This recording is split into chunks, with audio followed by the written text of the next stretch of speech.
Hello, everyone. Just please give me a second uh, to make sure everything's working properly.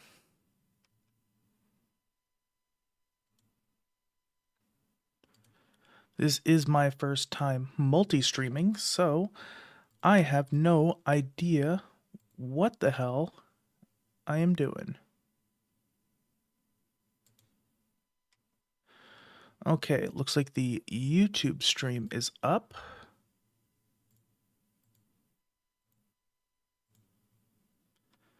As is the Twitch stream. And the Kick stream. Oh shit, no, I do not want to do that.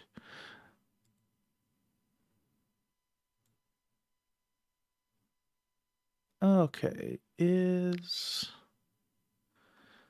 looks like there might be an issue with the Twitch audio. Nope, it's all good.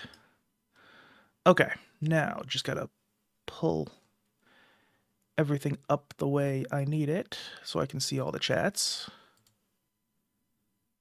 There's the YouTube chat. There's the activity feed. There is the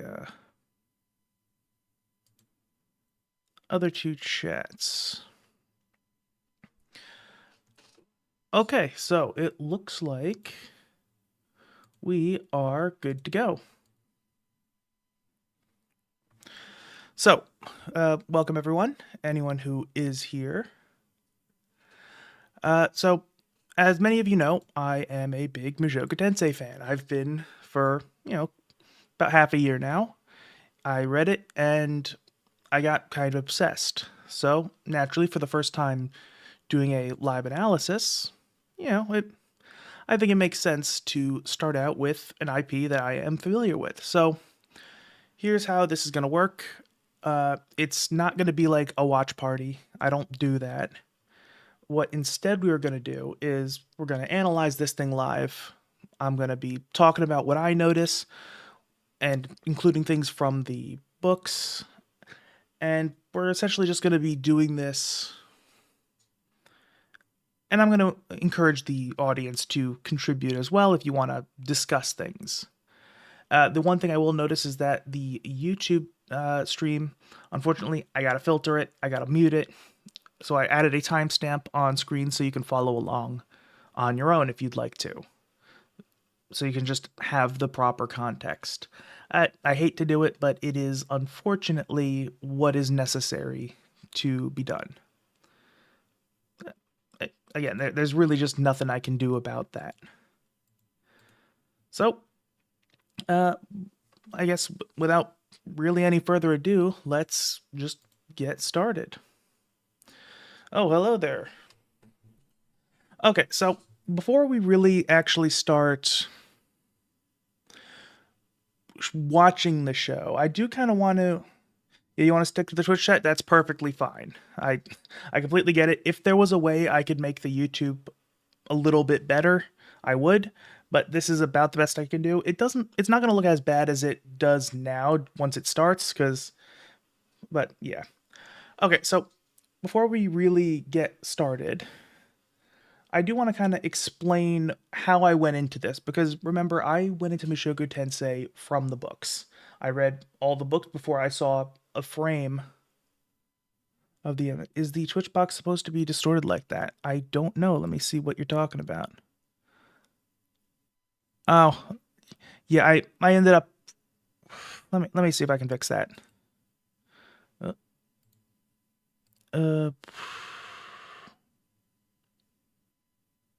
Yeah, I can see that. Properties. Yeah, the last time I did any streaming whatsoever was like, nope, that's not it. Yeah, the last time I did any streaming whatsoever was like 5 years ago, before I even started doing the type of content I normally do. Oh, what the hell? Okay. Yeah, I'm glad you okay. Yeah, I do not have any issues with you telling me what's going on, just because, again, I am especially new to multi-streaming, but I am even more new to streaming in general, just because, again, before I even did the type of content I do, was okay,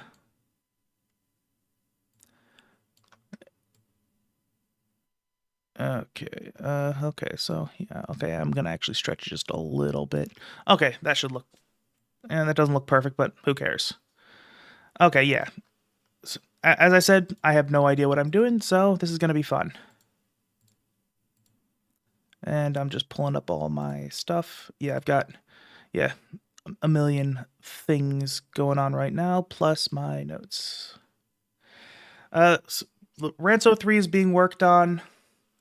Sengoku Rants is going to come after that. It's been a while since I've played Sengoku, so I'm probably just going to restart my playthrough, just because I don't really remember what's going on. Okay, so people are here. Let's kind of explain how, what I was going into Mushoku Tensei thinking. So I came in from the books. So a lot of what I was going through my head, because I did pre-watch the first 8 episodes, and that's what we're going to try to get through today. So most of what was going through my head was in preparation to kind of view it as an adaptation, because I'm not an anime only, obviously. Yeah, that's true. I'm going to be doing multiple playthroughs, but you get what I'm saying. But so my biggest concern when watching Mushoku Tensei, before I started watching Mushoku Tensei, was that one of the biggest elements of the book that I really appreciated from a storytelling perspective was the switching perspectives. And the way they did it is that it was Rudy's POV most of the time. It was done in first person, and he was telling the story as if he was telling it in real time, even though it was technically in past tense. And one of the things it would do is Rudy was somewhat of an unreliable narrator because he has this inferiority complex, and because of his isolation for 20 years, in the first few books at the very least, he completely didn't have any idea how people worked and how anything worked, really. So he would come to these conclusions that may have been logical, but were just wrong. And obviously, you can't really do that in an anime because it's not 100% narrated. You can do it a little bit, but it's harder to do, and also visual mediums like this tend to just be less dense in general. So that was the first thing that was concerning me. And another thing is, I noticed just from looking at some of the summaries that oh, sorry, my cat's interrupting me. But I noticed just from the episode summaries that this show goes pretty fast. Like the first 4 episodes, and then the next 4 episodes are the first 2 books of the series. So you got to wonder how that does things. So that's going to be interesting. Yes, that is true. Visual medias do have to cut things, partially due to pacing issues, but also partially due to production concerns, because it is much more expensive to make a TV show than it is to write a book. So, sorry, gotta just get my cat. It's on my desk. Okay. So the one thing is also interesting structurally. So, if you've been to, I don't know if they do this in other countries, but if you've been to an English class in the United States, and I think they don't do a very good job personally, but one of the things you've probably seen is a chart that kind of goes like this. And they don't even really, it's called Freytag's Pyramid, and they don't even really tell you what that is, but it's essentially a model of the structure of a 3-act story. So it starts out with the intro. Here is the exposition, where it just kind of sets everything up for you. Right here is the inciting incident. That's the thing that gets the story actually started. And then, of course, once that happens, the intensity goes up and up and up until it reaches the peak of the story, which is the climax. and then everything kind of calms down and closes out. Now, the interesting thing about Mushoku Tensei is that this section right here is very, very, very long. Oh, that's interesting that they have a mouse in Germany. I never knew that's how that worked. Okay, but so usually this section in the exposition is fairly short. Usually, like it's like the prologue of the story, where it's usually going to be in a book a few pages or a few minutes in a TV show. Yeah, I am aware it's not this balanced. I don't know. I don't know who did it. I guess Freytag invented it. He called it the Freytag's pyramid. So I guess that's what we're stuck with. But because this section ends usually pretty short, because they want to get you into the story, because usually this beginning stuff is kind of boring. Mushoku Tensei does it a little differently.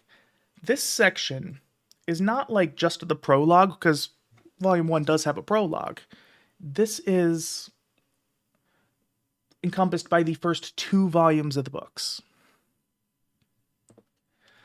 Oh, Yosuguna Sora, I'll look into it. I don't know anything about it, but I'll look into it. So the way Mushoku Tensei works, the first 2 volumes are the prologue, and the inciting incident is at the end of Volume 2. It is the Fatoa displacement event, which is the thing that just teleports everybody randomly. And it's interesting because usually you don't get a prologue. Again, I'm talking about the prologue to the entire series, not prologue to just one book. And the interesting thing is what it does is it's primarily meant to both introduce the viewer to the world and the systems and the characters and all that, but it's designed to introduce Rudy to his 3 main love interests, who play pivotal roles moving forward. And if you notice, reading the books, the first half of Volume 1, after the basic introduction, is about Roxy. The second half is about Sylphie, and then Book 2 is about Eris. And then, obviously, Eris will go on a whole journey with him, and then the rest of the story happens. So, that's one thing I was interested in seeing how the anime would do, because I think it's important for each of these 3 characters to kind of have their arc, because they're setting up Rudy as having this emotional connection to these characters back before he's really capable of properly emotionally connecting with anyone, and there'll be a big part of helping him through his journey and his growth. Yes, exactly. They're to be fleshed out. But also they need to have this early impact on him, to be someone who he genuinely cares about before he's really matured as a person. And the books, they have not long, because the books themselves aren't very long, but they do have this amount of depth to each of their stories where they each have just this big impact on him. And that was my main concern, is that with 2 episodes each for for Roxy and Sylphie, I was like, are they going to be able to do that? Like, I think they could do it with Eris in 4 episodes, but it's a question. So that was what I was going into the anime thinking. So let's get started, and we'll see how things start to go.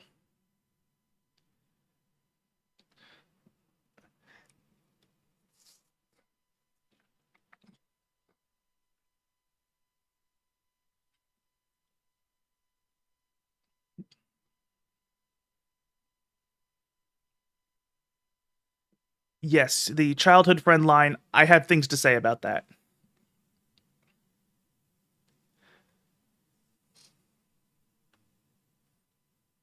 Okay, so that's already quite interesting. Let me.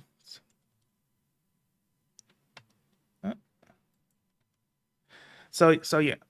First of all, it's kind of interesting that he starts by already getting hit, but I do like, because this was made after the books were written. So that right there, 2 high school students thought to have also been hit are currently missing. That is not something that was referenced in the books themselves.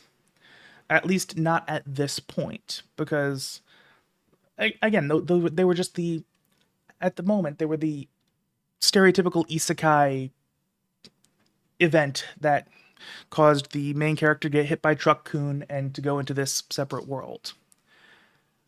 And one thing we'll learn later on, like towards the end of the series, well, not even towards the end, at least about a few books in, is you'll realize that I think it's the girl he saved, but it might have been one of the others, is Nanahoshi, who ends up becoming a companion to Rudy, who they work together on magical research, and the other one is all that. So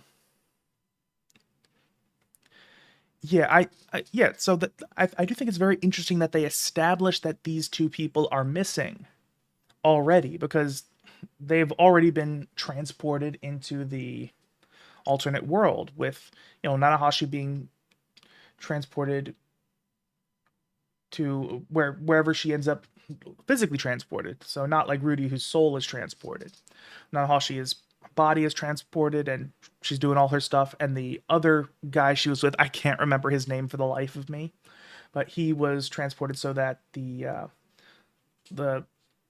time girl, I think Playback Miko, who basically set this whole thing in motion. And my cat is interrupting me again. Okay. Yeah.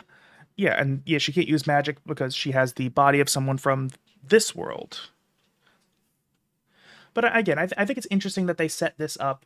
I don't know how much Rudifuji Namagonote had thought before he started the series, because a lot of stuff looks like it connects really well, so I have a feeling he had a general idea of where things wanted to go, but yeah. Okay, you haven't read Beyond the Anime? There's there's a lot you're missing, so I'm not gonna be avoiding spoilers, but I'm gonna try not to reveal things unnecessarily. Okay, but I thought that was a very interesting choice. It's also interesting that they started out with the accident as opposed to him thinking about what's going on.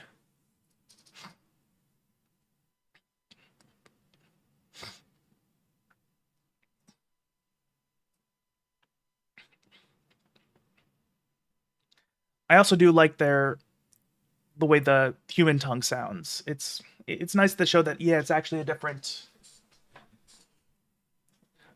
language, basically, even though they eventually make it into Japanese.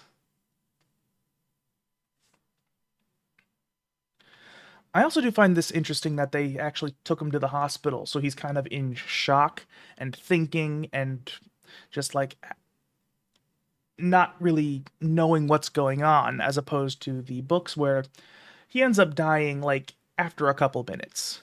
And most of the prologue is him kind of wallowing in his regrets from right when he got kicked out. And then it's like the last page, maybe, is him getting involved with the teenagers and getting hit by the truck. Although it's so I am kind of mixed on how I feel about this, because I think this is a great this is a great hook. I think it's good, and people who are not familiar with what Mushoku Tensei is might have a bit of isekai fatigue, because let's be real, a lot of isekai kind of suck and they follow a very formulaic presentation, and Mushoku Tensei does play around with that, but it doesn't want to really fall into the traps totally. And yes, that I completely agree that this is how he feels. This is his, and it's important to what he is moving forward, because he is very deeply regretful of his life choices and how he became the way he was. And it also explains a bit of why he's the way he is. So when he acts like a creep in his new life, you kind of already understand it. And they do go into it after a while in the anime, but it's still just not quite the same, because you don't really get that emotional connection at the beginning. And especially once I reread the first book, I noticed there's a lot of little things in there that really nod to what he's become.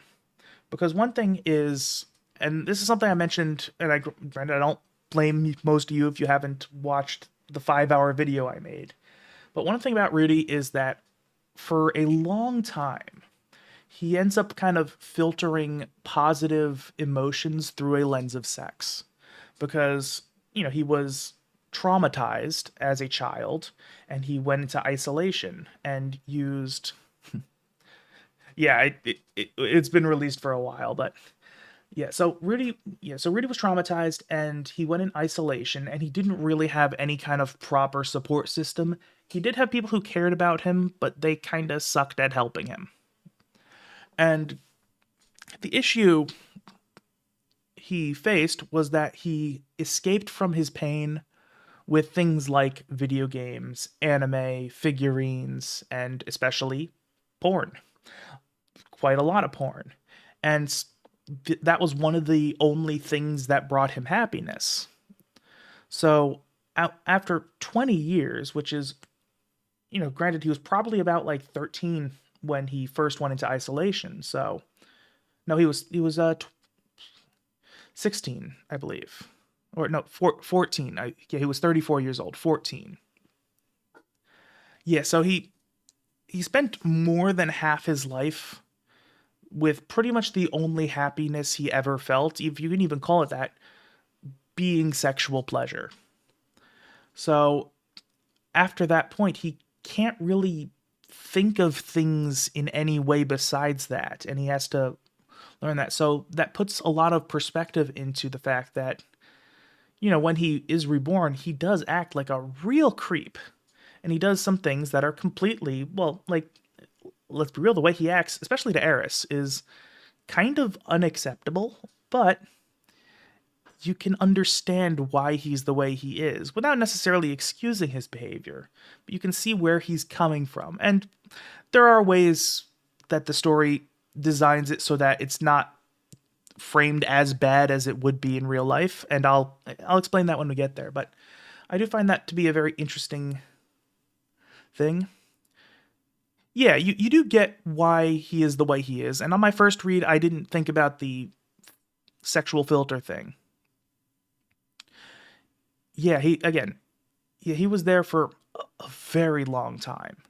And I think the line that you mentioned earlier with the childhood friend, in the anime, it's an offhand line like 3 or 4 episodes in.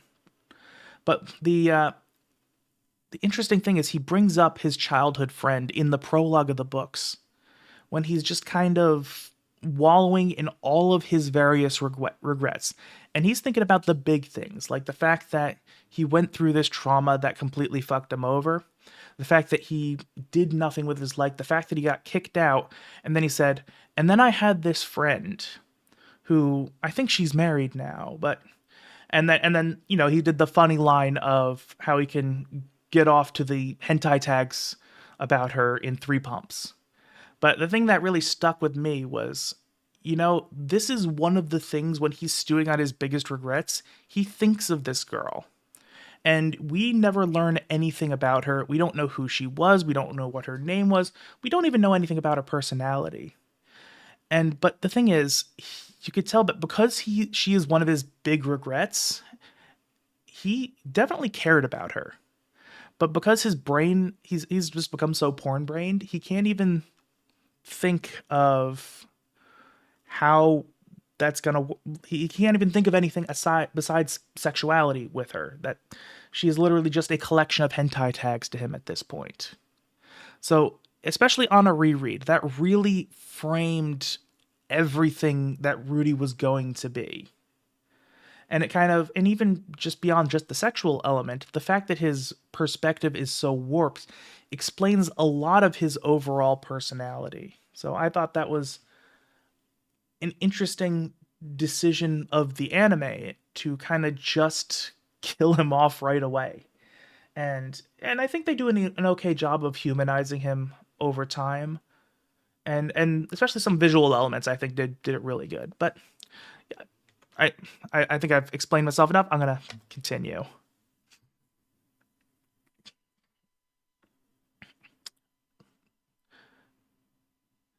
Yeah, it's also interesting that he kind of already realizes that he's dying.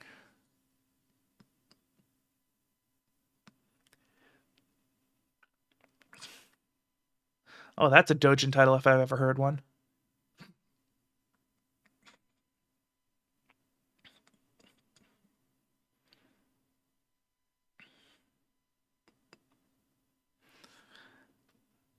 Okay, so another thing I'm going to point out is that I really do love how the anime uses color.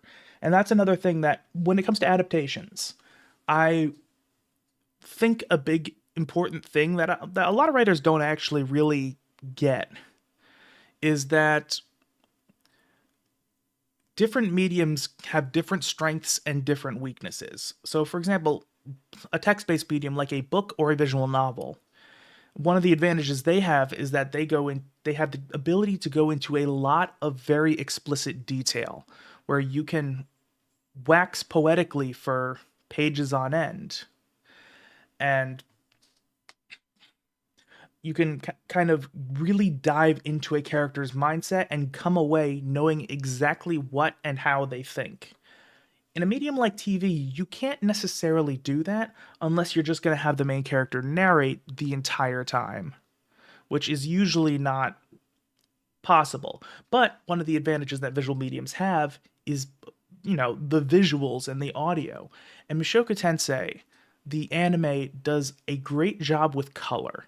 And especially in the first few episodes, it's almost like if you know how tone works, you can almost kind of guess how each scene will go because of just how blatant they are with framing things in color. Like right here, you realize the beginning was all dark mostly because it was raining, and again, rain is another common literary thing that's used to symbolize negative emotions. But it was raining, and then there was the hospital, which it was a bright light but still dark colors. And suddenly he's in his new life. He has his parents who are very happy that they've just had their first child, and you get this soft, warm glow because they're being lit by candles. So I'm going to point these out as they go on, but each scene kind of does this, where they frame the general tone of that scene. This might be an exception because Rudy is still very pessimistic, but the people around him are happy. And but just from the way the warmth of the colors, you can kind of tell what's going on.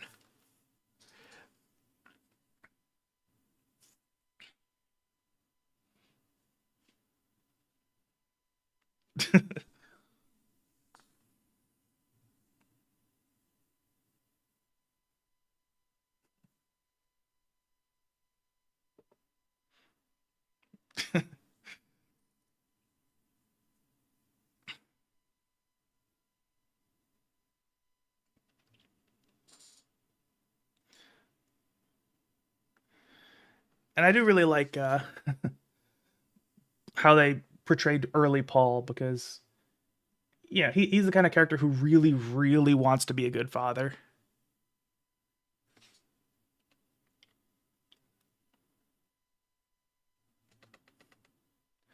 Okay, another thing I found interesting, and again, I'm going to be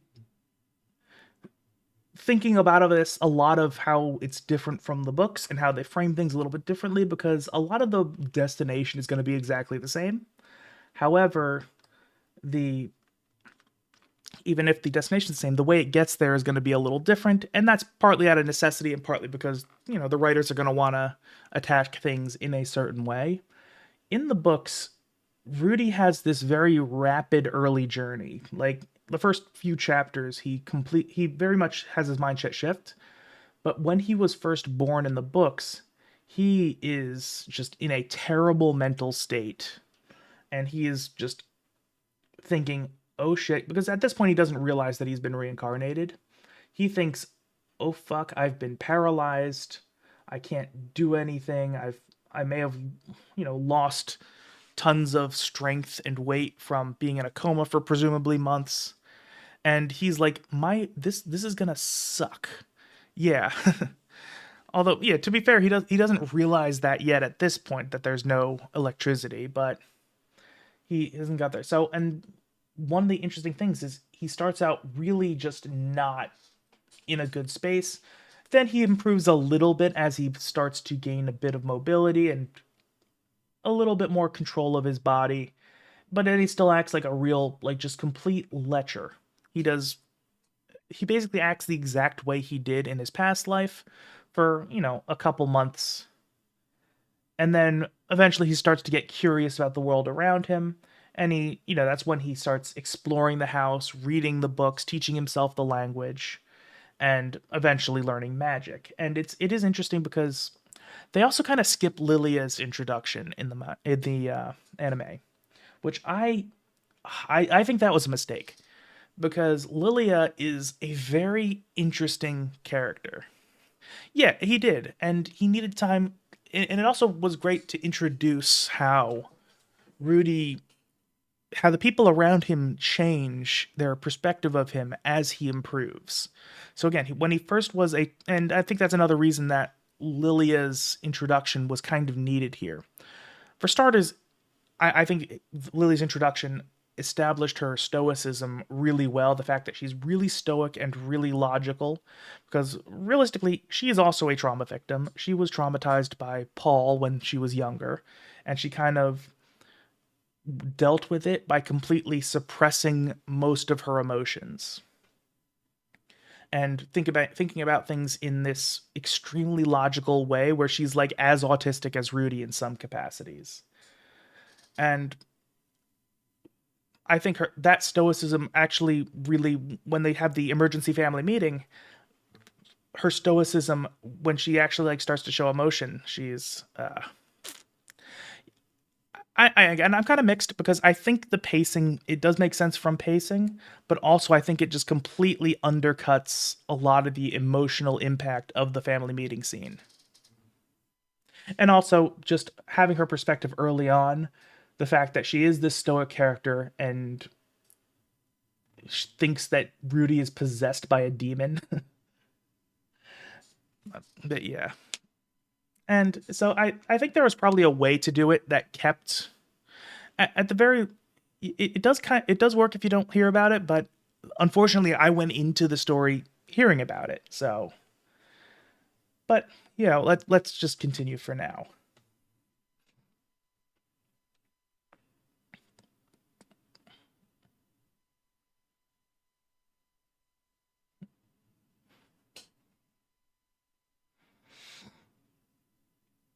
It's also interesting they the book took a while to name them, but so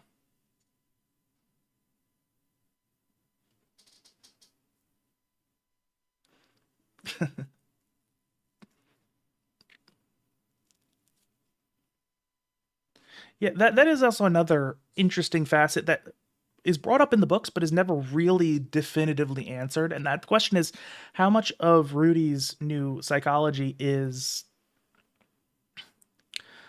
affected by his new body.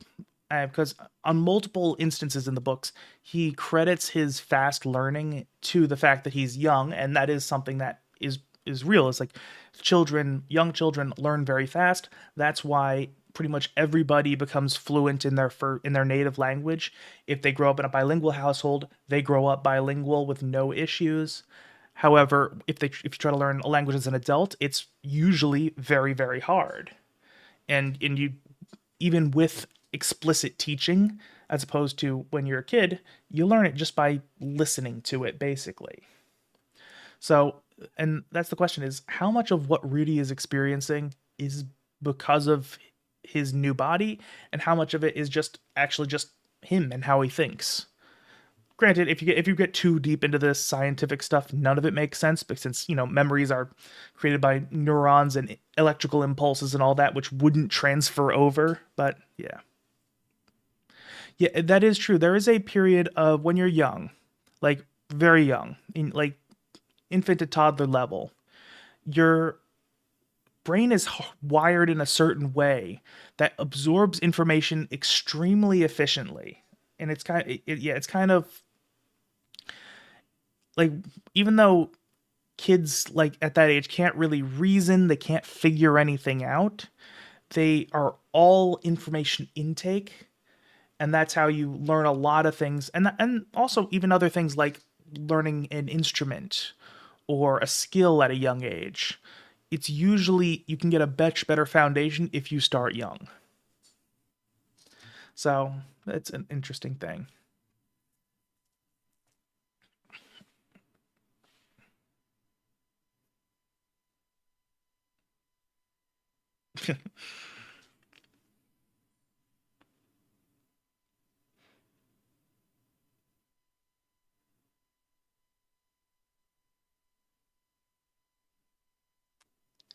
And again, in the anime, that's played off as a joke, but he was like in the books a real creep for a while. I'm sure there are studies, but I don't know them specifically. But I mean, that is something that I remember being taught in school. And that's something that I know researchers were trying to kind of learn about. Just because, for example, if you want to learn another language, if you can find a way to tap into that, you can become more effective at learning languages or other skills. So, yeah. Yeah, I think it's pretty well done for what it is. I think part of my issue is that I generally prefer books and visual novels and like text-based mediums in general to film and TV. And I think a big reason for that is I really like long form storytelling. I like when it gets really into details. So, especially with something like a movie, you're telling an entire story that might take place over a 700-page book in the span of an hour and a half. And while I can definitely notice the strengths, it's hard for me to really connect with it as much as I do with text based stuff. Although, again, also, I think it works better for me when I see something that's originally meant to be a movie as opposed to something that's adapted. Yeah. Yeah, that is true. A lot of things are played off as jokes. Although I notice in the books, a lot of the things that are jokes are kind of a mix of humor and seriousness. Because, like, Rudy is a really wild ass goofball, even in the books. And he's constantly inserting his own little commentary. And but yeah, yeah, that is something. A lot of the stuff is played off as humorous in the anime, and it's just yeah,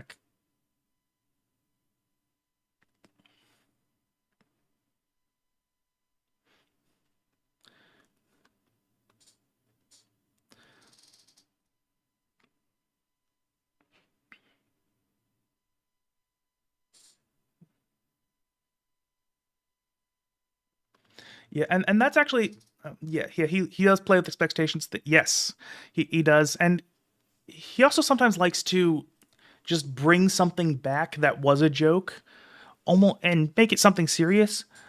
But the fact that it was a joke is almost like a joke in and of itself. Like for me, the fried chicken thing was a joke. Yeah, Rifuji Namagonote is the author of the books, of the web novels, and then later the light novels.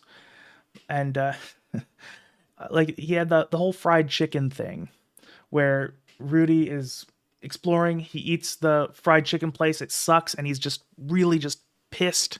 And he goes on this whole rant, and it's just a funny little interlude. And then you find out years later his rejection of the food kind of completely killed the motivation of the chef to have his restaurant. And he turns out to be one of the seven great powers who ends up going back to doing his guard work, his night work. And it's just a whole funny thing. It doesn't need to do it like that. It really doesn't add anything from a deeper story perspective, but it's just funny.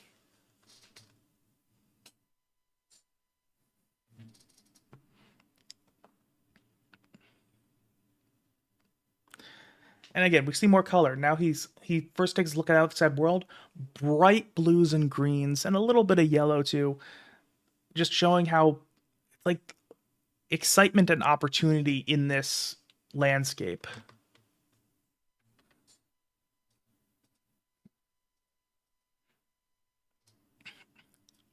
Oh, I will also point out something. I got something very right in my volume one video. One thing I is in the books it mentions because obviously it was originally written in Japanese and it got translated. And I was very interested when it mentioned it wasn't Lilia who said it, but it was the omniscient narrator of Lilia's introduction mentioned that they thought Rudy was demonically possessed, and I thought that was interesting because there's the demon race, and I am studying Japanese. I'm not very good yet. I'm about N5 level, but I do know one thing about Japanese is that the word demon doesn't really have a one-to-one translation either direction. They have four words that tend to translate in English as demon. They have yokai, which are the Shinto spirits. They have oni, which are almost like kind of a mix, like kind of like ogres. We kind of consider them. They're the big strong guys with little horns on the top of their heads. Then they have there's yokai and oni, and then there's Bazoku, which are generally the fantasy race demons, and that's what the demons in Mushoku Tensei are. They're called Mazoku.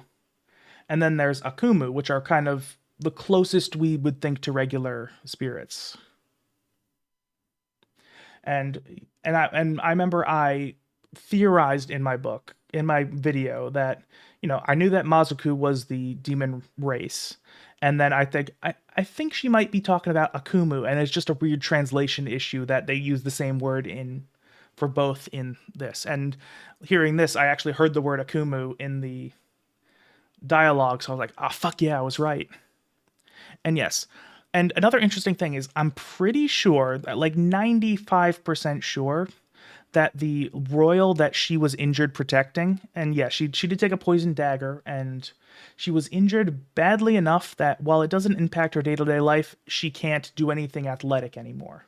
And obviously you can't be a bodyguard if you can't do athleticism. But I am like 95% sure that the royal she was protecting was Ariel, because it mentions that she was protecting an Asuran princess and that she pretty much immediately left and went to work where she ended up with the gray rats. So, and it's just the thing is, okay, so an Asuran princess who just so happens to be an infant a few months from Rudy's birth, that kind of lines up. So I think she was actually protecting Ariel, which is just another kind of way that things tend to connect in this series.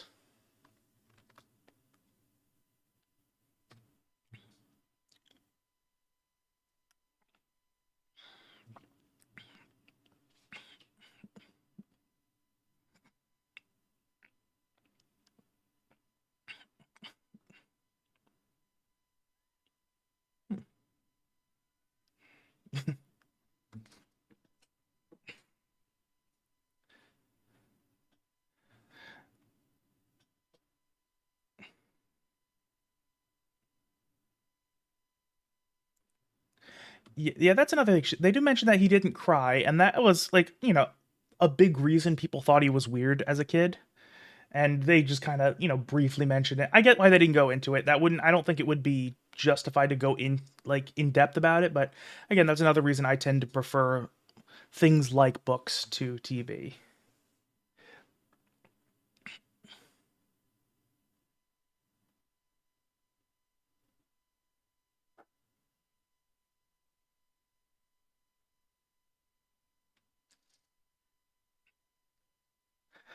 And then you can see as soon as the spell starts getting cast, the lighting just darkens. That's that's in preparation for when magic actually happens.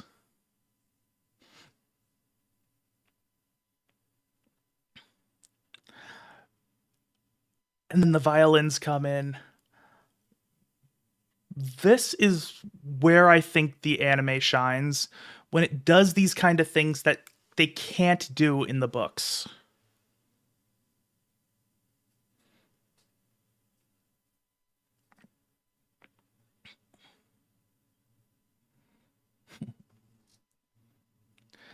And then it's cool, it's because the music is still kind of the primary focus of the audio here, whereas Paul and Zenith are going, they're fussing and doing all their things, but Rudy, it's that music is kind of the representation of that healing magic, and he's just like, holy shit, magic is a real thing, and that's what the music is kind of representing here. I think that's very cool. And I think the way the magic is animated is absolutely beautiful as well.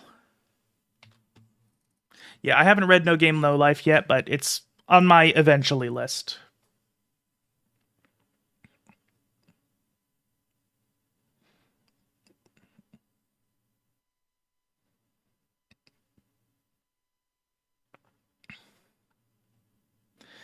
And then, of course, once he kind of realizes it, goes back to these really bright colors and to the open sky. It's like, oh, we got all this opportunity. Everything's opening up to me. And then there's that thing. I don't even know what that thing is. But yeah, the world building was one thing that impressed me about Mushoku Tensei in general, and in No Game No Life. Well, granted, I never read the books, but I did watch the anime. Believe it or not, No Game No Life was my second anime ever, which, yeah, that was unfortunate.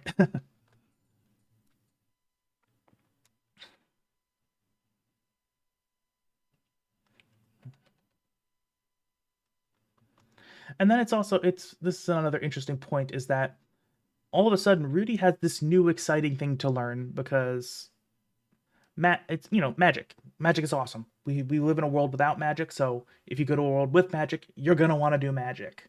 So he gets all excited, and now he actually has a purpose, and that kind of completely shifts how he is.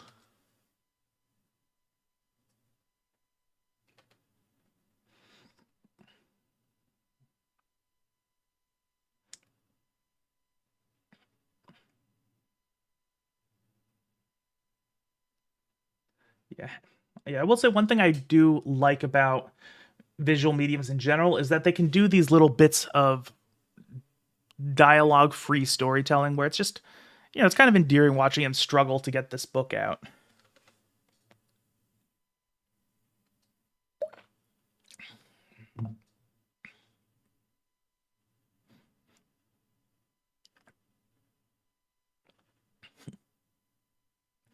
I always thought that line was funny, both in the books and the anime, just because, if you're reading the books, you're probably reading the light novels. I mean, yeah, I know it started out as a web novel, but it's a light novel now.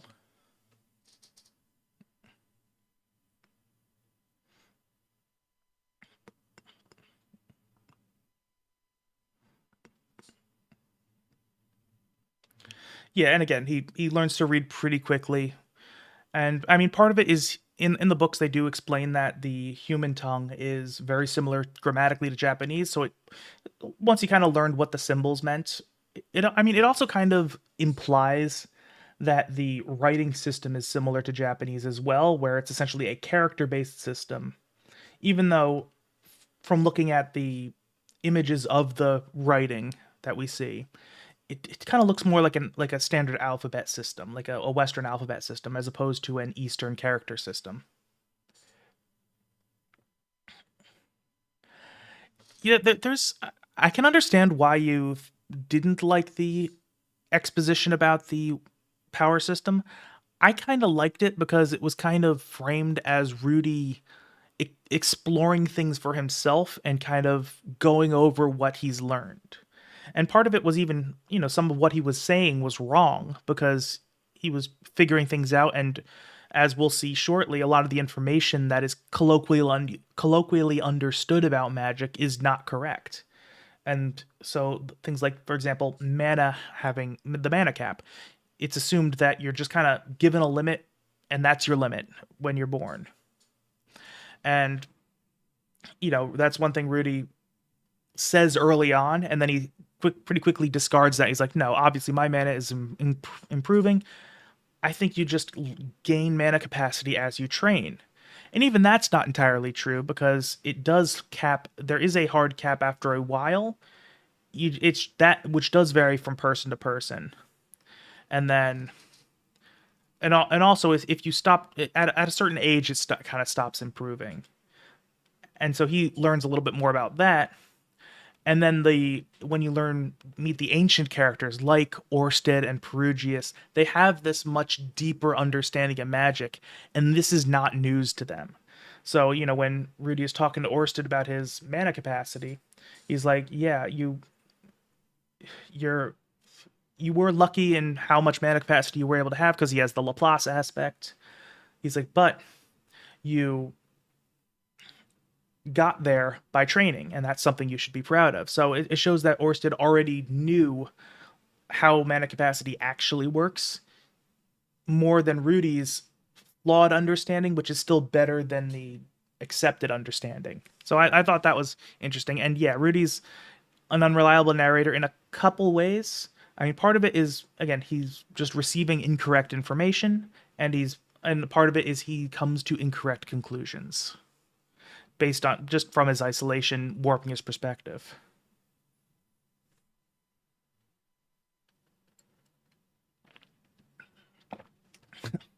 Okay, I'm not gonna spoil what happens when he sees Orsted again, but it's so I'm guessing the anime hasn't gotten to it. So I will say you're missing a lot of what the story is. Like, I would argue that the main thrust of the story hasn't even kicked off for the anime onlys yet.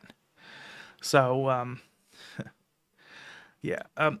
Okay, so Sandwichman, the way that Rudy's thing works is the body he reincarnated into has what is known as the Laplace aspect, and there's a whole thing about that where Laplace has just magical shit that happens with him that is going to allow him to eventually reincarnate.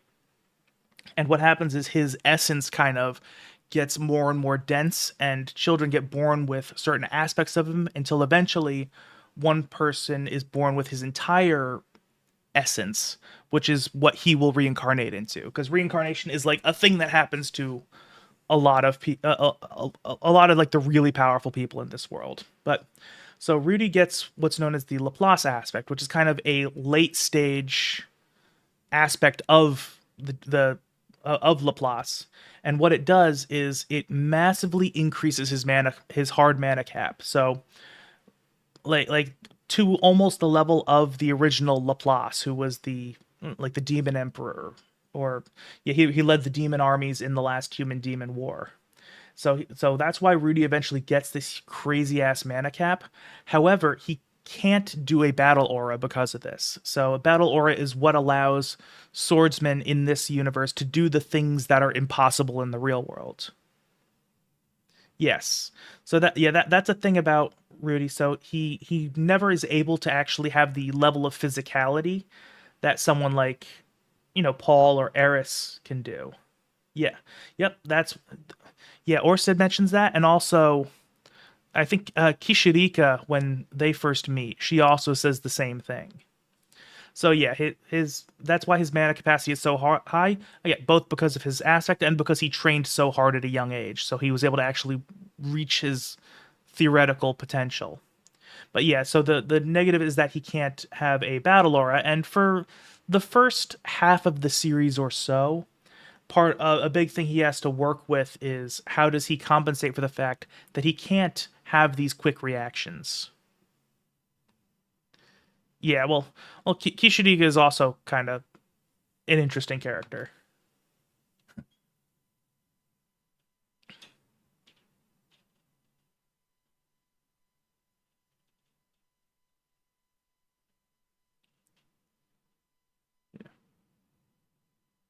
Yeah, I do like how they introduce magic circles, even though again they don't go into very much detail about the magic system or swordplay for that matter here. Yeah, Kishiriga is great. Like one thing I joke is because one thing is that yeah. So one thing about Mushoku Tensei is that it takes a lot of inspiration from rants. There's a lot of, especially the world building, and Rifujin has like admitted that he was inspired by rants, and a surprising amount of things are inspired by rants. Like even Nekopata has some rants inspiration, believe it or not. But oh, where the fuck? And but yeah, one thing Kishirika reminds me a lot of Satala, especially the remake version of her, in the modern canon. And I one thing I was saying is I would love to see a collaboration, like a crossover, because I really just want Satala and Kishirika to meet and just share that one brain cell. Yeah, so it was fun.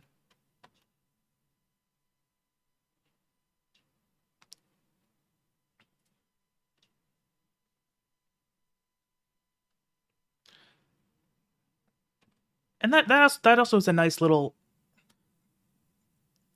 little tidbit there where he just immediately assumes that his genetics suck. And that is again, I don't think the anime does as good a job at showing it as the books, but it is nice to show that Rudy just has this negative perception of himself. And that's because even though he is not thinking normally, he is aware that he fucked up in his last life and that the way he was is not something you want to be. And that kind of yeah, he is very pessimistic early on, but even as he grows, he always has this negative perception of himself. Even and he always downplays everything he does.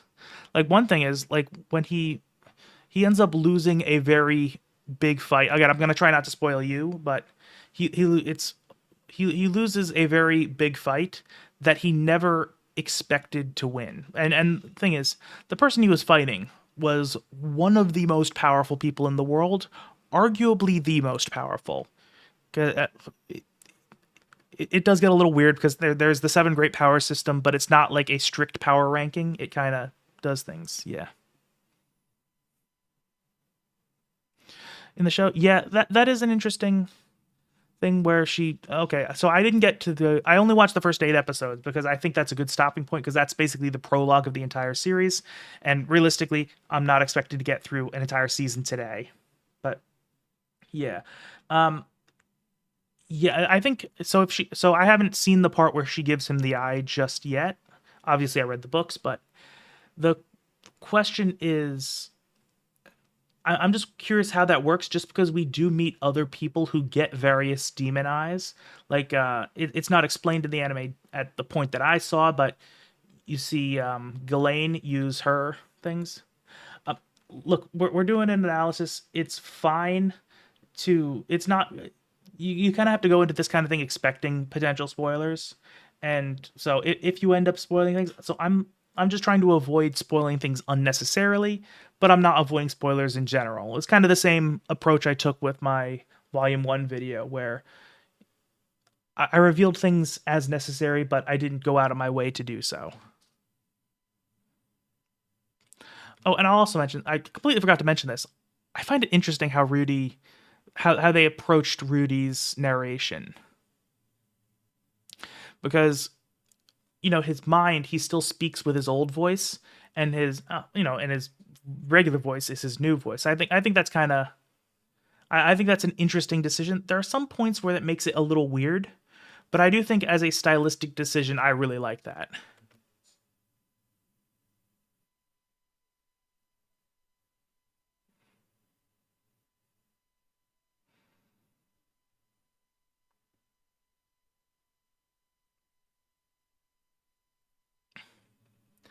And again, and that animation is just so beautiful, and the colors again.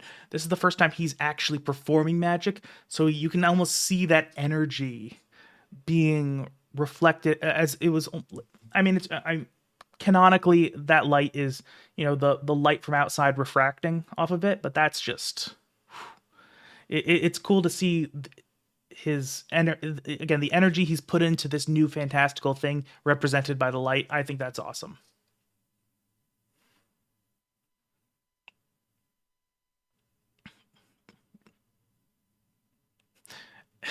And it is also funny because Rudy, another thing I mentioned in my volume 1 video, which is that Rudy tends to, because of his emotionally stunted perspective and the fact that he's learning things about being a person as he experiences his new life, is that he a lot of times ends up acting his mental age is kind of in line with his new physical age, which I think is kind of neat. So you can see little things like that where, even though he's mentally, well, he was 34 when he died, and, he looks like he's about, 3 years old here. So he's got almost 40 years of mental age, but he's still acting like a child here. So I think that's kind of funny.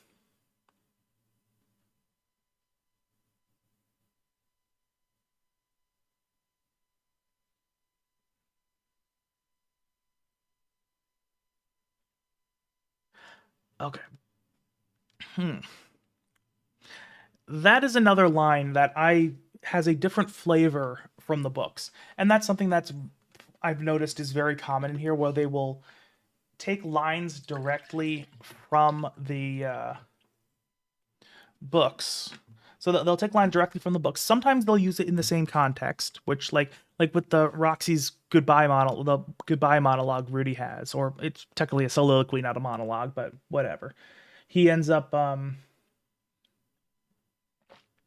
that is done in pretty much the same way, but they do things like here he's talking about practicing combos in a fighting game to kind of explain how to he's casting magic for the second time. However, in the books, that's kind of how he explained how he drilled magic, how he learned it in the long term. So he, as opposed to studying magic like a lot other people do, he says, "Okay, you know what? I'm going to take it one spell at a time, do it until it becomes natural, and then move another." And he drills it like he's doing a fighting game, which is very interesting because so I will say I don't usually like glaze myself very much, but I had one line in my Mushoku Tensei video that I wrote it early on and I just really liked it, where I basically said that generally speaking, magic is in fantasy is seen as like an academic discipline where they're the skinny nerd who eventually just unleashes the power of weaponized autism. Whereas, and it's sort of starts out like that too. And later you meet magical researchers who are very much of that type. But then Rudy ends up doing it like a fighting game, which actually turns to him treating it. He's training without even realizing it. He's training it like it's a martial art. And that's eventually how he ends up using it, where instead of having these specific spells that he casts, well, he does cast specific spells, but he does it manually as opposed to a pre-crafted spell. Yeah, that wouldn't surprise me. But so again, so Rudy ends up learning it as a martial art as opposed to a scholarly discipline. And he does eventually treat it that way. And I don't know if any of you have experience with martial arts, but as you get to higher levels of martial arts, it does become a lot more of an intellectual pursuit than you would think. And a lot of it is just taking that intellectualism and kind of making it instinctive. And that's kind of what he's doing here, even though he had no way of knowing it. And so it's interesting how it lines up with the swordplay. It actually is almost exactly what happens with swordplay, where they're almost using magic unconsciously. A lot of people don't even realize in this world that swordplay uses magic because the battle aura is just something that they do. And it's the reason Rudy always sucks at swordplay. Yeah, Rudy is a very intellectual person, but he, again, because of his experience with video games, he treats the world like it's an isekai video game. And that colors his entire perspective and sets him on a different way.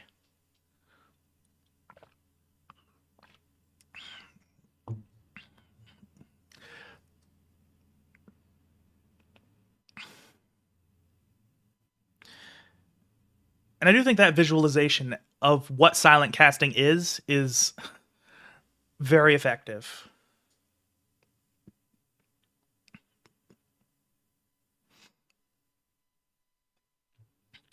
Yeah, so a lot of what early Mushoku Tensei is you can tell there's a lot of deliberate nods to what the isekai genre has brought people to expect. And I think that's very deliberate. I mean, it starts out almost like a bit of a parody of isekai, but I think a lot of it is just kind of a characterization of Rudy himself, because he, as a massive otaku who's just every nerdy and degenerate thing that he enjoyed in the past life, was, he was interested in it all. So he was obviously going to be very familiar with isekai and with fantasy in general. So when he travels to a fantasy world, he thinks of it in those terms. So a lot of what is going on is not necessarily doing the traditional isekai tropes, but it's he's thinking of them in that way, and that's how he describes them, which I think is kind of neat. And it's also funny that, they assume he pissed himself, so she's actually just cleaning up water with water.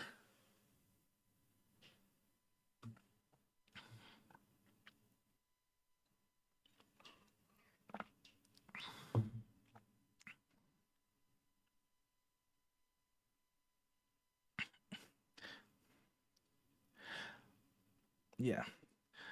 Okay, so I know I did complain a bit before about the use of the fighting games line, but I think this essentially kind of makes up for that, where he's showing that he is actually just doing the one spell over and over and over again for long periods of time, as opposed to having a more broad, generalized knowledge. And again, that's when he's starting to realize it's not as explicit in the books, but he's starting to realize, oh shit, the things people know about magic in this world can't necessarily be trusted because it doesn't seem like they fully understand it. Which, and this is not going to be happen in the anime for a while yet, but eventually he kind of uses that realization that people don't really understand it fully. And that's how he ends up kind of broadening his understanding of magic later on in the series, where he starts to learn things about magic that are just completely different, and how it works in general, especially when the big twist happens, which I'm not going to spoil that for now, but there's big event that partially relies on Rudy figuring out just how strong magic is. Yeah, he technically speaking does do all of those things.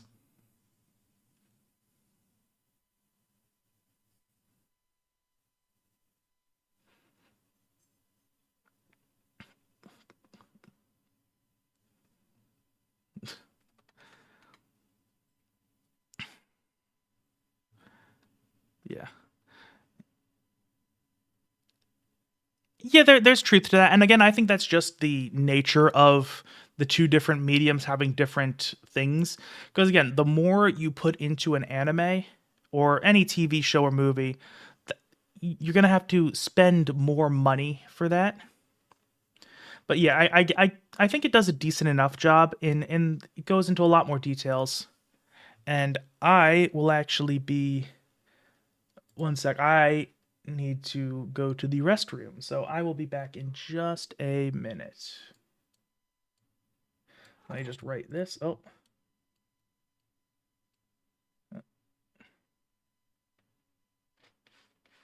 nope. Nope. Sorry. So first,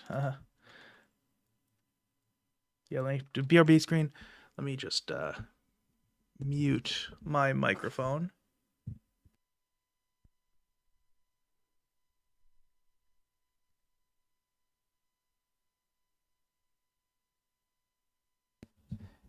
Yeah, now that's one thing is I am actually going to do things ethically. I don't like reaction culture. I don't mind good reactors, but yeah, I hate stream reactors who leave things playing.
Okay, I am back.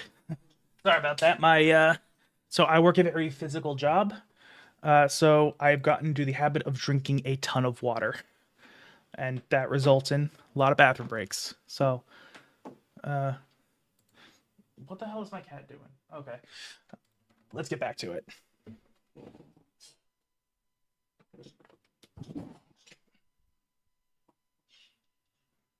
So yeah, that's actually again the anime, at least at this point, doesn't go into a whole lot of detail with the magic system. That could actually change going on into the future once because I'm not entirely sure how far the anime is yet. Yeah, that's also true because when you're speaking, that can really mess up your voice. I've learned that from experience. I always have water next to me when I'm recording. It's yeah, but I also drink a lot of water regardless. But so the interesting about magic, and again, I don't know how far the anime has gotten, but whether it's really deep into the magical research side of things. Once you get to the stuff that's so complex that you have to use magical circles. Okay, Sylphie's baby is born. Okay. Okay. So you're going to be pretty close to what I'm thinking if you're not there already. But eventually, like Rudy and Nanahoshi and a bunch of other people like Cliff and the Princess Sarone, his name starts with Z. I can't remember it off the top of my head. It's been a while since I read that part of the story. Okay, so they're okay. So the magic circles are talked about. Oh, they got back from the teleportation circle. Okay, so it's probably a little bit further. Oh, they're starting to work together. Okay, so you're right before where this is going to start to be a lot more expansive. But one thing about magic is that it functions very similar to programming. And with spells in particular, they're kind of explained in a way, they're almost like a single threaded computer system. Think single threaded computer program where you set each parameter individually and then execute the spell, which is if you and I don't know how much you guys know about programming, but if you look at a program, it's literally like line by line by line by line by line, and that's what a single threaded system does, where it'll execute each line individually, and sometimes you can have it do things where you connect several lines and then have it read all these lines and then execute them. Or you can have it be, just executes one and then the next and then the next and then the next. And you can do different things for different purposes. That's kind of how magic spells work. And then once they start getting into magic circles, which is what you need to do both magic to create magical items, but also to do the really complex spells, you essentially writing it all down into a computer program that Rudy will eventually start feeding energy into, and that's how the spell works. So I do think that's a very interesting way they decided magic would work, as opposed to a lot of magic systems kind of treat it almost like like Tolkien type of magic, where it just kind of is a thing that is by design kind of mysterious. Because again, that goes into another writing thing. There's soft magic systems versus hard magic systems. Things like Lord of the Rings or Harry Potter are very soft magic, where it's very mystical and it just yeah that's kind of how soft magic systems work, where they're by design meant to kind of be mysterious and to increase that sense of wonder. And again, for something like Lord of the Rings, it works very well. I generally prefer hard magic system, which treats magic like an elemental force. So it's you think of like gravity is one of these things. Yeah, Harry Potter's magic system. Harry Potter is kind of a mix of soft and hard magic, where it does have rules, but they're not very well explained. That's because I think J.K. Rowling has a very interesting style of writing, where she's actually pretty bad at creating a wider story.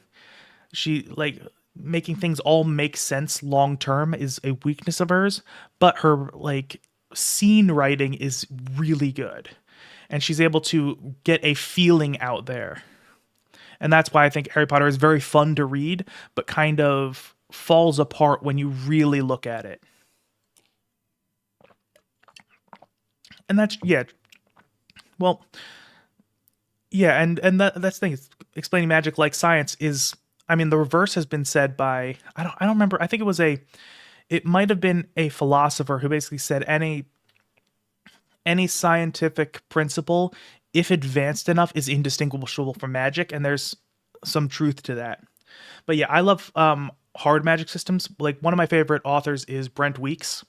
He writes, he has two series out. There's Night Angel and Lightbringer, and in both of those, he really goes into detail about how the magic of those worlds exists, and it's, and like Lightbringer, that entire magic is based on color, so it uses things like, different light principles have different things.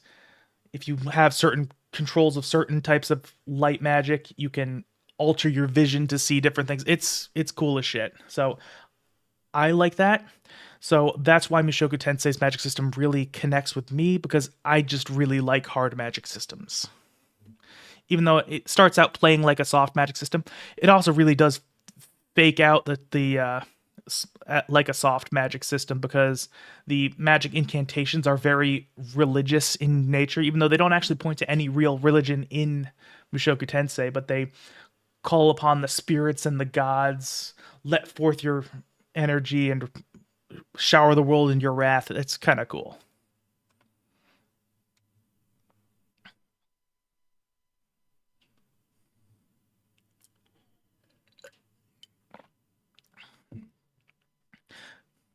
Yeah. And this is another reason why I'm very glad that I decided to do this um live stream the way I decided to do it, where I watched it beforehand, took some notes, and just came ready to kind of just discuss it as I rewatch it, because I did not realize before watching it myself that you see Rudy's dick like a couple different times. So that could have gotten me into trouble. So I was able to edit it out. And I mean, I also did it just so for those watching on YouTube, this timestamp here that I have in the top right of the screen, and that I've also mirrored on the YouTube stream, is it's because then YouTube, I have to mute the audio and add a filter, which I don't have, which I don't do on the other two platforms I'm streaming on. But YouTube's content ID is so aggressive that it'll just completely shut off the screen. And yeah, so that's, and I added that just so it would be easier for people who want to watch on YouTube but also want to follow along. Yeah, I haven't watched old Dragon Ball, so one thing about me is that as much of a weeb as I am now, I actually did not get into really anything anime related until I was in my 20s. Okay, yeah, that makes sense. That's a fine way to do it. But yeah, so thing is, yeah, prior to being about 20 years old, my only real experience with anime was Pokemon, which I don't think that even really counts, because I'm a 90s kid, and every 90s kid in America has seen Pokemon. That's just it, because again, I lived through Pokemania. That was every everyone knew and loved Pokemon at the time. So that doesn't really count. So I think it was in 2016, I want to say, is when I actually first got into weeb stuff, and that wasn't even like, and I'm like one of the only people who started with weeb stuff from visual novels, because that's when I got bait and switched into reading Katawa Shoujo. So that was fun.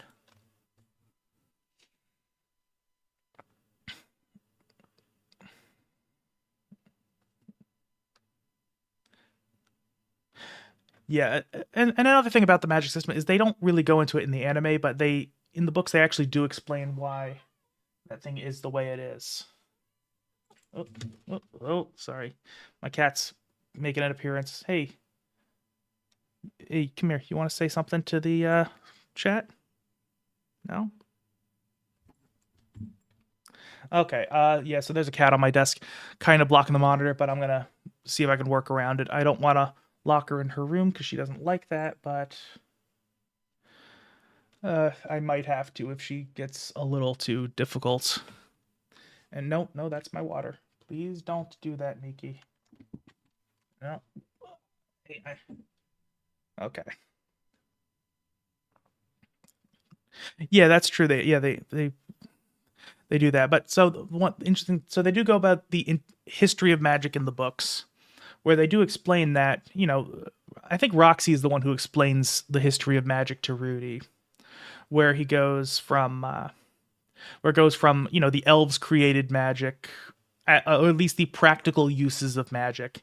Then humans adapted that into incantations, and the thing is, the incantations took like 2 minutes to do, so it wasn't really a thing for a long time that they would use it practically. And then eventually they learned how to shorten the incantations, which that's something I wish that the books went into more detail on, because I think it would be like, how does that exactly work? How does the interplay between that work? Because incantations basically act like a computer. Again, they're like a computer program that you execute. Like a lot of computer programs, if you look at them, like they essentially are just lines of code with that kind of.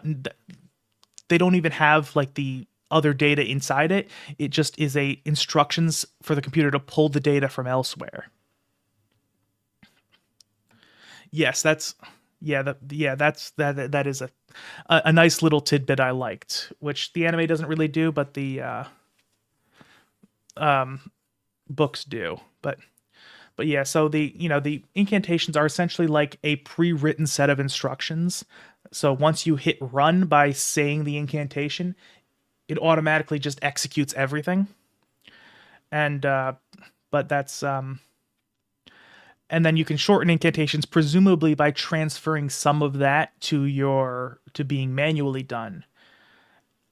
But that's just an assumption on my part. But it makes sense, especially since Roxy eventually learns how to shorten incantations herself, which shows, because she's a very talented magician, even though she never manages to properly silent cast, because she learned it's probably something that's hard to teach as an adult. But she ends up kind of understanding magic deeply enough to be able to start shortening these things. Uh, oh no. Okay, I don't know how I muted that. Uh-oh. Let's get back. I don't know how I did that. Ooh. Yep. Okay, we're back.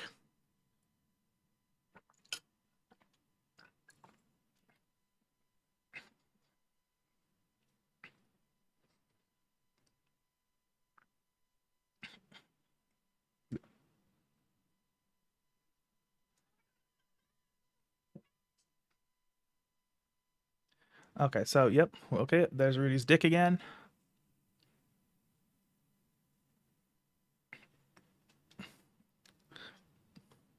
I do like this little montage of them just being parents to Rudy. I think that's a nice thing. Okay. I thought that line was funnier in the book.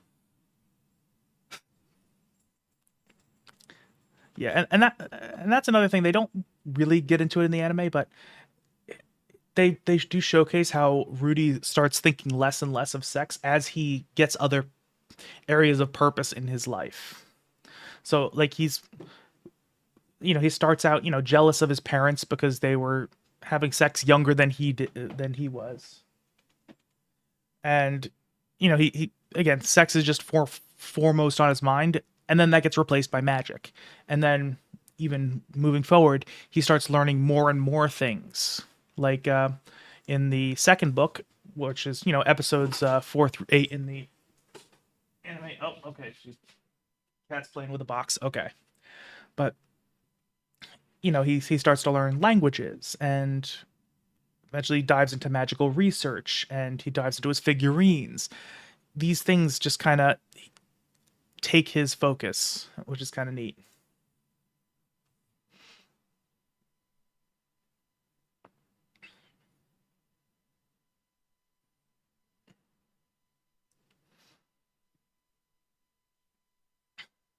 And it also shows that he's actively kind of exploring things. He's really thinking rather than just taking in.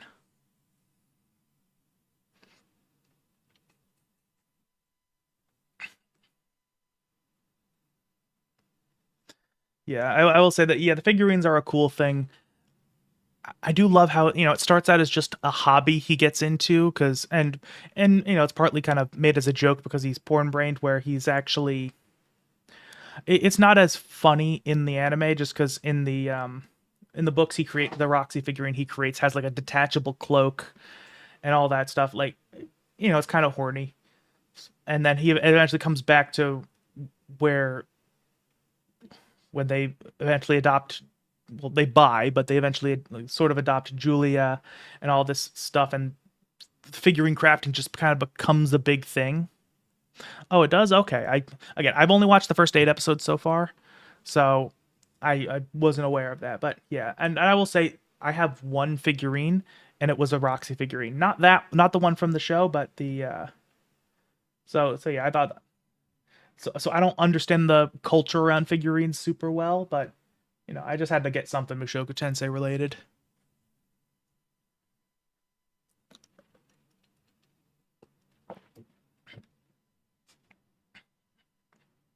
Yeah.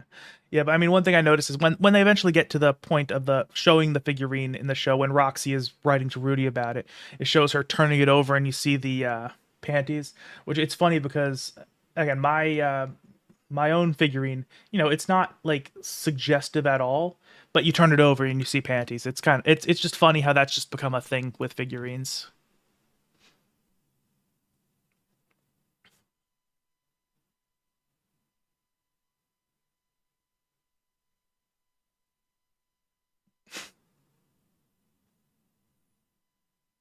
Yeah. And that was, I thought that was kind of funny too. Like, it doesn't really amount to much, but it's funny.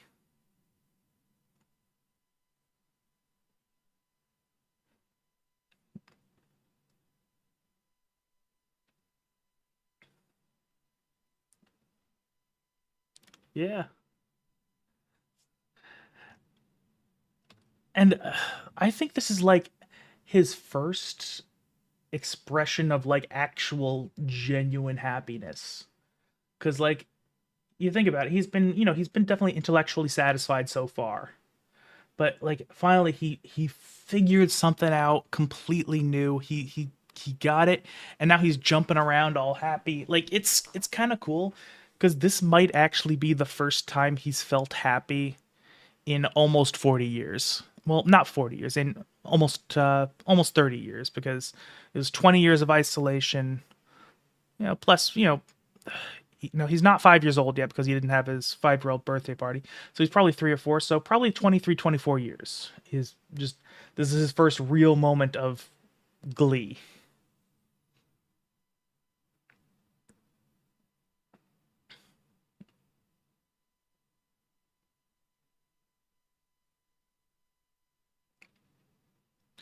Yeah. Okay, I will say this is another thing that wish the anime did a little bit better. And it wouldn't even require much, just a few lines of dialogue here and there, is they don't really tell you how beginner, intermediate, advanced, Saint King, they don't really tell you what that represents. So it's hard to really, when you hear of something being a certain level, it doesn't really have as much emotional, it doesn't really connect to a real concept in the viewer's minds. And admittedly, the books actually, I think, don't do a great job of that either, and that gets skewed just because of how powerful everybody ends up becoming. Because Rudy is experiences, yeah, well, in the books, I think the power tends to get internally. You feel it like it's not as impressive as it is. But then again, Rudy and his party, they have the 7 great powers. By the end of the series, Rudy or someone close to Rudy has fought with, I believe, 5 of the 7 powers, and the 2 that they didn't fight don't show up in the series. So it's one thing, and so that thing gets skewed. So it's hard to even remember how good a certain level of skill is. just because I mean pretty much everybody he meets ends up becoming saint tier in something or other, which in itself is meant to be extremely impressive. But in the anime, it barely even goes into it because you would think intermediate is not that big a deal, even though it does actually reflect usually a couple years of learning, whereas and like advanced is considered like the equivalent of not even like a black belt, but like a little bit above a black belt is advanced here. So he referenced it as third dan in kendo. I don't know kendo rankings, but I'm thinking it's like, you know, like second degree black belt in like taekwondo or karate.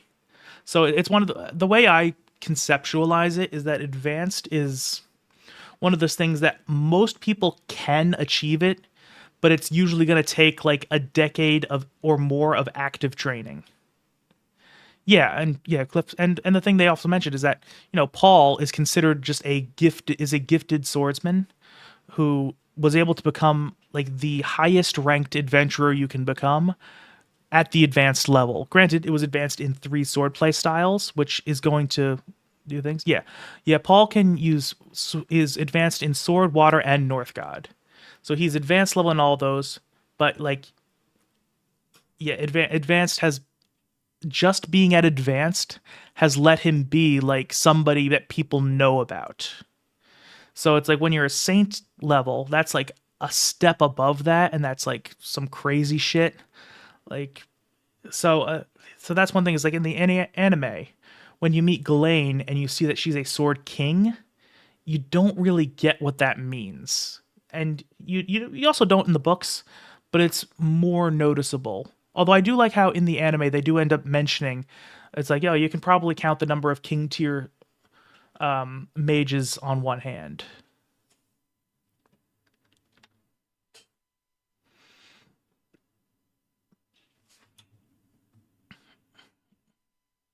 Yeah. Yeah, exactly.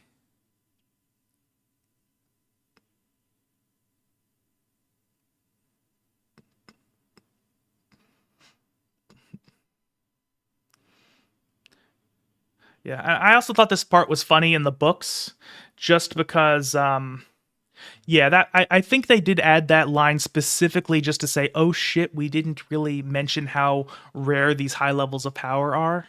So yeah. And but yeah, I thought this scene was very funny in the books just because of the setup they did for it, which was he when he was learning magic, he's like, you know, I'm gonna start with water because that's the least likely to damage things. And then he just blows open the side of their house.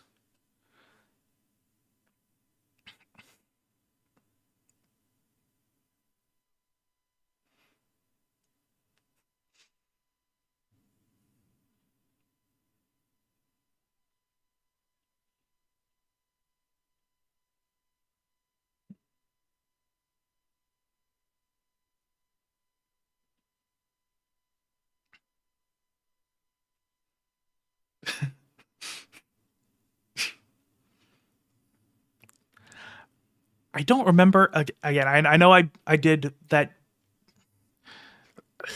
I want to say he focused on water first, but that I think he ended up learning fire and earth mainly once Roxy showed up. And again, I want to say he was mostly just doing water just because he was still trying to learn how magic itself worked. And again, he was also still going to be concerned about not damaging things. Although another this does remind me another interesting thing that the series does. I'm not sure if there's a reason behind it. I'm gonna have to think about it more. But I do like how Rudy starts out basically being a primarily a water mage, where I mean he starts out learning with water, and then he ends up studying his first instructor is a specialist in water magic, where she is a water saint, and with advanced in the other types of magic, which you know that's also impressive. But again, she's noticeably better at water than she is everything else. Even when she eventually moves on to being a water king, I think she caps out at saint in everything else, if she even gets to that level.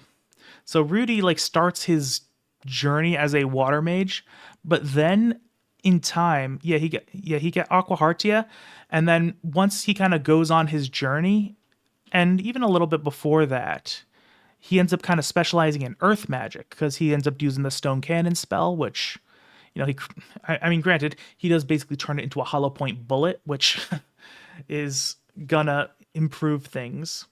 But also his figurine sculpting is done with essentially high level earth magic. And later on, he starts to, when he becomes an adventurer on his own after the Demon Continent arc. Yeah, he also ends up learning Quagmire, where that becomes a signature of his, because he would Quagmire turns the ground into like quicksand, basically. Not really, but the same kind of thing. Because when he would party up with people, he would use Quagmire as an opening, and that was his primary role. And he specialized it to the point where he was nicknamed Quagmire because that's just how he does things. So, which is another earth spell. So he ends up transitioning basically into an earth specialist, even though he ends up using everything. So I thought that was interesting. I wonder if that's like symbolic of him kind of taking his own journey in magic as opposed to just following in Roxy's footsteps.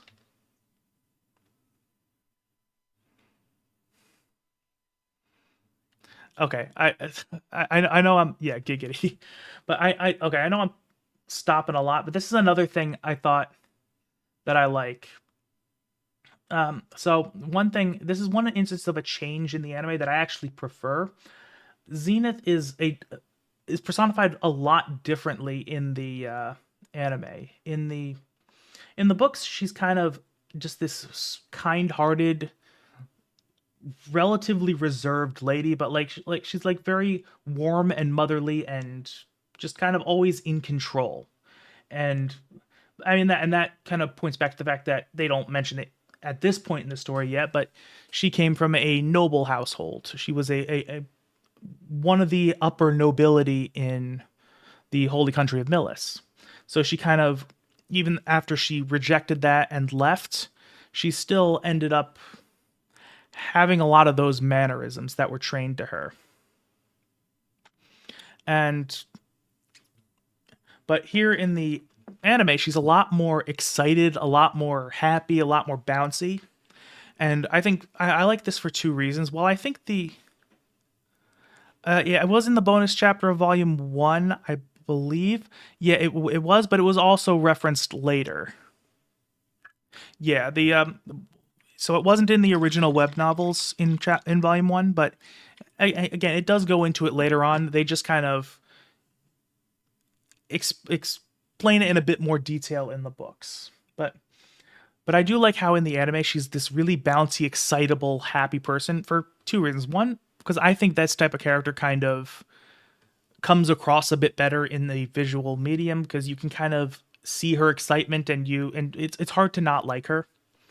But also I think that when she eventually gets her issues in the labyrinth, and how she gets that kind of magical thing, it's very complicated what that is. I don't even know what to call it because it has like a variety of effects.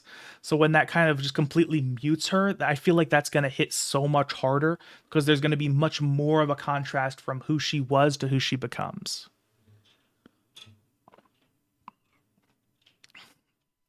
Yeah.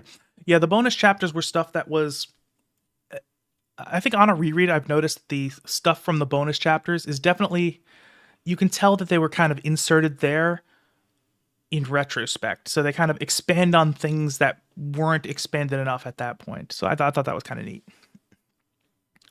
And yeah, and Rudy does a good job, as much as the book version of Zenith is a great mother, great person. This really does go so much further to viscerally show you how much of a healthy life he would do. Okay. Oh, that's interesting. Okay, that's kind of cool. I gotta say, if I get good enough at Japanese, which again, I'm good enough to say a couple basic sentences, I'm not yet good enough to hold a conversation.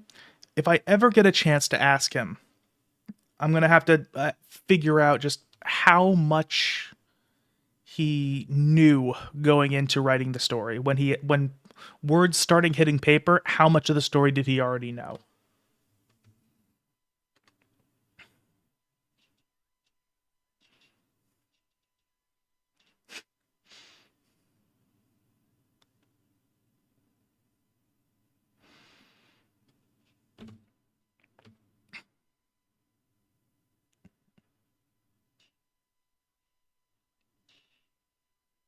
Yeah, that's the thing. Different people have different strategies when they write. Yeah, so it's one of those things. There's no correct way to do it, and that's partly because there's multiple different types of writing you can do.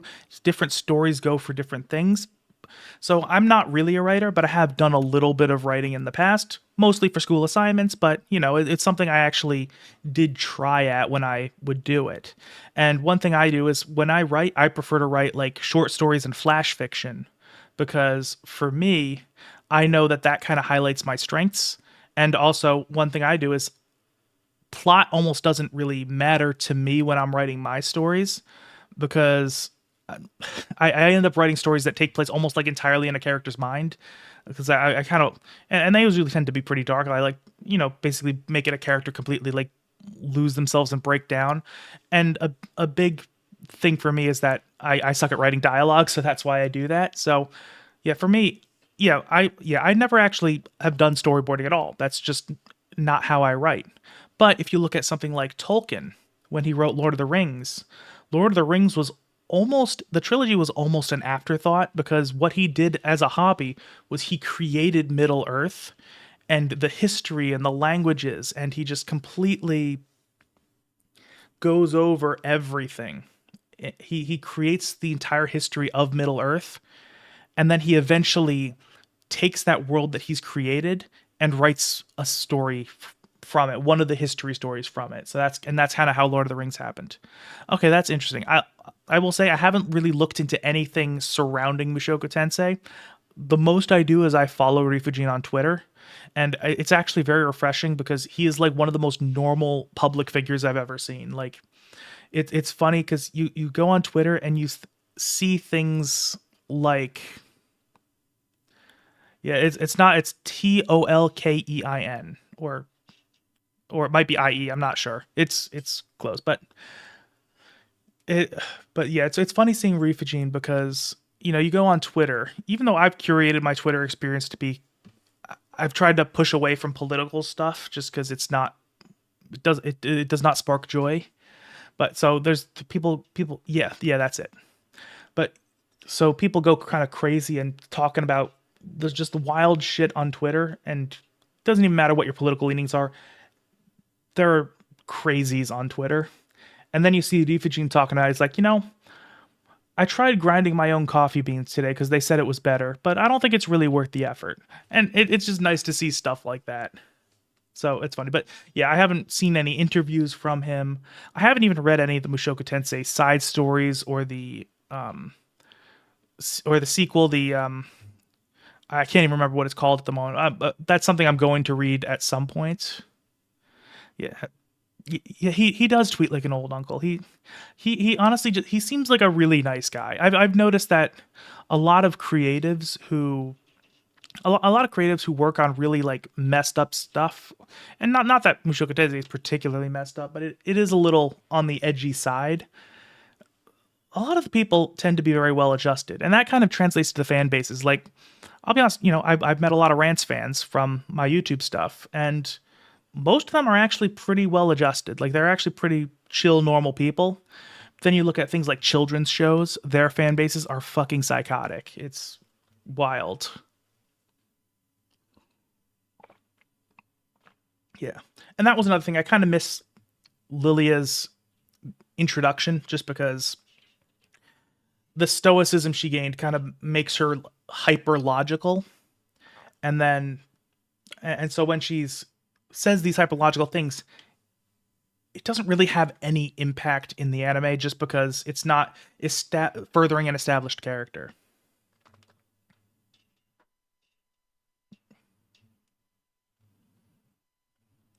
You enjoy listening what's wrong. There might be something to that. I think part of the thing, because I've noticed, again, because again, I cover a lot of edgy stuff on YouTube, and one thing is that there's definitely a stark difference between there's like a hurdle you have to overcome at the very start of anything, and any edgy media, which is you kind of have to understand, yeah, this isn't real. This is not an endorsement of anything, and that this might just be an exploration of something, or it might just be a case of, hey, bad things are going to happen and people aren't going to get their comeuppance. So you kind of have to overcome that hurdle before you can really engage with it. So I noticed there's a lot of people who can't overcome that hurdle, and it's kind of it's interesting to see. So I mean, it's almost kind of black pilled me in a way, in because there's sometimes I'll see a comment and immediately I say, okay, this is not something I'm going to engage with because I don't think this person is smart enough to kind of have these conversations. So when I see people speak in certain ways, I'm just like, okay, yep, opinion discarded. Which I need to be careful about that because I don't want to get to the point where I dismiss people out of hand when they actually have valid things to say. Because like I want to try to train myself to that, to discard opinions when they're actually just not capable of discussion, as opposed to when they disagree with me or dislike me. So that's something I do need to kind of hopefully not fall down that rabbit hole.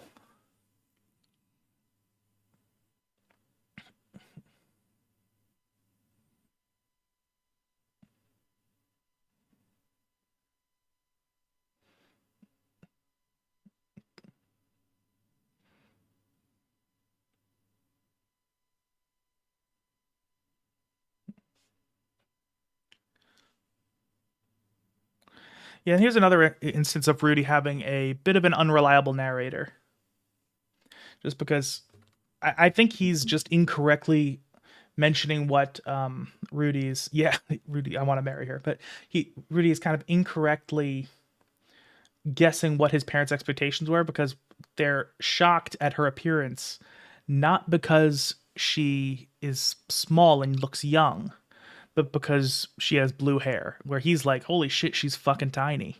When so he and again, for a long time he just assumes she's like 12 years old, even once it becomes kind of obvious that she's older than that, because she's too smart to be a 12-year-old. But and Roxy, she's another character. I really like what she does in her entire arc, because she has a whole thing about self-acceptance. That's like her entire journey, is finding herself worthy of love and admiration. Because one thing, she has that inferiority complex a lot like Rudy's, where she just doesn't feel good about herself even though she's proud of what she can do. And Rudy humbling her kind of pushes her to better herself, and that's what gets her to the level of Water King, and how she gains recognition in her own right. But then she feels insecure about, I don't know. She looks about what I expected, but I don't know. Yeah.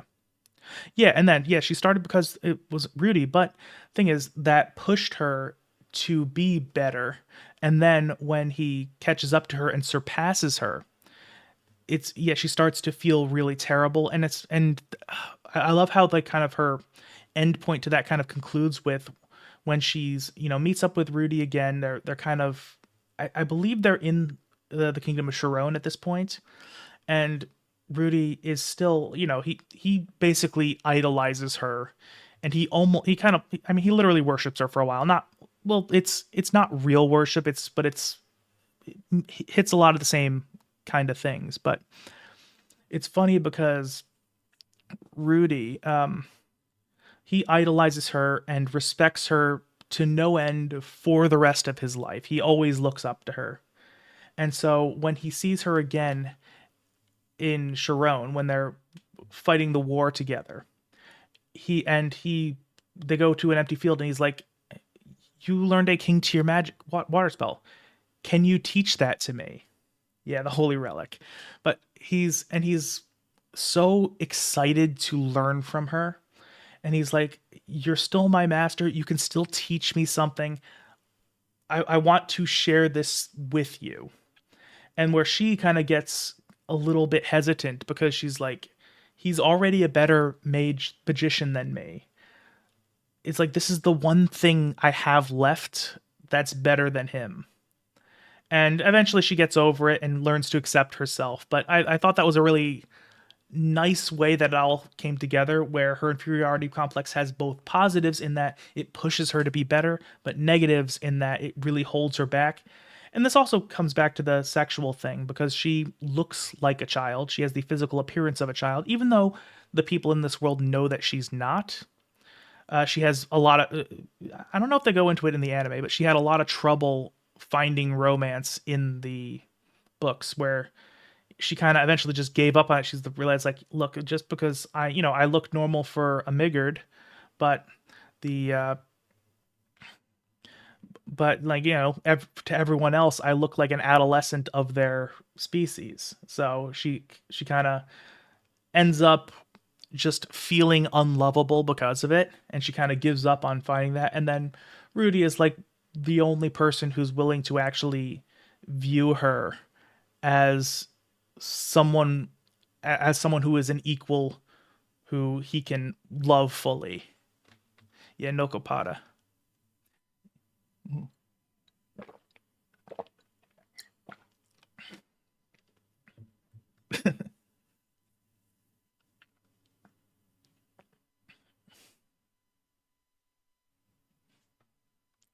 And I will say that that's one thing I do like about the Rudy's narration being his adult self, is that it makes that line so much creepier, and that's really funny. Hold on a second. I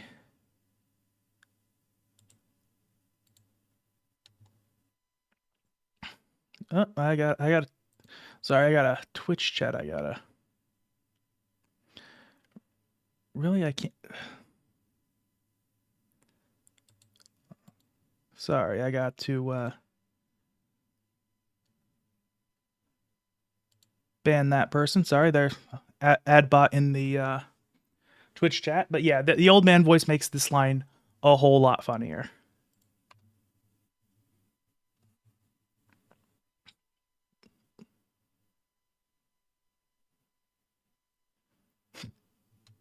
Yeah, it does. It does feel so much more fitting in this.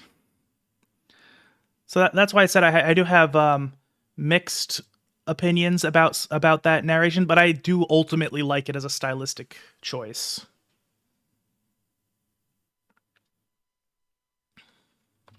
And also I do like the early parts of their relationship really showcase a lot of just interesting parts of Roxy's personality, because she starts out again very pessimistic, not quite like Rudy, but she's just like, this little shit is just gonna be this is just gonna be a job, basically.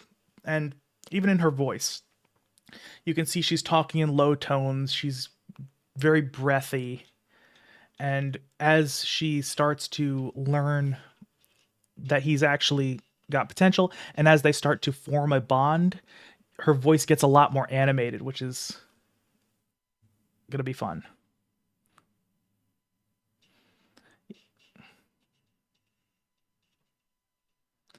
Yeah, and she's even now speaking in more of a lower register.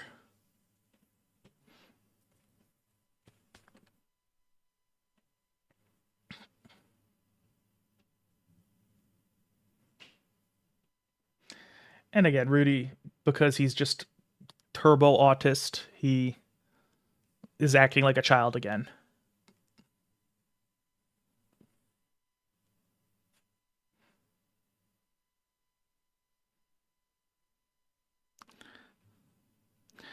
Okay, and this is another thing I actually do like, how the anime does this as opposed to the books, where it has more of a informal, calm flow in the books. I think this whole, and in the books they use this to kind of explain the entire magic system. This is where the world building and exposition dump happens. So they kind of make it a little bit more flowing, and part of it is also because a lot of it is told from Rudy. He's basically saying this is what she told me, as opposed to being all dialogue.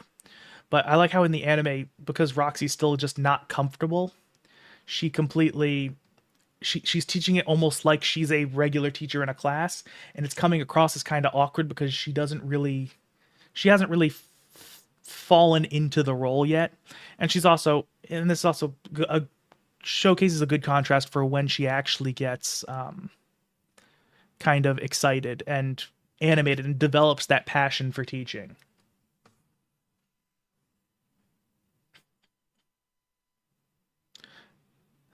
Okay, I will say that when I first watched this, I thought he really needed to pee. So it was kind of amusing when he's like, no, he's actually just nervous. Okay.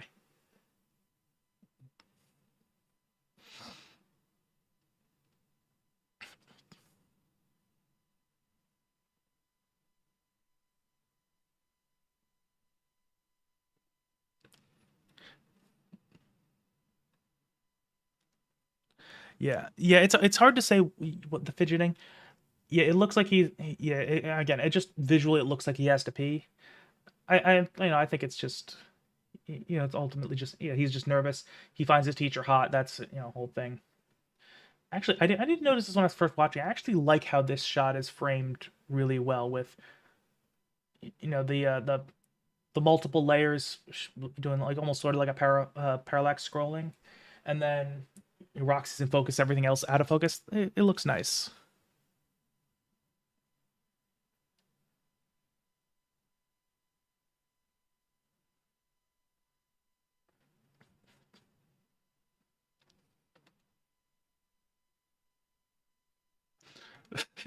And I love that just because that's the first like break in her personality. She's like, oh shit, because she's trying to put on this professional demeanor, but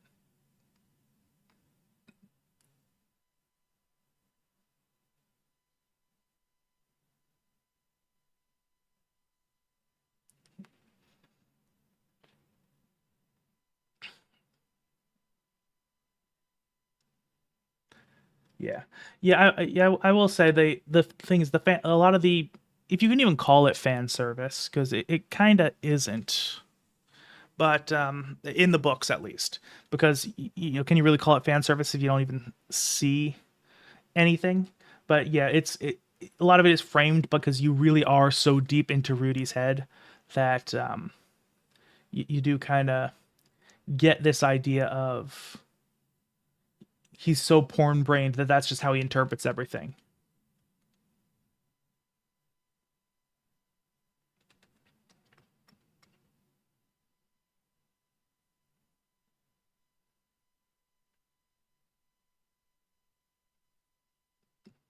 Yeah. Okay, and it is also interesting they decided to have the magic book not mention silent casting because although it's not a big deal in ultimately, but it's in the books they it mentions silent casting. It's like oh yeah, it's a thing, but only like really good gifted magicians can do it. So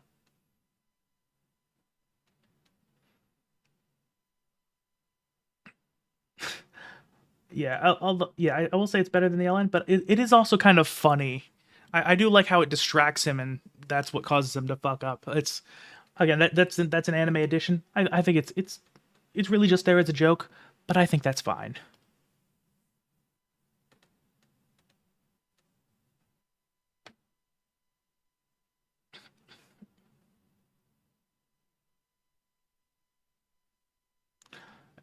Yeah, and that's the moment she's just like that's another interesting change where she just kind of gets floored by it. Where she's like not she starts out almost being like not happy because of her like inferiority complex, but in the books the thing about her is that she immediately gets excited about it, almost in the same way that Zenith does, but she like is like she hasn't yet like kind of associated that inferiority with Rudy, but she immediately in the books is just like holy shit, I have a student with potential. I can do things. It's like I am ready to teach this kid. And then she really bonds with him because he becomes such a he's such a passionate student, and that just kind of builds her own passion for teaching, and that gets her excited. But and yeah, she does get excited here, but I don't know. I'm not sure I like how unhappy she was at the start.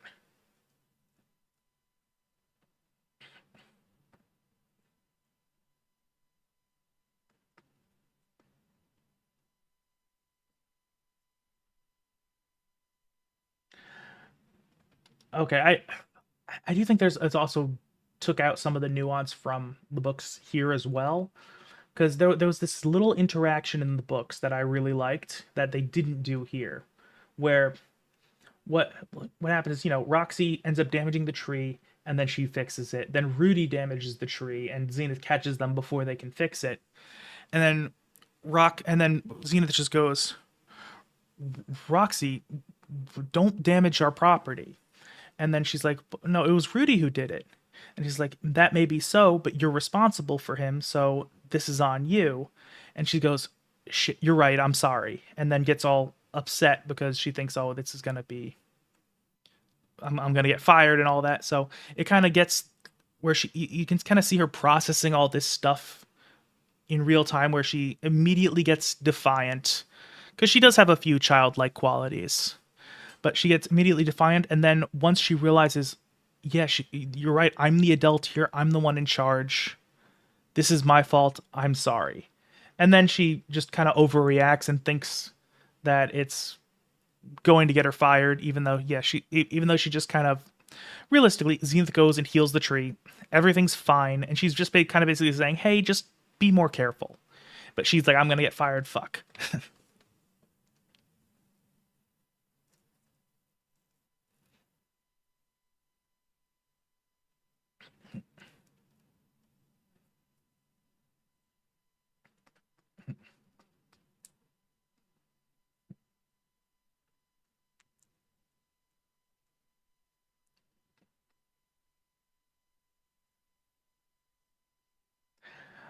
The, yeah, and this line is something I always love it. I love it in both the book and the anime, but I just love how it kind of ends. Everything kind of comes together to get this particular effect where he does not know how to interact with people, and he knows that he doesn't know how to interact with people. Like, he's at least that much self-aware.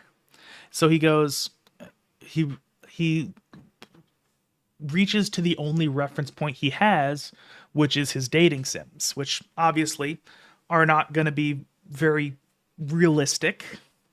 And so he ends up pulling a cliche from his fictional experiences. And when he says it to Roxy, he's trying to, cheer her up, like, unironically. But because it is so corny, it is. I mean, I don't know if it would really be a cliche in this world, because I don't know. They don't. Reefa never really gets into how the writing of this world works. Like, it doesn't how the authors of this world actually are, how the storytelling is. But so I don't know if it's actually cliche or not, but it's still corny regardless.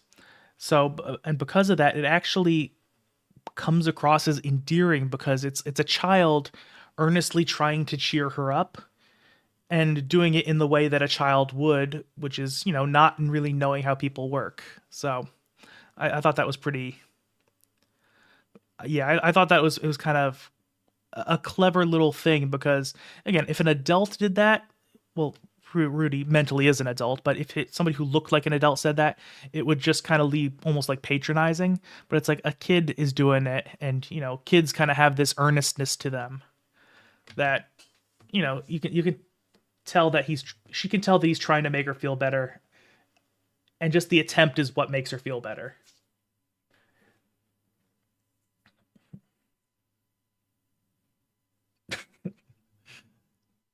And that's funny too.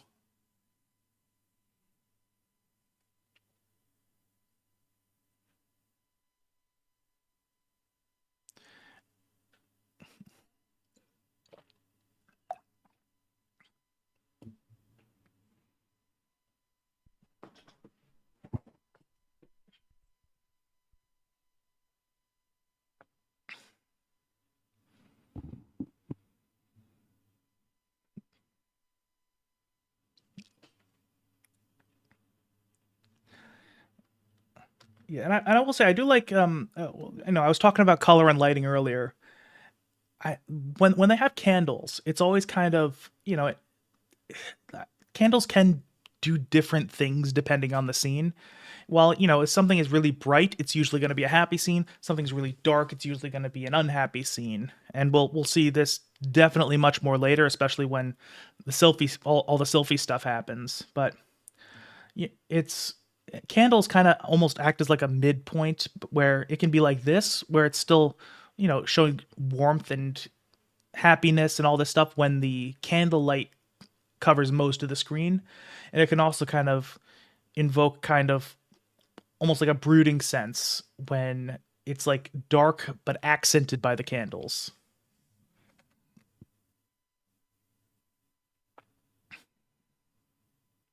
Yeah, and I do like yeah, I do like how the anime showcases Paul at this point.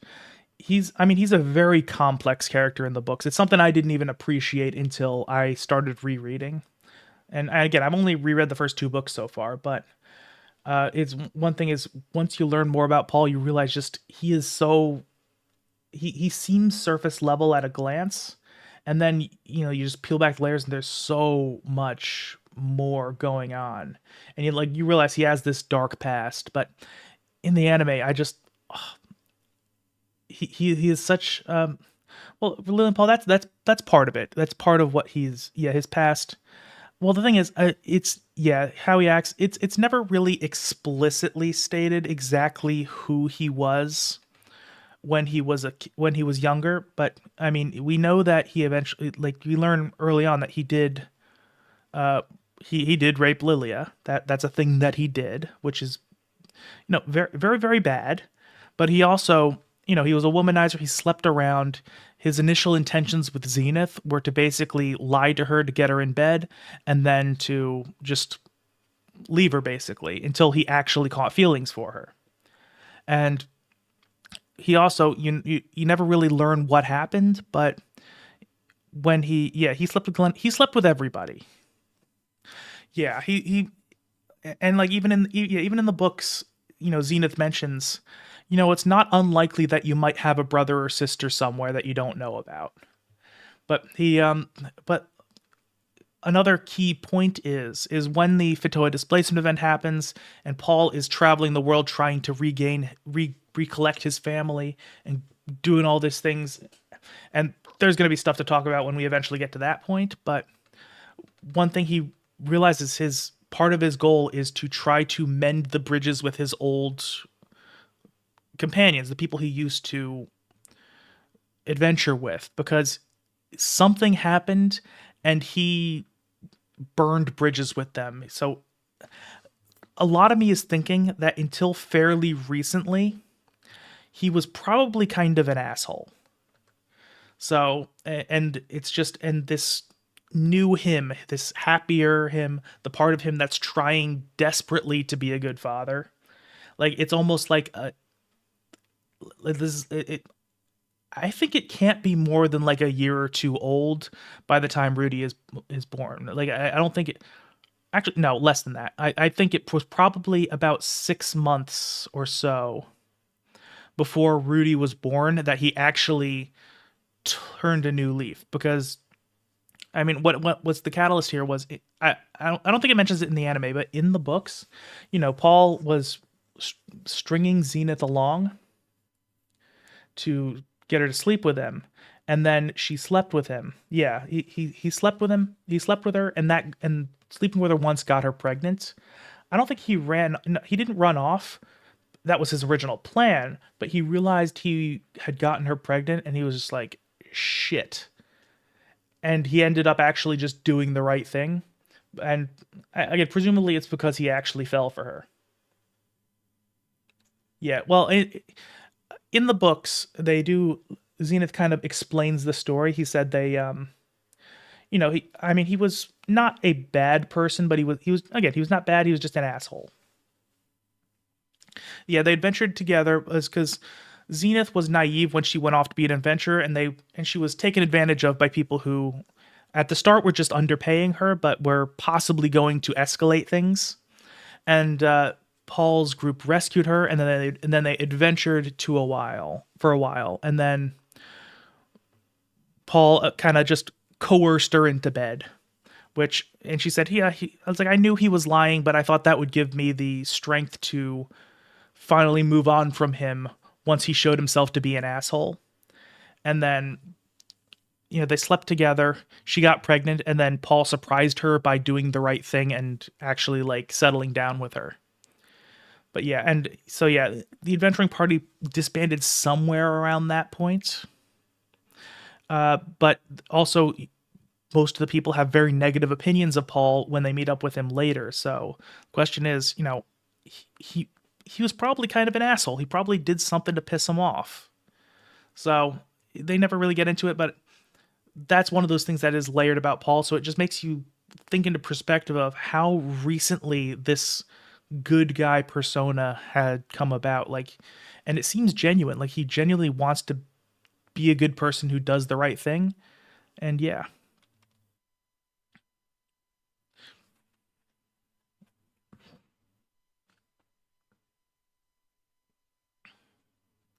And again, it's no coincidence that this like moment of optimism is bathed in a warm candle glow.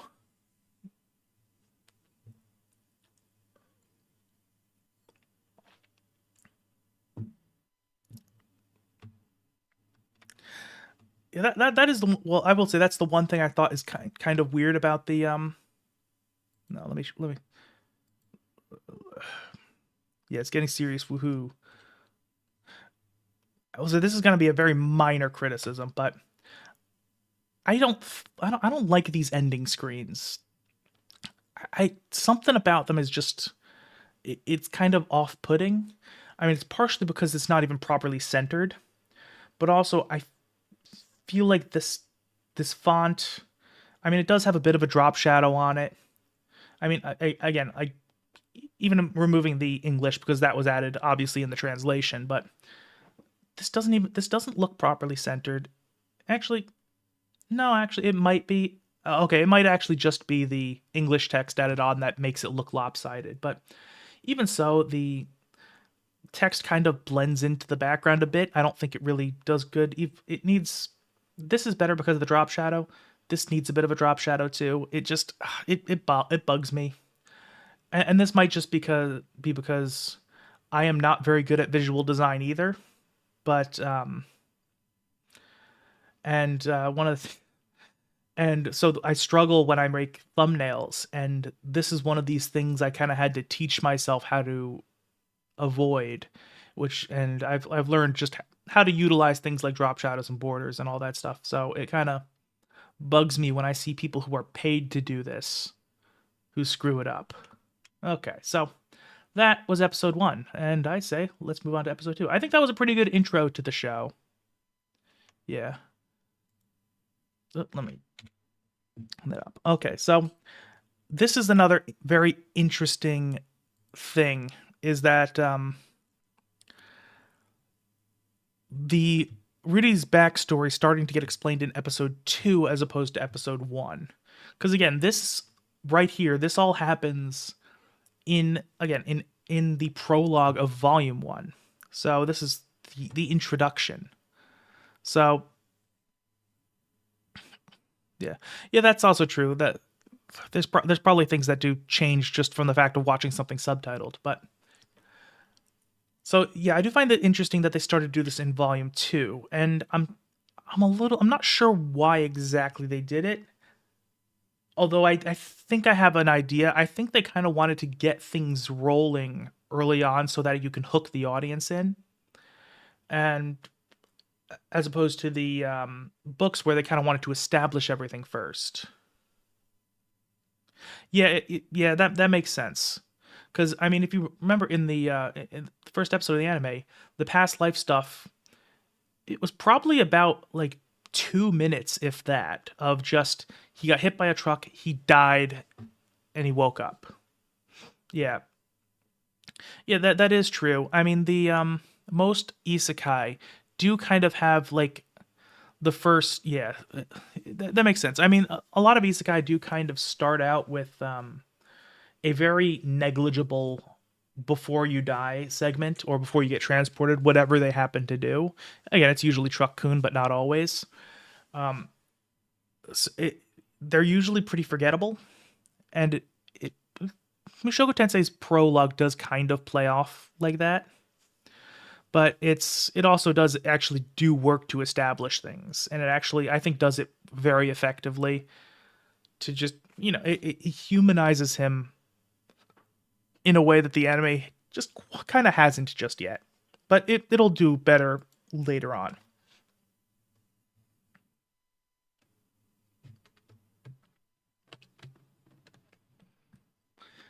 Although we're about to see one of the biggest fumbles in the entire anime.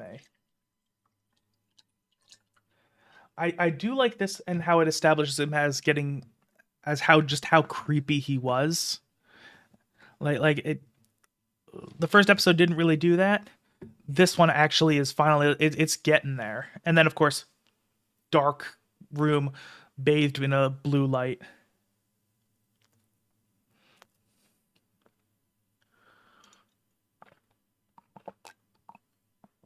Yeah, that's true. They didn't. Yeah, that doesn't do a great job. Yeah, I think it's something you can definitely figure out, but it's not as clear as it could be. But again, and it's raining. Rain is usually used for negative emotions. Everything's dark. I mean, this is pretty basic stuff, but I think it's done well. Oh, and there's Nanahoshi.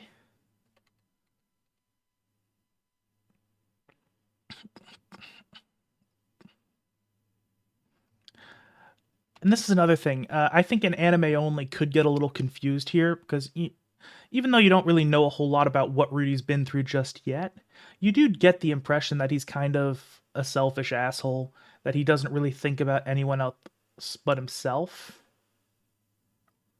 Well, with Nanahoshi, in the prologue, she's not really given any attention at all. Like it's not. I don't think she's even described as anything but a high schooler. Yeah, and well, yeah, his vocal cords were rusted, but also the idea is like, why would he act? Like, why does he care? And the books aren't explicit about it, but it does give you the idea that he'd just gotten done stewing in his various regrets. Like, I fucked everything up. Everything is probably my fault. Even though he's feeling indignant, he's like, I didn't do anything with my life. And part of it was he was kind of regretting his regrets almost. He's kind of like, he had almost internally kind of said, like, he almost kind of internally doesn't want to regret things anymore. And that's another thing about Rudy, is he kind of a lot of times rationalizes things in a weird way early on, where he'll do something that is good or kind, and he ends up not being able to accept that he's just being a good person, and instead he kind of rationalizes it as having some sort of selfish motivation, where his motivation for helping the high schoolers who are about to get splatted was, I don't want to. I feel like if I saw these two people get turned into a smear on the ground, I might not feel very good about it afterwards. So that's why I'm going to help him. So and of course then he tries to shout out, and he just his voice just isn't quite working. So he's like, shit, I got to push him out of the way. Yeah. It's like he's having those conflicted emotions. Like, part of him is like, this is so unfair. Why is this happening to me? But the fact that, because Rudy, I think, even in his past life, I believe he was always pretty smart.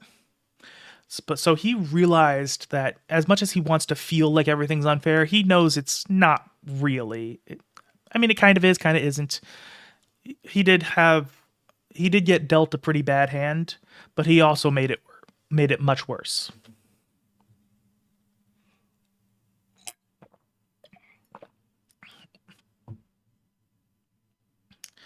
But it is interesting how they frame it. Instead of being the prologue, they frame it as like a trauma flashback. So that's kind of neat.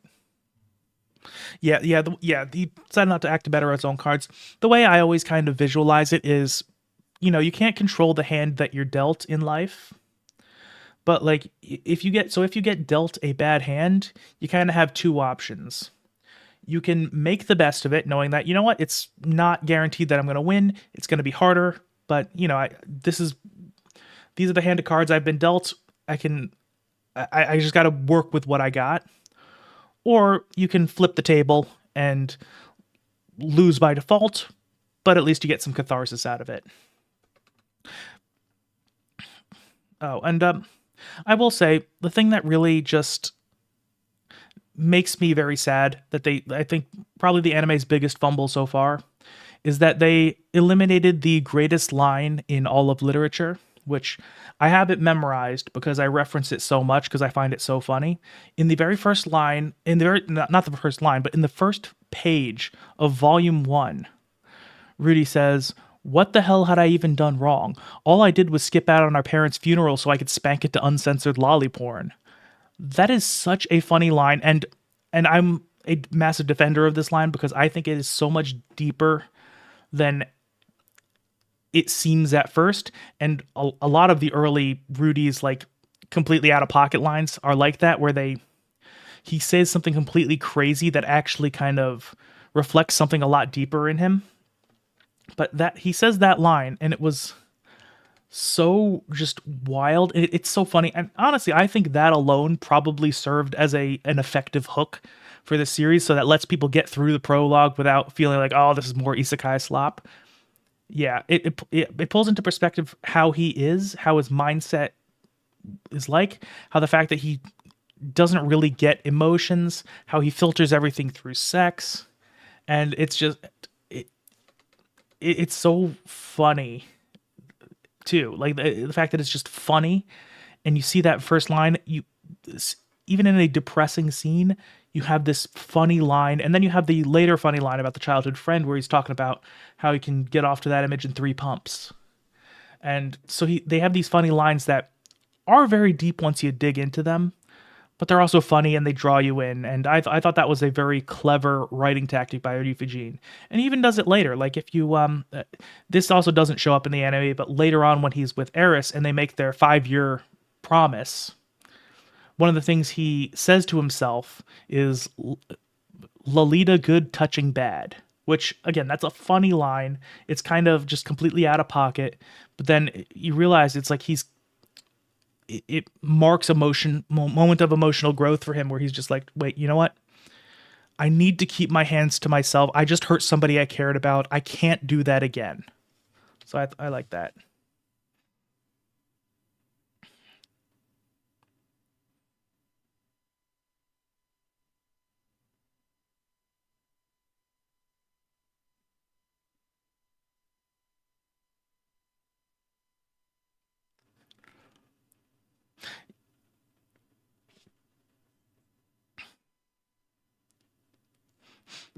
Yeah.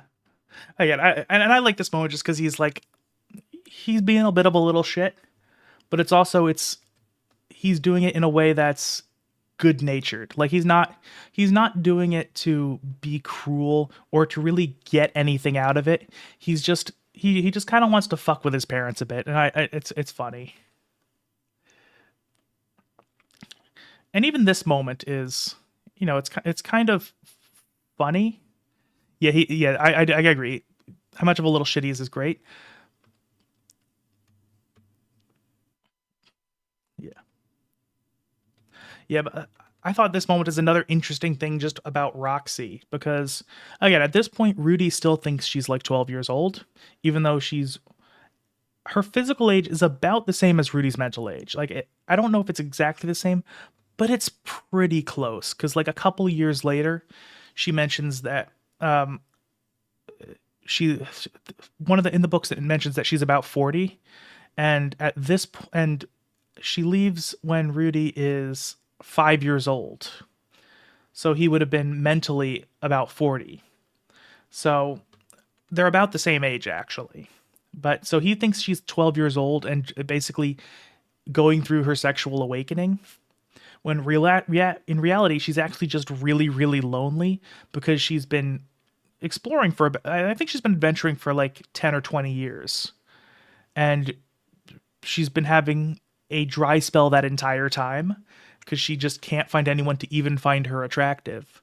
And so, she's kind of pent up. So it's interesting how the Rudy's perspective conflicts with reality.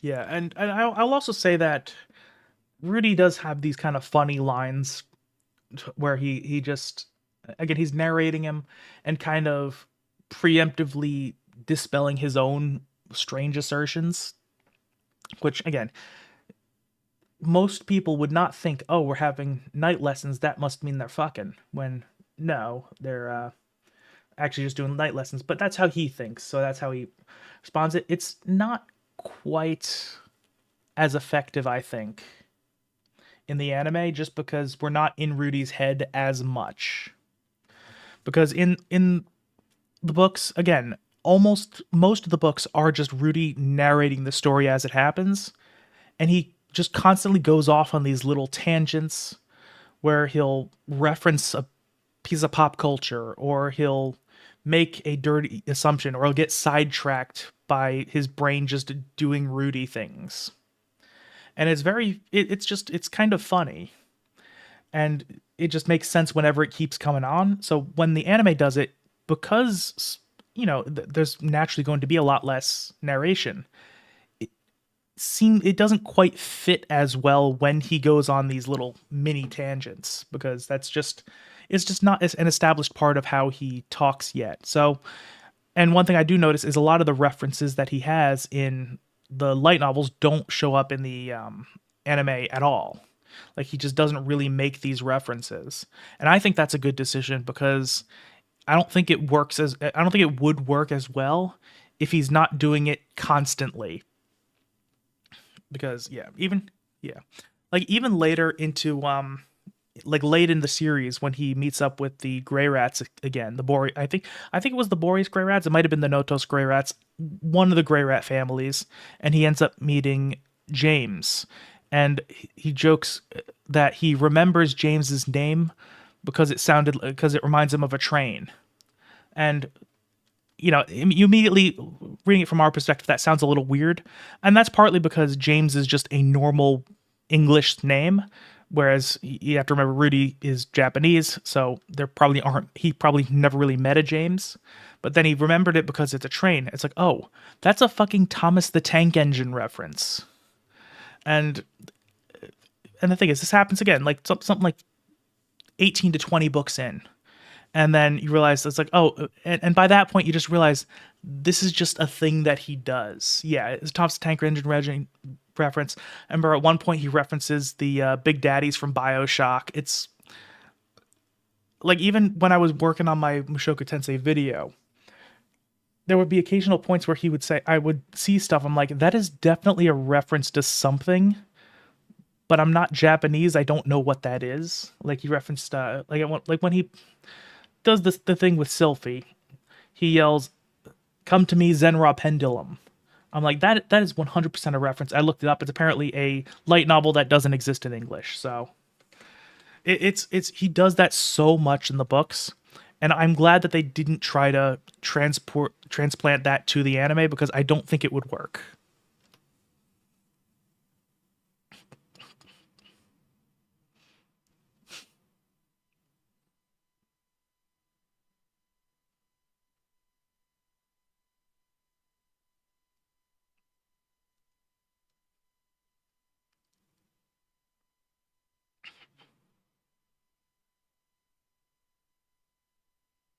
Yeah, that's also true. I mean, it's also part of it is, again, because Rudy is kind of this, degenerate otaku gamer guy, and it's kind of appealing to the teenage and young adult crowd. who are likely going to be a bit more into otaku culture than the average person.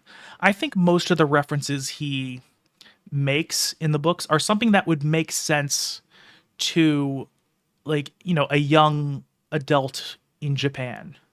It's just a lot of the stuff is references to Japanese stuff, so it just doesn't have any cultural impact here. So, and I mean, it is one thing I'm slowly starting to learn when I, look at stuff from Japan, what parts of my culture are more well known over there and what parts are not. Like, for example, Japan, they like Sherlock Holmes. Like, Sherlock Holmes is a very common reference there, just like it is here in the West. Yeah, yeah, that's the thing with a lot of Japanese stuff. A lot of Japanese stuff, the even the big studio stuff is not made for any audience aside from Japan. They usually don't even consider America or Europe when they are working on it. It's just not even a consideration, even though it's part of their business strategy to license that stuff out. There's good and bad about it because the good is that I like how our own culture. First of all, it's nice to see it's basically a snapshot of Japanese culture. It's exciting to kind of explore that, especially since I'm not Japanese. I've never been to Japan, so I don't really have any other way of experiencing it myself. So it's kind of cool to learn about it that way. It's also nice that a lot of the Western media discourse doesn't bleed into Japanese products very much. So like there's just things that are concerns here. Like for example, political correctness. Japan doesn't really do that. Like they don't they seem to view writing, they care more about intent than the people in the West here. They realize if you're not trying to be derogatory, they're not going to take offense to something in fiction. So which, and granted, a lot of people in the West don't either, but it does kind of bleed into a lot of popular media. So those are the things I like about it. Unfortunately, one of the things I dislike is that that attitude kind of extends to how it's treated post-release. So, for example, like, and this is a problem with big studios, and it's why the YouTube stream has this awful filter on it. It's because I have to, because the way anime studios work is they will block. Yeah, I think it does pretty great. I've mentioned I have a few mixed opinions about it, but ultimately I do really like it. But yeah, one thing is Japan a lot of Japanese companies try to kind of enforce their own cultural ideas of media onto the West, which it's like, the way I see it is if you're going to do business in another country, you got to play by that country's rules. And Japan does not have, not at least not in the same way we do. They don't really have any kind of fair dealing laws, where most developed countries have essentially carved out exceptions into copyright so that you're allowed to talk about things, you're allowed to review things, you're allowed to analyze things. So like what I'm doing right now, you can't know for sure because fair use is a case-by-case thing by design, but I am reasonably confident that what I'm doing right now is completely legal and would not, and if it went to court, that I'd win. However, Japan doesn't have that. Pretty much the only thing similar to that is I think they have parody is protected in Japan. Other than that, the copyright owners can do pretty much whatever they want with their IP, and they like to have control over it. So they will actually, yeah, they would actually like block. One of the reasons I don't really make anime content on YouTube anymore is because you have to do all this crazy stuff, because if you get automatically detected, you're in for a couple of weeks where they will outright block the video. At least when you're watching you're reviewing a Western movie, and if it gets claimed, they just want the ad revenue, so you're fine to fight it while it's still doing its thing and getting views and all that. With Japan, you have to resolve that stuff before it goes public, or it'll just go up and down, and that'll kill the reach. So, and that's one thing is I think, like, it's fine if they want to do that to people in Japan, because that's the law. But like, again, if you licensed it out to America, you're taking American money. You kind of got to play by American rules when dealing with America. And just like if I were to go to Japan and wanted to sell something, I would have to follow their commerce laws. That's just how that works. So, I mean, yeah, I think eventually, I wouldn't be surprised if eventually there ends up being a lawsuit, but it's one of those things. It's gonna take a long time before that happens. These kind of things are decided by precedent in the United States, and unfortunately, that precedent doesn't get established until somebody files a lawsuit and it goes all the way to trial. Like, you remember years ago, the reason that edited response videos are pretty much universally agreed to be an acceptable thing is because of the H3H3 versus Matt Haas lawsuit, where they did a response video to Matt Haas, and they got sued. They spent like six figures in legal fees to defend themselves, and they won, and that set precedent that this kind of commentary is fair use, is legal, is valid. And that was very important. But it took years and somebody willing to just go the distance and not settle. And that's one of the negatives about the US system. But once those precedents are established, then good things can happen. I wouldn't be surprised if eventually somebody gets sick of, and it would probably have to be a big creator who has sponsor obligations. This is how I think this is just headcanon of mine, but I think what's going to eventually happen is if this president is going to get set, somebody is going to make an anime review, something that is pretty clearly fair use. Anime studios are going to block it, and it takes weeks to resolve these things because it can take longer even depending on how petty they want to be. Like I don't remember if it was Kadokawa specifically, but one studio, what they would do is I would contest their claims, and then they would retract the claims and then issue new claims on different parts of the video. And I had to kind of just go through that until they gave up. I wouldn't be surprised if this is going to happen to somebody who has a pretty big following, who has sponsor obligations. And what's going to eventually happen is they're not going to meet their deliverables, where they're not going to get the videos out in time, and it's going to cost them money. So then what they're going to do is that then, and if I don't get sponsorships, I'm not the only, at my size, the only people who are offering me sponsorships are like crypto scams. So, and I'm not going to do that. But actually, I did have one legitimate sponsor offer, but it was one of those things where it wasn't a crypto scam, but it sounded like a crypto scam, so I decided not to do it. So what's going to happen is these copyright claims will cause somebody to miss their sponsor deadline. And if you're a big YouTuber, that can cost you thousands of dollars, because it's a breach of contract. If you don't get paid if you don't hold up your end. So then that person could sue the studio, and the big studios all have branches operating in the West. They are entities in the West, and that's one of the things. If you do business in the West, you open yourself up to getting sued. You can get sued where you do business. And what's going to happen is if it gets all the way to the end, they set some precedent. All of a sudden, anime studios are going to have a legal precedent to, hey, you can get in trouble if you fuck with videos that are clearly in bad faith. So I'm hoping that happens. I don't know if it ever will. Hey, who knows if things end up popping off for me and I make a ton of money? Who knows? Might be me.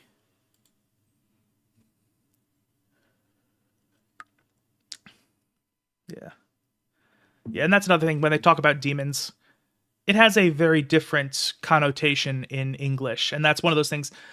I'm a firm believer that if you're going to be consuming a lot of media from a different language, I think it's worth spending a few weeks. You don't have to be fluent, but spend a few weeks learning that language and how it works. Because you end up learning a lot of nuance, especially if it's something as different to English as Japanese, because they're like, from the ground up, Japanese functions differently. A lot of words don't translate one-to-one. They have different connotations. And also just the way Japanese works, the way people talk to one another flavors, adds a lot of context that is like they're not doing it to add context. It's just the way they speak naturally adds context for yeah. Yeah, the thing is like one thing. Yeah, that's true. Yeah, translation between Japanese and English is very hard. I have a lot of respect for the people who are able to translate things well. Like one thing, it's like I'm trying to think like if you were to translate something from English to Japanese, there might be imagine talking a imagine like a 17-year-old telling a story. It's like, oh yeah, my brother, I was at home. My brother was giving my parents a hard time. You know, he threw a tantrum and pissed himself, and wouldn't eat his broccoli and all that stuff. And and then the joke would be later on you learn that it's his older brother, and that's what's funny because you imagine the person being like a toddler, and so that joke wouldn't work in Japanese because they don't have a age neutral way to say brother. You would say ani or ototo depending on if he's older or younger. So that would just completely kill the joke. So things like that happen both ways. It makes it very hard to translate the language, and it also just makes things different. Yeah, funny story. So I was actually talking to Koryu a while back, who's one of the higher ups at Manga Gamer, and he's translated a bunch of stuff. And he mentioned that when he was translating, I can't even remember what he was translating. There was a scene where they were using the Japanese word kuribo, which has a double meaning, and the whole scene was based on a pun, because kuribo is a shortening of Christmas bochi, which is when you spend Christmas alone. But kuribo is also how the Mario games call what they call Goombas. So the entire scene was just full of Mario references. And he told me he had no idea how to translate it. He said he wrote more in the editor's notes than he did in the actual translations. And he said the editor's notes he gave were pretty much a desperate cry for help. And I think he said they eventually went with gooning, so that they talked about gooning, so Goombas, so it didn't quite fit, but at least it made some sense, which I thought was kind of funny. Yeah, it is wild. It's one of those things that really made me appreciate how ridiculous translation could be. And this was from before I started learning Japanese, so I didn't even know how bad it could get. But yeah, and the reason I'm talking about this is because that's one of those things when she says, I'm a demon. She says Mushoku, where Mushoku is just a fantasy race demon. It doesn't have the supernatural impact. Yeah. I mean, yeah, there's a lot of stuff that would be interesting to read that's not either not translatable or just isn't translated, or is just too niche to be translated.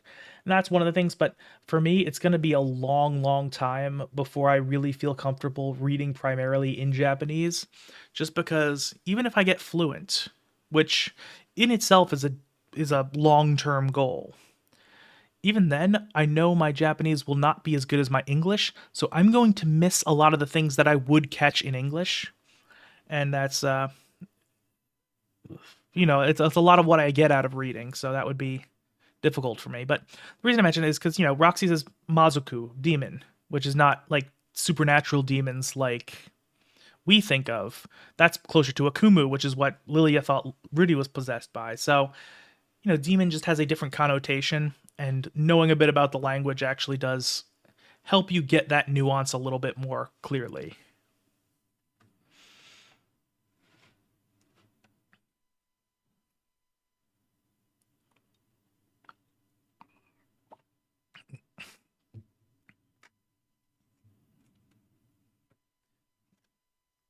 Yeah, and I do like how they bring up the super in the anime a little bit more than they do in the light novels. Because for now, it's pretty much just, Roxy tells Rudy about the supered, and then Rudy has a brief moment of thinking Sylphie might be a supered, and then they kind of forget about it until they meet an actual supered. But I do like how in the anime they actually reference it a couple of times, like especially when they have that flashback to the village when Rudy is over at the Boreas Grey Rats, which didn't happen in the light novels, and that's one of my favorite additions to the series so far. But yeah, although also it's just painful that the anime does not have the Rance reference anymore, because in the light novels, Rudy is like, hears about the super and is like, oh shit, they might be Kalar. And he asks her a bunch of questions that confuse her. It's amazing. I was very happy when I saw that. And it's also interesting how they actually call it the Laplace War instead of the Great Human Demon War. Not really any opinion on which is better. Just thought it was interesting.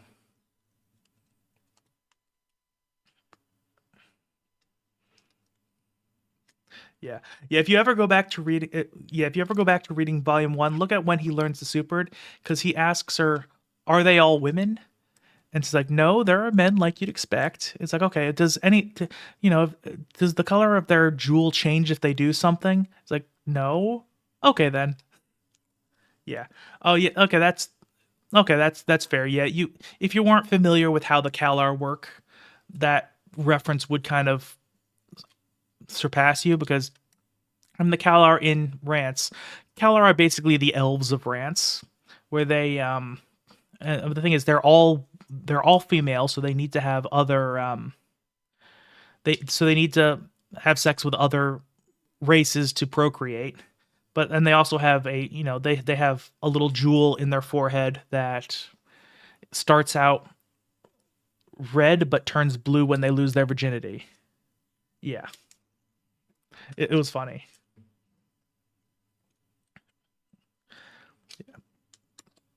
Yeah. Yeah, I also like this whole thing because it sounds like the kind of I mean it, and the anime actually shows this really well, where they say the the super are treated basically like the boogeyman. It's like, oh, you gotta you gotta behave or the super will get you. And it's kind of sets up a series of expectation subversions of misdirections where it sounds like just kind of a myth that kind of got exaggerated over time. And then you meet Ruijerd, who is just like one of the most noble and honorable people in the entire series, and like one of the most morally sound. And you realize, and you see how he has just this drive to protect children, which is like, that's one of the most easy ways to say you should really look up to this guy, is that he really cares about children. So you think, oh, that those stories must have been, made up. That must have been just, you know, exaggerated. And then you realize later on, it's like, oh no, it actually did happen. It's just, they were kind of magically tricked into it. So I thought that was a neat little long-term bit of world building.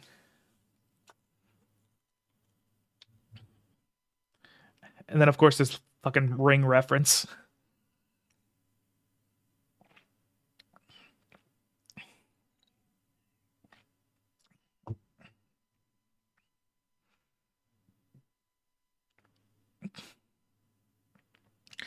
Yeah. Well, I'm glad they don't have as many pop culture references in the anime, just because it wouldn't fit. That one I thought was funny. Yeah, he does. He brushes off at a story. Then he takes it a little bit seriously, because he gets freaked the fuck out when he first meets Ruijerd. But yeah, and he eventually learns as he becomes friendly with Ruijerd, who ends up becoming almost like a secondary father figure to him. They end up, he learns, and then he just kind of dismisses them. He says, "Yeah, no, I bet that was completely wrong." And then Ruijerd tells him the whole story, and it's like, oh no. Yeah, they actually did, do just a little bit of genocide.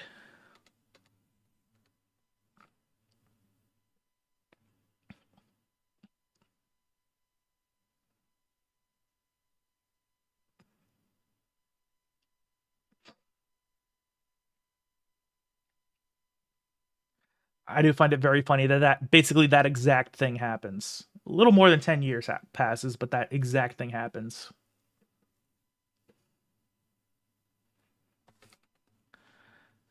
And again, more unreliable narrator stuff where Rudy thinks, oh, just because these haven't had time to become cliches in this world, they might actually be profound, when it's like, no, he's actually just childlike and endearing because he's a child, and they think it's just a child doing kind of cringe child stuff, but it's cute because it's a child.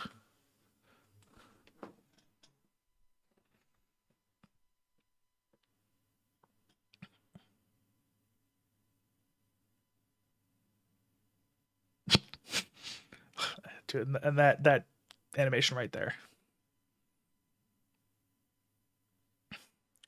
And once more we got that violin track going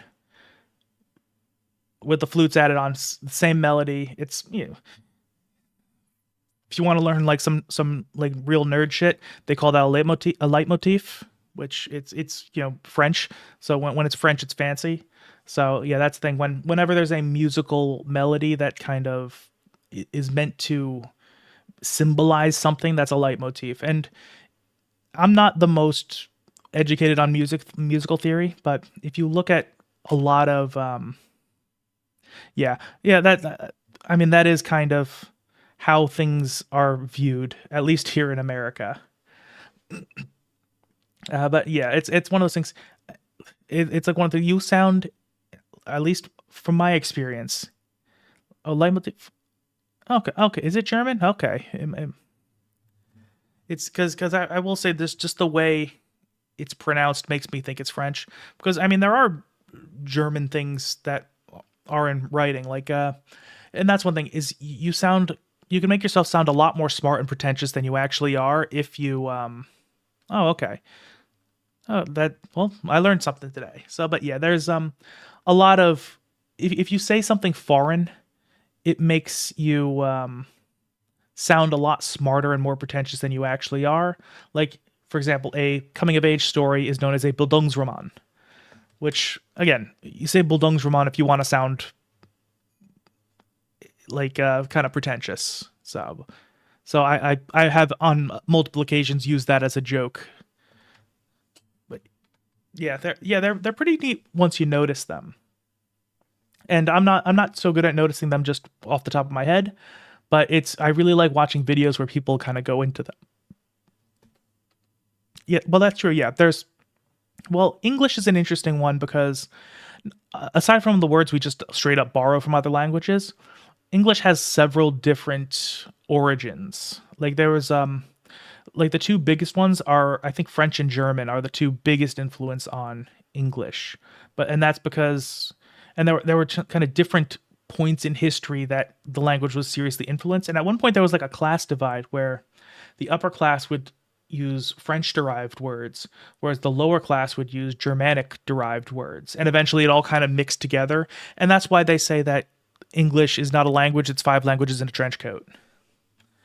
And that, as opposed to something, again, like the Romance languages, which all come from Latin, or the East Asian languages, which usually have roots in Chinese. Yeah, it's interesting. I think if you know the YouTube channel Oversimplified, they have a video about I think it was Oversimplified who did a video about how the English language kind of got impacted by both the French and German stuff at the same time.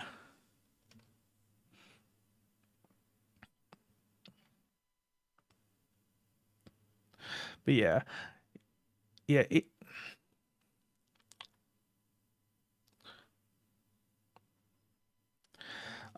I will say I do like how they actually showed that swordsmen are able to do things that are impossible. Because I mean, you can't do that in the real world. Probably not. Maybe if it's like pumice or something, you probably could. But yeah, and I know in the books it was more explicit about that, where it mentions that it's like a really powerful swordsman can really mentions, you can cut through a boulder and you can like attack from a distance, which yeah, it is. Yeah, it establishes advanced swordplay, and that also establishes kind of Paul's limits in the books, at least, where this is something you do at the advanced level, is being able to break a boulder like this. However, something you can do at a saint level, you need to be able to do the Sword of Light, that's essentially the teleporting sword strike, which I will say, I absolutely love how the anime visualizes that. Granted, I've only seen it once so far, which is when Ghislaine does it in episode 4 or 5. I think it was probably episode 5. Yeah, that was, and that's a saint level ability, and that was cool. But and that's something in the books they mentioned, that Paul can cut through the boulders, but he can't do the Sword of Light. Yeah, they. I will say the sword plate isn't as clear as the magic side of things in the books. But one thing they do mention is that you can't be a sword saint if you can't do the Sword of Light. And I think the sword god, Golfarian, he definitely. I'm pretty sure he mentions like that. I think a lot. I don't know if it was him or it was something else that kind of just being able to do the Sword of Light was kind of like the marker, almost in the same way as doing a Saint tier spell makes you that rank. Although, granted, he also just gives people ranks whenever he feels like it. Like when Eris goes to train with him, he just kind of he sees her do her thing. He's like, "Okay, you're a Sword Saint." It's like, "Okay, why not?"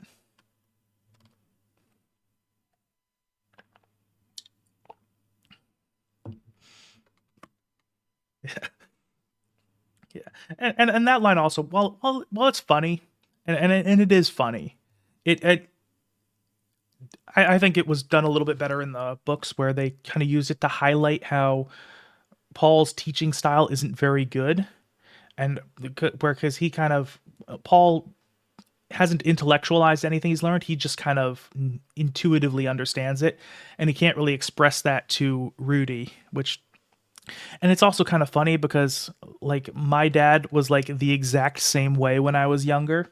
Where one thing I learned not to go to him to ask for help with math homework because math was something I was not very good at, and but so my dad would kind of try to explain things because my dad has an engineering degree and worked in insurance his entire life, so he knows numbers. He would try to explain it to me. He would just explain it to me to try to get me to figure it out for myself, and I just couldn't when I just needed someone to explain it step by step. And so it's funny to see Rudy's dad acting like the same way my dad did.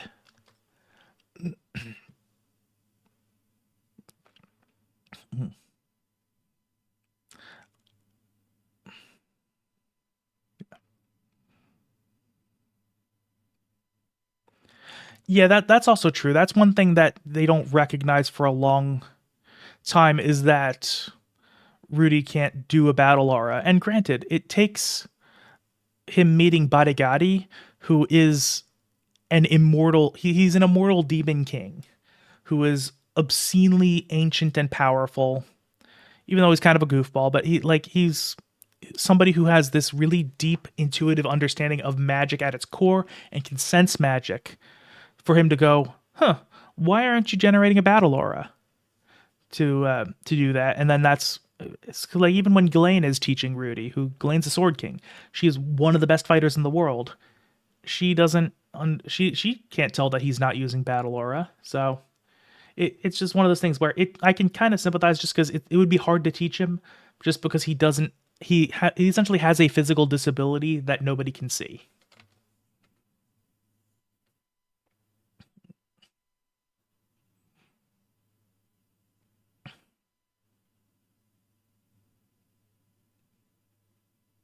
I fucking love that. Like that transition right there. This is one of the anime's strengths. One of the ways I think they do a pretty good job at recovering from not really showcasing how bad Rudy is fucked up. Like the fact that they have these transitions. In fact, let me go back a little bit. I just want to show just how that. There we go. Again, look, it's bright. It is raining, but it's not meant to be like bad rain. And immediately goes dark, and they take out their phones. You can see that it's not real. Such a visceral way of doing that. I like that a lot. I think that really sells the fact that Rudy is fucked up, that he has this lingering trauma from his past life. Again, it doesn't do it as well as the books, but yeah, it does it does a great job. I love these little visual tricks. They do it a couple other times too, and I loved it every single time.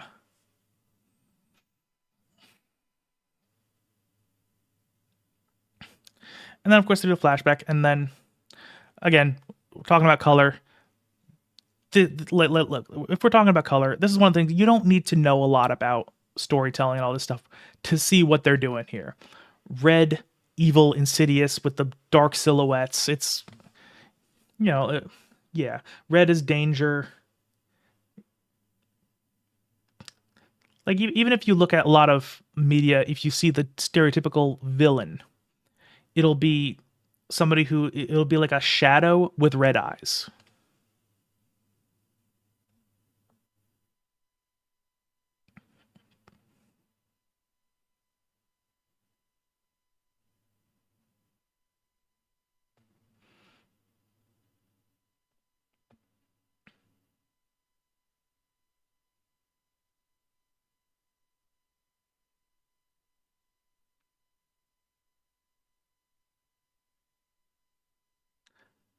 You know, I like that little line. I don't think that was something that was in the books, but it's a nice little, yeah, it's a nice little bit in the anime where Roxy is mentioning is like, oh, this is just this beauty is something that excites me and makes me eager to explore. Rudy, to him it's like overpowering and scary. Then he's like, I just kind of want things to keep going the way they are. This is comfortable for me. And he genuinely is having an amazing time, so that's why he's so happy about it, but he's also kind of contradicting her without doing so directly.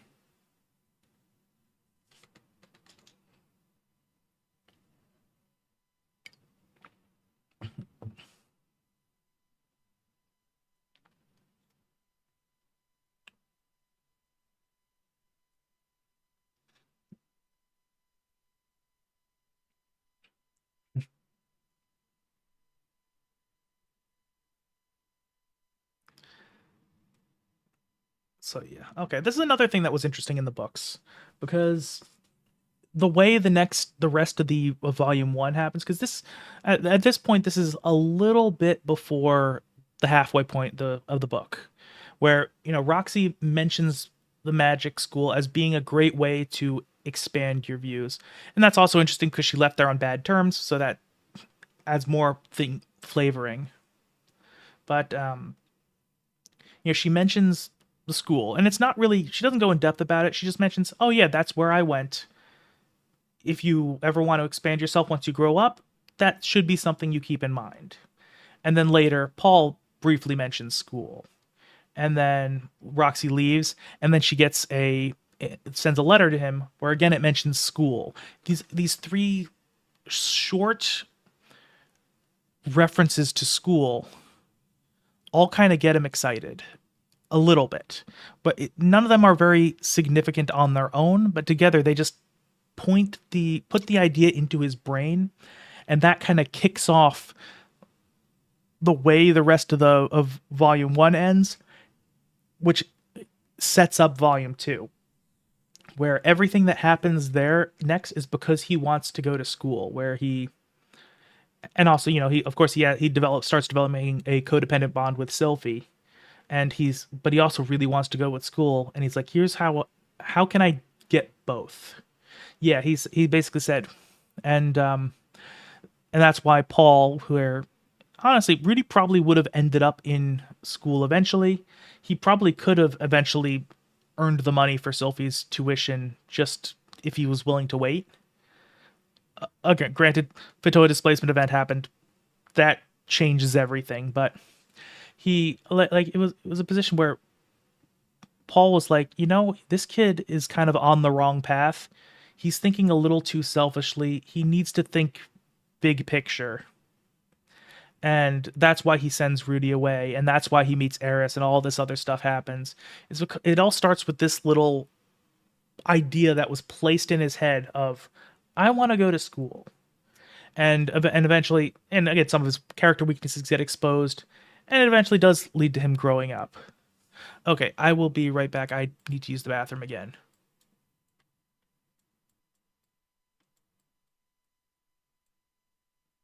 All right.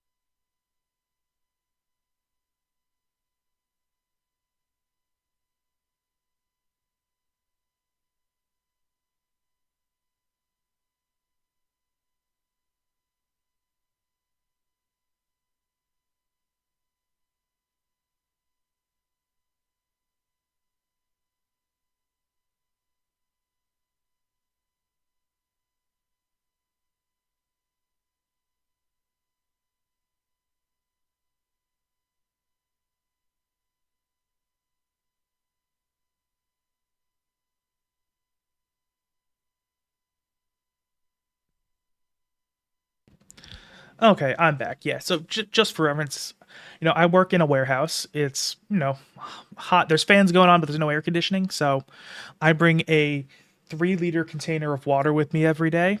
And over the course of the day, I end up going through the entire 3 liters of water and usually a little bit more than that.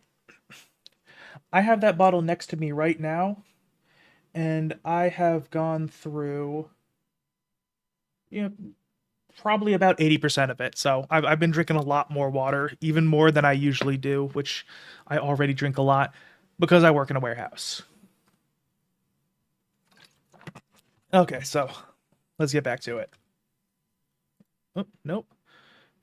Yeah, I'm not used to Epic Pen, so I gotta. Yeah, that's true. I have in the past. Again, I used to. Again, I mentioned the last time I streamed before today was, yeah, it was 5 years ago, and there was one day where, oh, cat's back. Yeah, there was one day where I I think I was trying to stream Katawa Shoujo and I was reading through everything.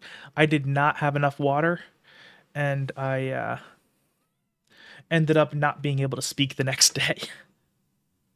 And sorry, one sec. I got, yeah. I mean, it was fine. I got better, but it was a very interesting experience. Like even when I was sick, I've never had that level of cannot speak. And okay, I once again have a cat in front of my monitor. Hey, come on, girl. You want to hang out? Like I have a spot for you right next to me that you can use anyway. Come on, there you go. There you go. I'll pet you later. Okay.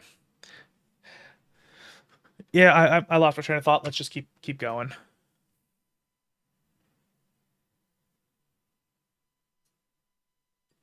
Yeah. Yeah. I will say also I don't know if they go into it later in the anime. Again, only watched the first 8 episodes, which is literally that's the series prologue is the first 8 episodes. Am I planning on analyzing the other volumes? Maybe. The way I'm gonna have to do it in a different way than I did the first one, because as much as I enjoyed the first one, uh, the performance it got doesn't justify that kind of time investment. So I'm considering I got to figure out a different way to do it that lets me break it up into uh, a bunch of videos. And yeah, yeah, it's a long video. I got it, but it's I'm gonna have to do things in a way I can't just do a scene for scene again because that won't translate to multiple videos very well. Because like that one thing is I don't have anything against cutting up that video and releasing it in parts, but if it's scene for scene like that, I want to make it in a way that you don't need to watch the others to get what I'm doing in any particular video. So I'm just gonna have to come up with a different way of doing it, and then see if I can make that work. Because even if the videos individually don't do so well, if I can cut up that 5 hour video into, even half-hour videos, which is, yeah, yeah, that's true. Although one thing is, when I'm streaming, I'm doing it a little differently on stream. My video, even it's scene for scene, but my thoughts are much more organized than they are right now. But yeah, yeah, I mean, I don't know. I really enjoyed making that video, but I'm gonna need to just find a different way to do it. Because again, if I break it up into a bunch of videos, even if each one doesn't do so well, collectively, they'll become worth the time.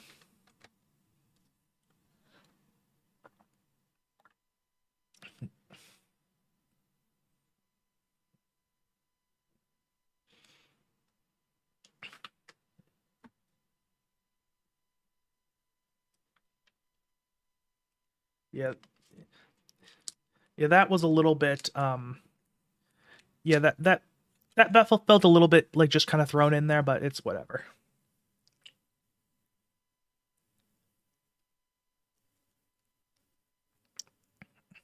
Yeah. Yeah, and that's the first real show of her actual inferiority complex, and that gets much more complex later on. It's a good way to start off her story, although it doesn't really come back until much later. Although I do actually like this addition of her trying to silent cast and failing at it. It's a neat little touch. Although, actually, part of me is wondering, I wouldn't be surprised if Rudy could eventually teach her how to silent cast, because one, she's already very good at magic. She understands it very well, enough to shorten incantations. And this is one thing that that after the events of the story, like after the entire series is done, later in life, Rudy ends up becoming a professor of silent casting. So he literally teaches people how to do silent casting for a living. So I wouldn't be surprised if that's something he could just teach Roxy eventually. Although again, it's going to be harder because she is used to doing it with incantations. But I think she could do it.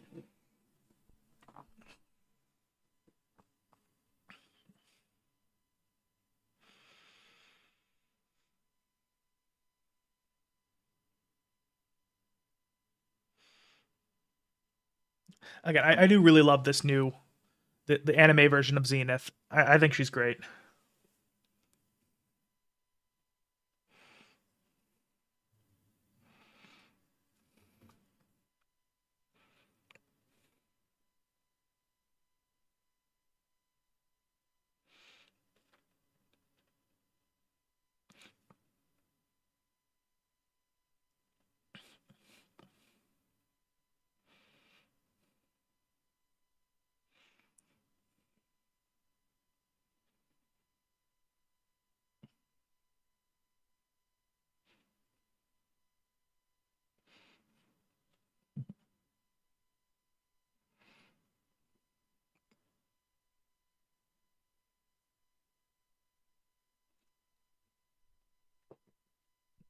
Yeah, this is another scene I really liked in the books. Like this point where Paul's just kind of going off. I'll wait till he finishes.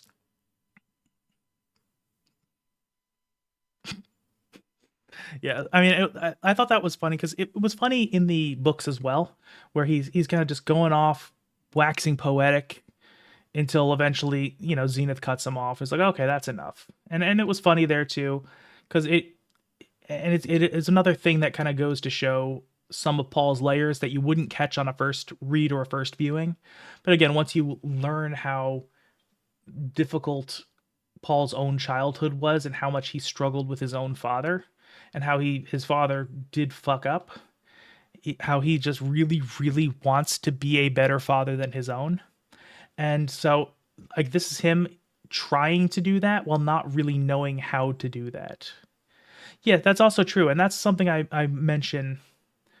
That's something. So I took notes in preparation for these streams, and one thing I do like is Rudy has a very different reaction to each of the three gifts he gets in this scene. Yeah, yeah. There's a lot. I mean, I will say the books do it a little bit better than the anime, at least in the beginning, because he in the anime, Paul just pretty much at one point says, "Man, like I wonder if my own father felt the same way I do when he was having some difficulties with Rudy." And so you can see that connection there. In the books, he actually kind of goes into how he fought with his father. The father was kind of overbearing, wouldn't listen to him, and drove him away. So there's a bit more to it there. Yeah.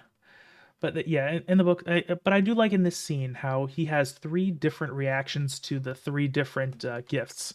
Like his for the sword, because that's just not what he's interested in.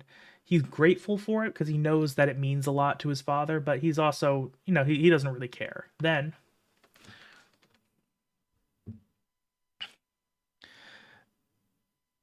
there's Zenith, who gives him the botanist's guide, and because she knows that that's what he wants, that's what he likes, so he is genuinely excited for this one because he's like, if somebody gets you the perfect gift, you're excited because you want to use that gift.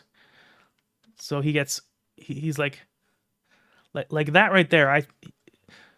Rudy tends to be kind of manipulative in his early years, where he acts the way he thinks he should act as opposed to the way he is.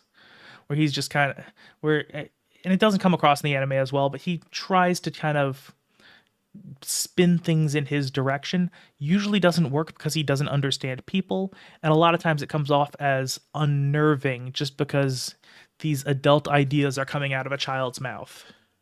But that I thought was genuine.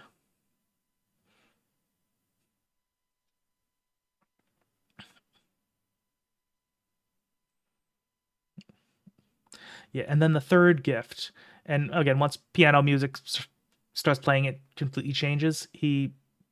Yeah, yeah, exactly. But yeah, then the third gift, he's not excited about the gift itself necessarily, but what it means, because he's at this point, again, I don't think the anime did this super well, but at this point, Roxy is the person he cares about the most. He's come to really just, they've developed a very strong bond. He's grown to just really care about her in a way he hasn't cared about anyone. And I'll say at this point he still doesn't really view Paul and Zenith as his family. And so now this, like, hey, this person who is teaching me and guiding me has given me this gift that she crafted with her own hands. That is kind of a symbol of this guidance. And even though he stops, yeah, and then eventually he even stops using it, but then he passes it on to Sylphie, who's essentially his student, and then she carries it on for him. So she essentially, it goes from Roxy to Sylphie eventually, and it's a really nice thing. Yeah,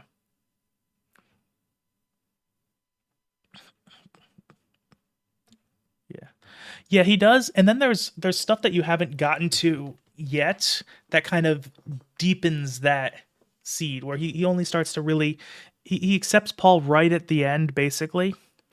But then it is expanded on much later in the series, where there is a moment where he, like, because with the Hydra, that's where he says, yeah, this is my father. And then later in the scene, there's, I don't even want to say what it is. It would take a little bit too long to explain. Also, it would spoil it, but it gets to a point where the connection, he really realizes how much he looked up to Paul. Also, I don't remember. It was pretty late in the story. I want to say late teens or early 20s.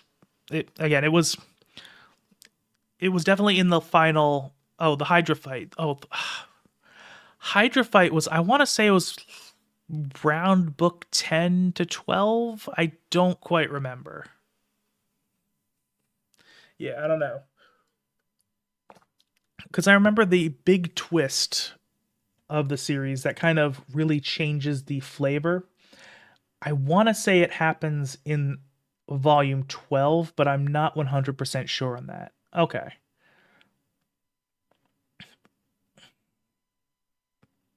Yeah, that's a thing. And that's one thing is Rudy is still at his beginning point in the early starts parts of the book. Like, I would say, he the first two books are him learning very basic lessons, like things, again, how to kind of overcome some of his biggest hurdles. Again, Roxy teaches him how to go outside. He learns how to value people as people. He learns how to develop a connection with a peer in Sylphie. And then he learns a bit about boundaries too, that, stuff that should be normal, but he has to learn by fucking up in a couple different ways. He doesn't really become like an adult, a person who is mentally mature, I would say, until around about the time he actually becomes a legal adult in this world. Because there was the Demon Continent arc where he did do a lot of growing up there, but he still was not fully mature yet.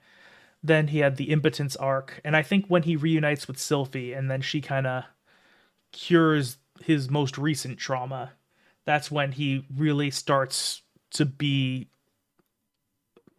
like that's like about the point where you can say he's mostly fixed.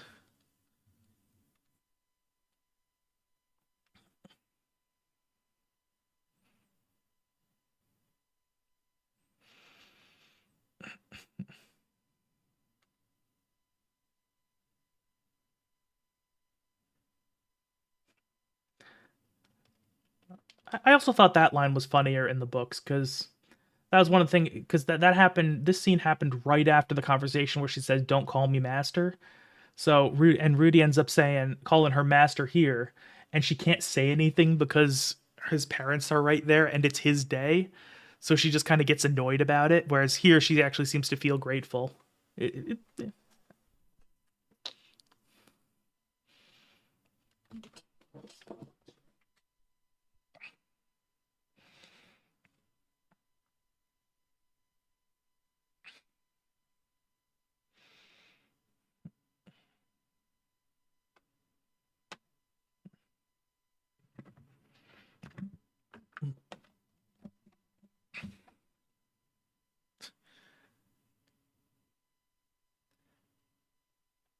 yeah, yeah. I loved how it transitions from the happy candle glow of Rudy's birthday party, where he's gotten all these great gifts, he's feeling loved, and then he learns, oh, we're almost done learning from Roxy, and then it immediately goes to dark, highlighted by the candlelight. That's something it does a lot. Yeah, that happens. I mean, in fairness, it's early morning for me. Well, I started early morning here in my time zone, but yeah, it's what's gonna happen. I'll try to have keep the vods up if people want to watch it. Yeah, yeah. That's the thing is, and one of the things that I'm probably gonna keep harping on about is that Rudy, because his growth was completely stunted, he's basically starting out again from square one, where he's put into this new environment where he can have a second chance. And a lot of the growing up he does is kind of the same kind of lessons he would learn as an actual child. So I mean, even though again his new parents have less life experience than have less temporal experience, I should say, with than him. They've lived less amount of time than him. They do end up filling that parental role because they do teach him and guide him in the ways that he needed as a parent.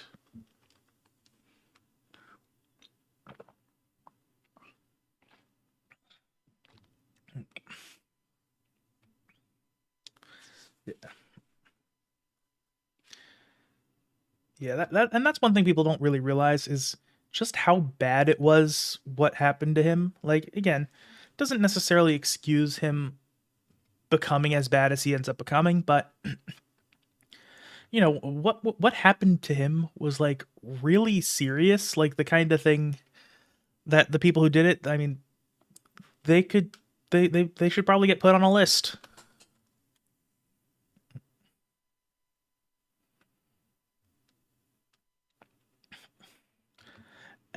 And again, one thing I'm wondering about this, the way they show it here, it's a little different from the books. I have to wonder because we know Rudy is a bit of an unreliable narrator. Part of me feels that all this right here has to be either invented or exaggerated. Because I hardly doubt it's what, 1, 2, 3, 4, 5, 6, 7, 8, 9, 10, 11.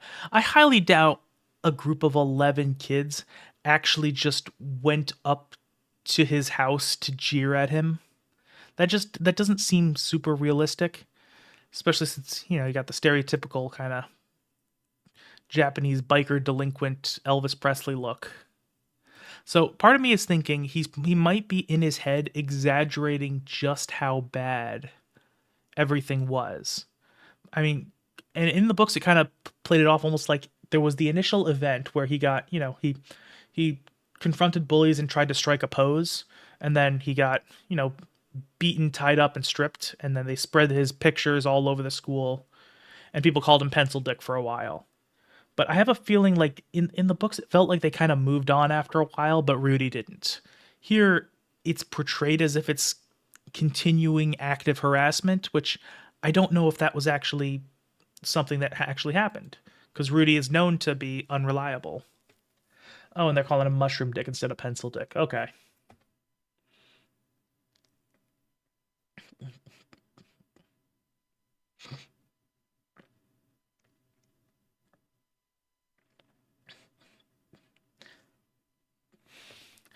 Yeah, it very well might be. And that is one thing again that's it's good for knowing a little bit about Japan just to get some context for reading and experiencing Japanese media is one of the well there are a lot of positives about Japanese society. One of the negatives is they aren't quite there when it comes to mental health. They don't really take it seriously enough. And that's one of the things is when people are kind of going through it, uh, a lot of people struggle to know what to do. And even America and Europe, where we understand it a little bit better, it's still hard to know exactly what to do. And so his support network wasn't really there for him the way he needed it. I don't think they really go into it in the anime, but in the books they mentioned that his father and brothers basically tried to be like, yo, just man up and get over it. Like they were well-meaning, but didn't work. And then his mother just enabled him, which and neither of those were really something he needed. I think he needed just be heard and reassured. Yeah. Welcome back. Yeah, we're talking about Rudy's trauma. And I'm starting to and the big thing I was mentioning is that there we showed 11 people jeering at his old house to harass him. I'm thinking that might be an unreliable narrator thing, but it's hard to say for sure. Although I do like the idea of like Ghost Rudy looking back as he's like remembering his old life.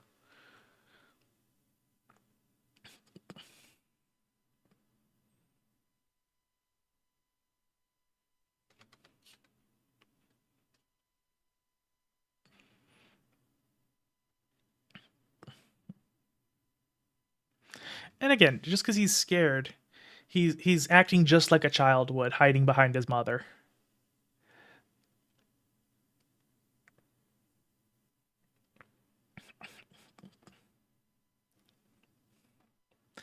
And then again, we have the idea of they think Rudy's scared of the horse, even though he's scared of the outside. So it's a little misunderstanding, but it connects and it works.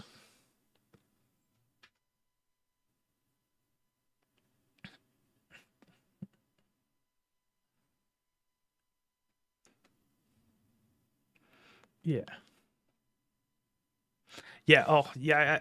And yeah, I gotta go back and show that because that this is one of my favorite frames I've seen so far. One of my favorite little transitions. They put them up.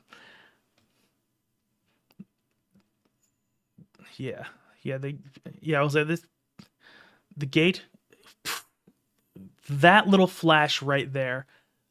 I don't think it's my favorite, but one of my favorite little moments from the series so far, where he just that eighth of a second there sells exactly what Rudy is feeling in that moment, where you see the pleasant, beautiful pastoral landscape beyond the gate, but what he sees is just horrible and evil. I think that just that's one of the strengths of this particular medium. I think they utilize that pretty much perfectly.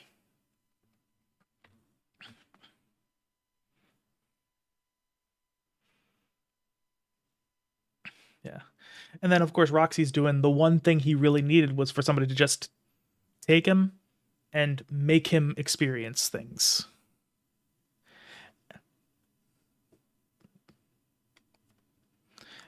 And one thing and then this scene is almost like a beat for beat adaptation of the same scene from the books, which essentially is one big soliloquy where the way it works is he starts out kind of scared, then he transitions to angry, then to confused, then to amazed and then to accepting. And you can see in the course of it's about a page and a half in the books where he just kind of is going on this kind of almost this unhinged ramble of like a stream of consciousness where you can see a transition from each emotion. And it's one of my favorite parts of volume 1. It's I think if it wasn't for the monologue at the very end of Roxy's section, it would be my favorite. But it's such an amazing way of just kind of him kind of realizing and getting over things in real time. And I think this scene adapts that so well. It gets the idea of that monologue to confusion to holy shit, this person who should be derided because anime didn't do it quite so well. But they mentioned there's a lot of racism in the Mushoku Tensei world where humans don't like demons. So he's kind of wowed by the fact that a demon has become so highly regarded.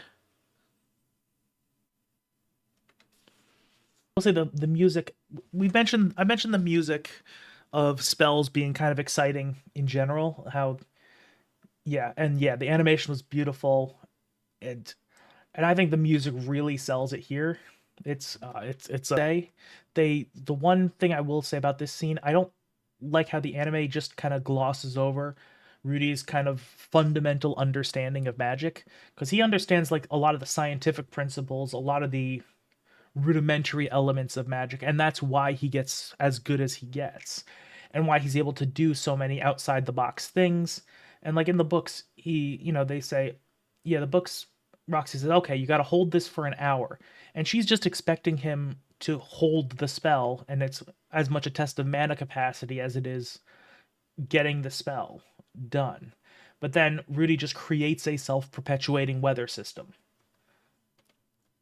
So he gets the same result with a lot less magical effort. And granted, Roxy does immediately see what he did. And it's like, oh, that's cool.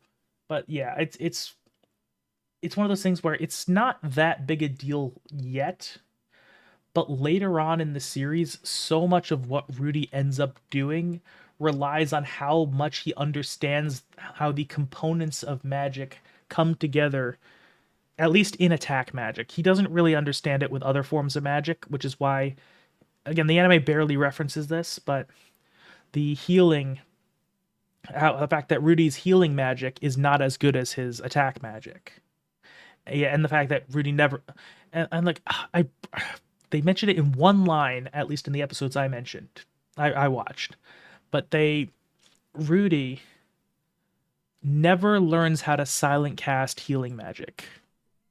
He just, no matter, even though he becomes absurdly powerful, he never once learns it. Like to put it into reference, he officially becomes a king tier magician throughout the course of the series, and the series goes until he's around like 25 when the series ends.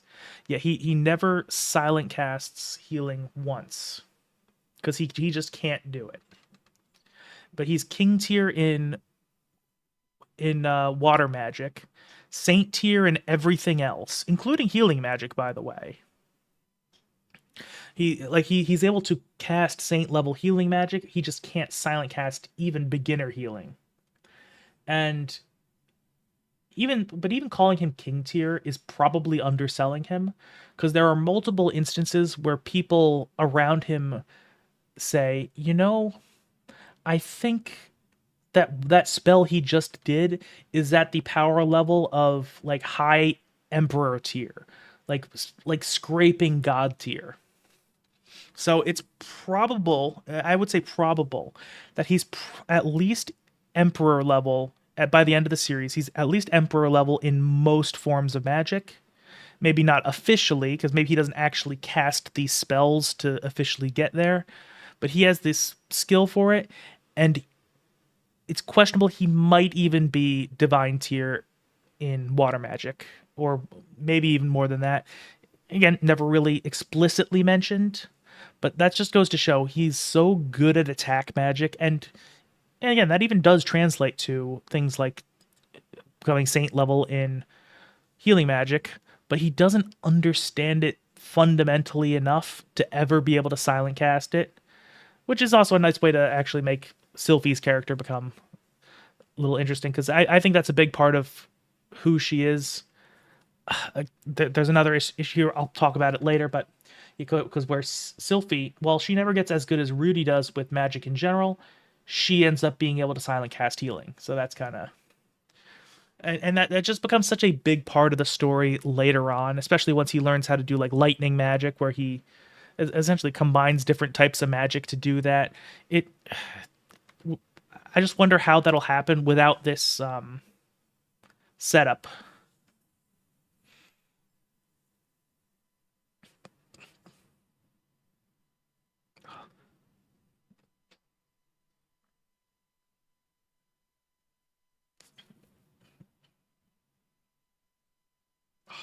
Yeah, it's so good.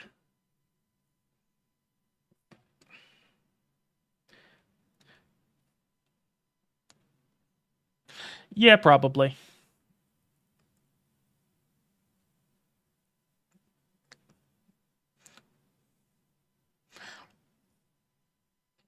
Yeah, I also like how this scene right here is like the first time that we've had like dark colors and heavy rain not represent something negative. It's more for its overpowering nature than for anything bad.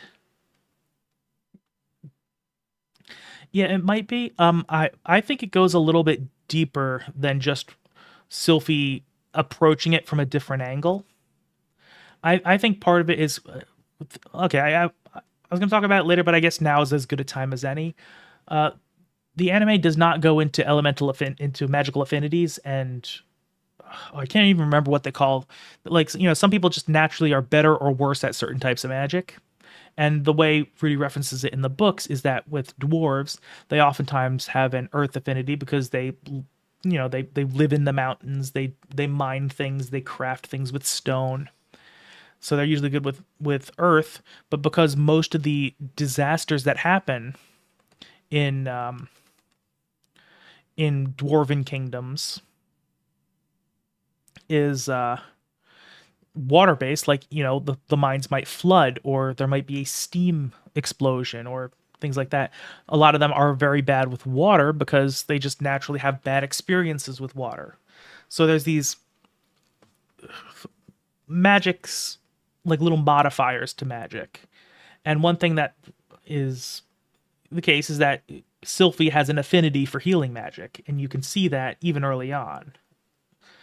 And Rudy has an affinity for just like attack magic in general, but he has a weakness for healing magic, just kind of like Sylphie also has a weakness for fire magic, which again they skip over this in the anime, but I think part of it kind of goes down into who they are at their core.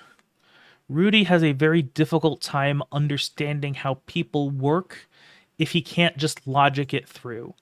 Like, when it comes to, creating weather systems, it's complex, but he knows the piece. That's what Rudy theorizes, but I don't think that I'm skeptical of if it's actually that's the reason.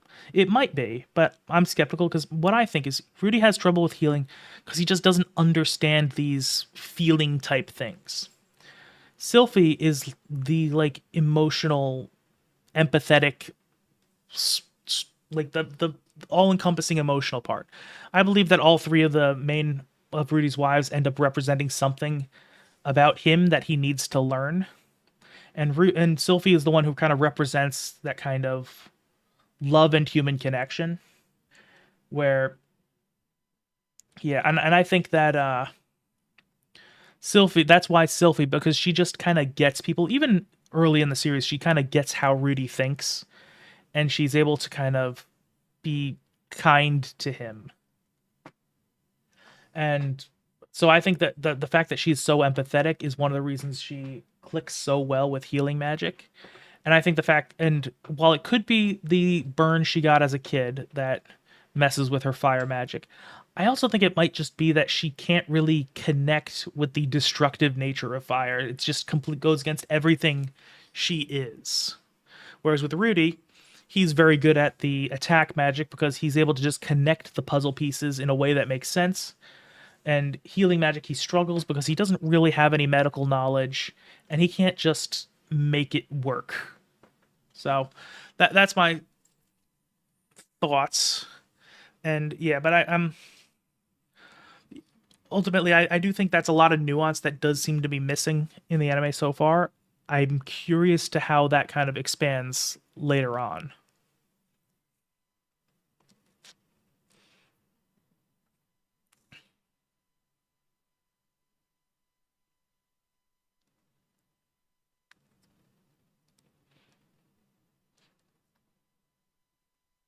Yeah,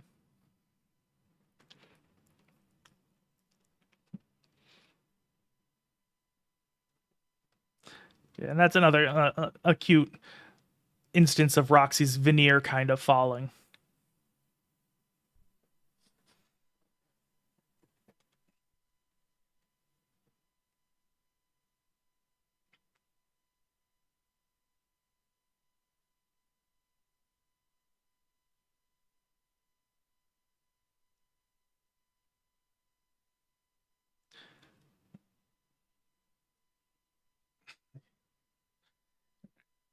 And I do like how there's completely different music for this one because he's like, yeah, it's not just a case of the overpowering thing from before. It's strength. He's like triumph. It's like I'm doing it.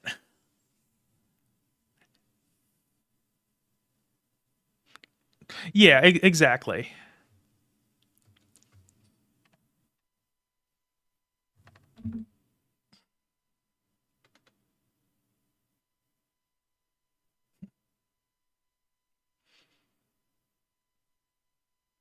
And yeah, it does. Yeah, at least in his magical skill, he's and of course, and this comes right on the heel of him basically overcoming part of his old trauma, where he now is able to embrace the world around him as opposed to being stuck in his home.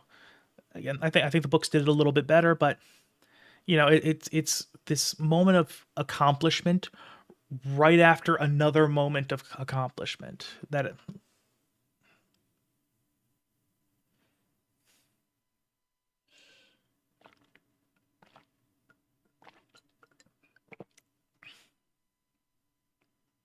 because in like the sadness comes in the next scene in the books where Rudy's just kind of like then he learns that Roxy's going to be going away and that's when it's like but in the at the end of this scene she just basically is impressed by his skills, asks him how he did it, and then says congratulations, you're now a water saint, and then that's the scene ends there. Whereas here she's like, yeah, this is kind of it. So I'm mixed on whether I like that or not.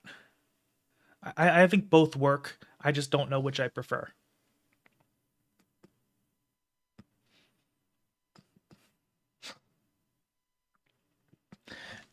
And then of course it goes from bright to where Rudy did all these great things to dark where Roxy's leaving because it's sad.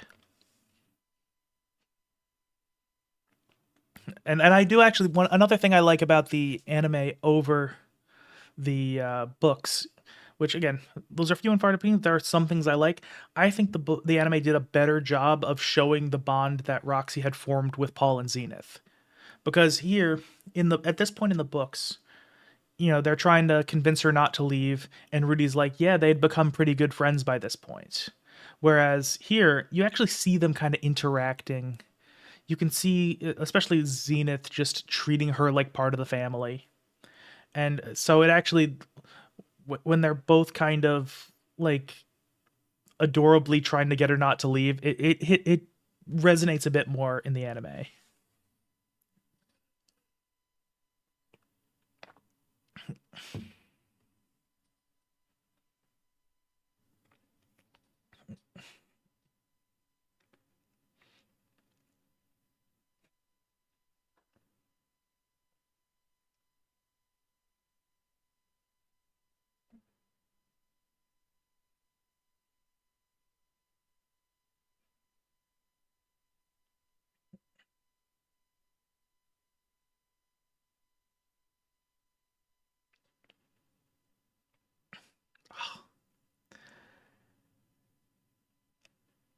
This especially. I love this bit right here because it's treated as very important, and it is, because, this is a gift from his first instructor, the first person he really cares about. And it's, a symbol of her people. It's a symbol of who she is. And, that obviously means a lot to Rudy. But it doesn't even, it completely undersells how ultimately important it's going to be. Because this kind of, and, as much as he does grow into his own person, finds people he cares about, develops a family, and all this other great stuff, one thing is he always holds Roxy in a very special place because she's the person who kind of pulled him out of where he was. And even in a couple other instances later on in the series, she pulls him out of a very dark, out of dark places, and she's someone that he feels he can always rely on. So this is something that becomes so central to him. And this symbol of the Migard people is something he internalizes to an extent where at the end of the series, and this is gonna spoil some stuff, by the way, but so the way there's the Seven Great Powers monument where he where you see the seven great powers are like a magical thing that lists the seven most powerful people. I have some issues with it, not relevant here, but you see it update a few times throughout the series, and at the very end, Rudy actually gets number 7. And so the magic, it puts your name onto the stones, but it doesn't call him Rudy, and it doesn't call him his old name. His representation on the magical Seven Great Powers monument is that symbol. It's become so core to him, so central to him, because it's so important and it matters so much to him that it is quite literally become his identity that the universe recognizes. So it's one of those things where like it all comes together when you read that for the first time, and I'm like, holy shit. Like it all started to make sense, and then on a reread, you start seeing all these little pieces. And I love how it sells this moment as important, but not how important it really is.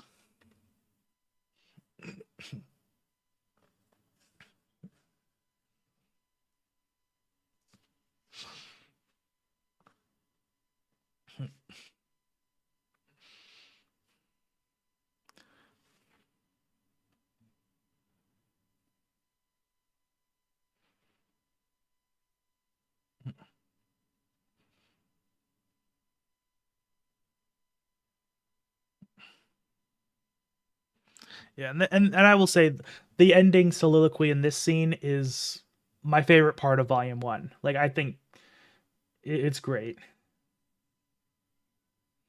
And again, of course, it starts to get lighter as he's taking away positive things from this sad moment.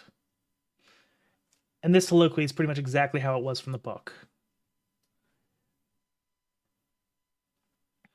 Yeah.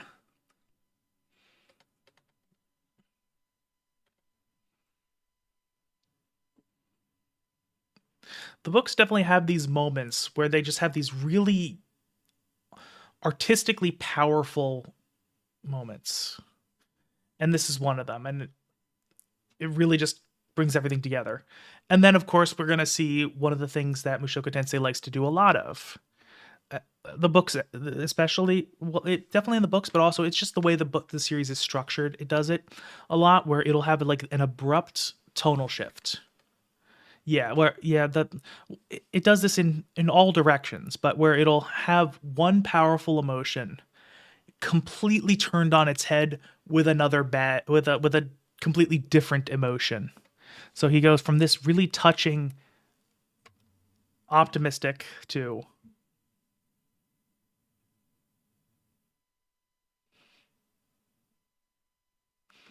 and that delivery is fucking fucking perfect. The sorry at the very end, it was very funny in the books. That delivery, I don't think I could imagine that delivery being any better than that. It was it's just so great. Yeah, but yeah, I mean, and this is like kind of the introduction to these abrupt tonal shifts that we have throughout the rest of the series. And it starts out with a lighthearted one. And it's also very funny how those panties become just a running joke for most of the series. They're a little more explicit about how much about what they're going to become in the anime, because I know they immediately start calling it the Holy Relic, even though it's something that it kind of evolves into that later on in the books, where it starts out as just a running joke where they're just every so often they'll make an appearance until he eventually starts. Yeah, so yeah, in the books, it starts out with this is the first reference. It's like, oh yeah, I stole a pair of Roxy's panties, and then it moves on to later in the family meeting. The reason he feels like he needs to stick up for Lilia is because she had not told the family about him stealing the panties, so he feels like he owes her. So it's yeah, because she kept it a secret. And it's another thing. It goes into Rudy's transactional mindset, which I will talk about, but that's for shortly late in a bit. But then later on in, I think it was in volume 2, Lilia ends up, when they end up sending the gifts to him, like all the stuff from the village, Lilia secretly sends him the panties. And then they show up completely unexpectedly, and it's another funny thing. And then he's upset that she washed them, and then it's a whole thing. And then eventually he starts to like, again, he starts to worship them. And it's not like real religion, but it's like it's partly as a joke, it's partly his admiration of, it's partly how he expresses how much Roxy means to him. Yeah. Yeah, it was just it was a very funny scene where he was kind of like, yeah, it was where he was, it was funny because he was excited about getting them back. He's like, Lilia, you really pulled through for me. But also then he's like, oh, he appreciates the gesture, but she kind of fucked it up. Okay. Yeah, yeah, yeah, Rifajin, like he gets the humor of things. But yeah. Okay, I gotta use the bathroom one more time, and then I will very quickly, then I'll start off at episode 3, because I am ready for Sylphie, because I am a Sylphie supremacist. Let's go.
All right, I'm back. Let's. Again, I keep forgetting to change my Epic Pen from cursor to.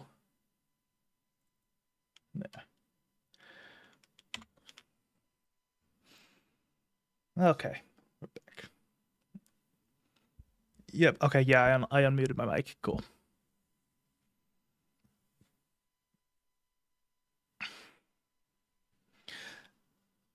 But I will say one thing I do actually kind of like is when they transition from episode 2 to episode 3, is that they I mean, obviously the thing ends with a joke, but I do like how they kind of bring it back to the emotion to the positive emotions he was feeling, because it does kind of set the stage for what goes on next.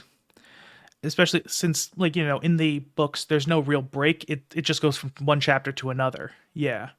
So it's more, it can work more as just an offhand joke in the books, as opposed to being the final thing you remember from an episode of the anime.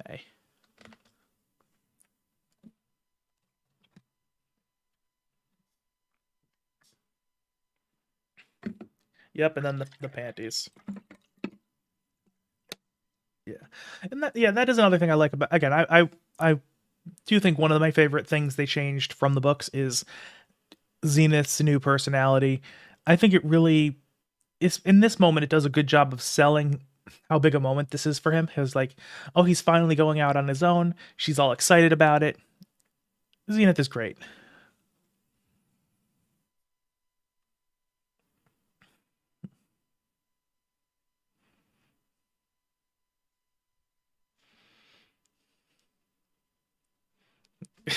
Yeah, and that is a good example of what we were talking about earlier, where Rudy kind of acts the way he thinks he should act, because in this moment he's trying to be this cute charming kid, but because he's trying, it fails.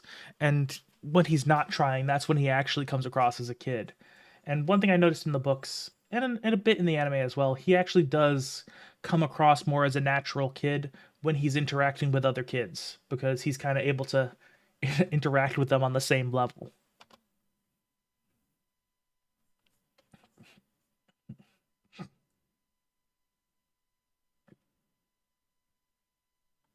Yeah, and then the fact when he outsmarts his parents, that's also another thing that kind of throws him off, because he's able to kind of outmaneuver them in linguistically.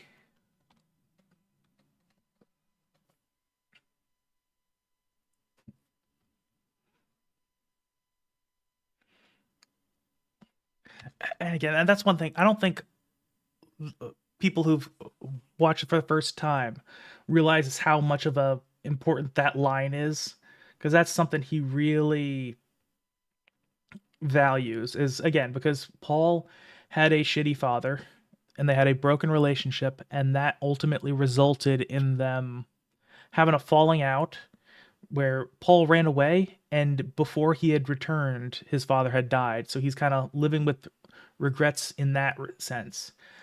And and again, one line that they take so many lines from the books and put it into the anime. There's one line I wish they did that with, where he said, "When my son was born, I swore that I'd never be a father like mine." And I think that one line would sell so much of what Paul is. So it's like, like this line here does a pretty good job of that. But I don't think it's not quite as clear as it could have been. Kind of like this, just from an emotional perspective. They make it's a lot more pure. His exploration is a lot more pure in the anime. And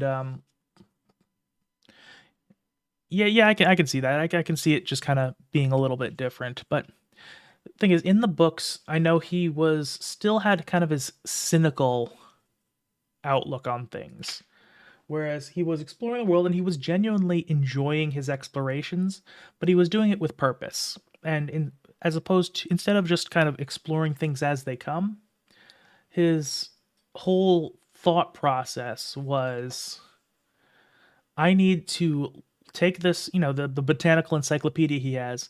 I need to learn about this land, learn what plants there are, learn what animals they are, so that if I get kicked out again, I can at least survive. And here in the anime, he's just kind of hungry for knowledge, which, granted, in the books, he does eventually grow into that kind of mindset, but they kind of skip over his cynical aspects, which, again, I think on an emotional level that works, but it is a bit of a shame that, like, some of the nuance is cut out. But also, the anime is moving at a much faster pace than the books, so they can't dwell on everything. Yeah, because I think one of the things the anime is not doing super well is definitely selling. Because the thing about Rudy's journey is even though he is showing a lot of growth, he still has a very, very long way to go. He is still very stunted in many ways. And those little tidbits from the book, like how he is trying to learn how to live off the land just in case, how he essentially is constantly planning for things to go wrong. And then there's other just little things like how his mindset will make him say or do something really fucked up. Yeah, and then yeah, that's also true. But it's one of the things where because I feel like he doesn't actually really kind of grow up until much later in the series, and it's hard to really sell that. And so I part of me does understand why when he does the creepy things he does, and they're largely done humorously, it just doesn't it can kind of feel like they're kind of saying it's okay, even though they're not really. But I can kind of get how you could have that perspective. Whereas in the books, I think it's much clearer that, oh yeah, he's actually just still a broken person.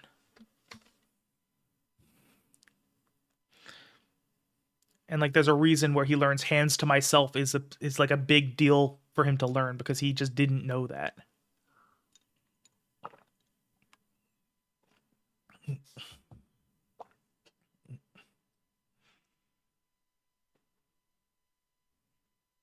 Another scene I really liked from especially in both the book and the anime. One thing I think this would have been a great moment for another one of those quick flashbacks from the previous episode. I think that would have just sold why he was prodded into action like this, because that is one thing that Rudy takes away from his old life and keeps with him is he. Oh, okay, yeah, we're starting to get ahead. So one thing about Rudy is because of his experience, he is so ridiculously against bullying. Like that infuriates him like nothing else. So at this point in the books, he is still very, very selfish. He doesn't really do things for altruistic reasons. The only reason he's ever done anything kind to someone is either to gain something or because it's Roxy and he's incredibly grateful to her and he feels like he owes her. That's another thing he acts like to him relationships are very transactional. He kind of views doing a nice thing to person as kind of either advanced payment for a future nice thing they'll do to you or a repayment for something nice that was already done. Yeah. So to Roxy, he is developing a real human connection with her. Well, I say human, she's not technically human, but who cares? But yeah, so the way he rationalizes it, all the nice things he does for her, because he does try to do nice things for her, make her happy. He rationalizes it as paying her back for all she's done for him. And here, he doesn't know Sylvie yet. He's never met her. These people, none of these people mean anything to him. But he is so enraged at the bullying that's enough for him. He's just like, nope.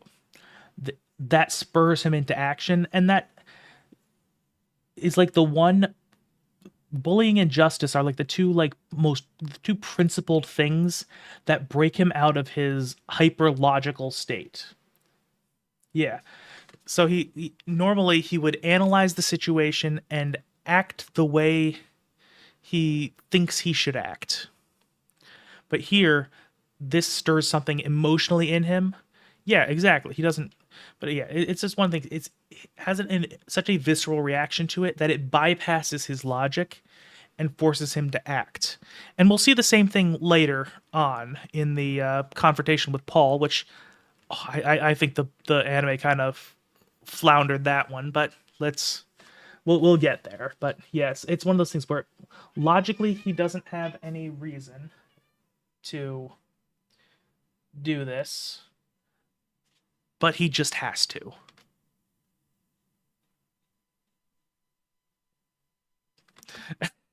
And I love the little pose he does. There's definitely just like a little callback to the books where like one of the things is the reason one of the things that got him beaten up in his past life is because he tried to stand up to some bullies, and he says he struck a pose, which yeah, I mean that is one of the things I say that why I think Rudy might be autistic is that like tell me that's not the most autistic thing you've ever heard, but yeah, so I think it's funny that he strikes a pose here because that's just the kind of thing he does. It's funny, and then they have no idea what they're doing. Yeah, yeah. I'm also not a huge fan of how he's like doing the little tippy toe thing when he's dodging that. Like, I like the idea of how in the books they kind of highlight how much ahead of them Rudy is. Where even though he's not very good at swordplay, he does know the basics, so he is light on his feet. He is comfortable just moving around, and so he uses his swordplay knowledge to dodge the mud balls they throw at him, and then he's using he uses his own magic to launch him back. Yep.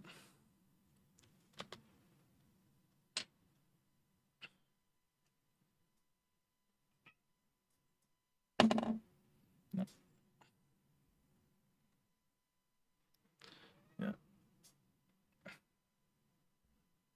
Yep. And then Sylvie, and I do like, and I know this was not an anime original thing, but I do like how they're how the hair colors always stand out of the three main girls he meets.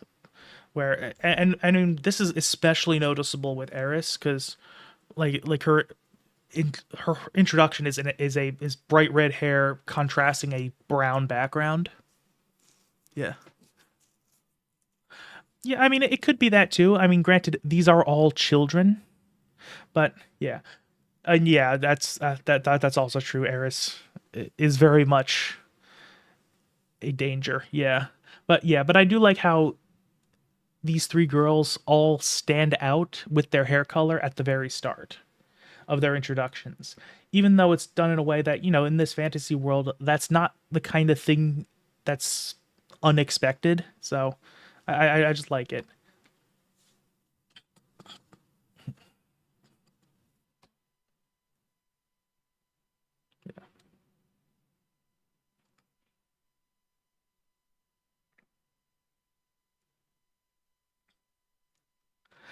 And I'm actually kind of surprised they ended up toning down that joke there. Of let me see what exactly he said.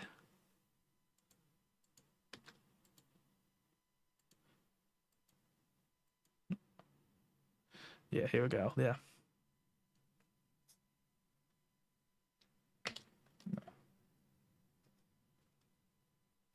yeah. He's like, if I bet he'd make a Shotokan dude's heart throb too. He is so much creepier in the books about this. He goes like a whole like the first thing he says is like, "Wow, this boy is very pretty." It's like if you were a woman who's into Shotokan, you definitely feel a wetness going around there. And then it's like, and then later he says again, if you were a guy who was into Shotokan, you definitely feel a throbbing in your pants. So like, he they really toned it down for this scene, which is another thing. Like I almost feel like people would be more understanding of the creepy parts of the creepy things he does, especially to Eris in the anime, if they showcased him more as being a bit of a creep internally on the way there. And that's something so it can actually show the areas in which he's starting to grow. That I do really like. Yeah. Okay. Yeah. So here's the thing about Sylphie. I have already mentioned she's like one of my favorite characters in the entire series, so I do have a bit of a bias. I will say I think this portrayal of young Sylphie and how she grows in the short time that we see her, I think it's about the best adapted character I've seen so far in this series. And It's so one thing about Sylphie is she has kind of several stages to her own character journey.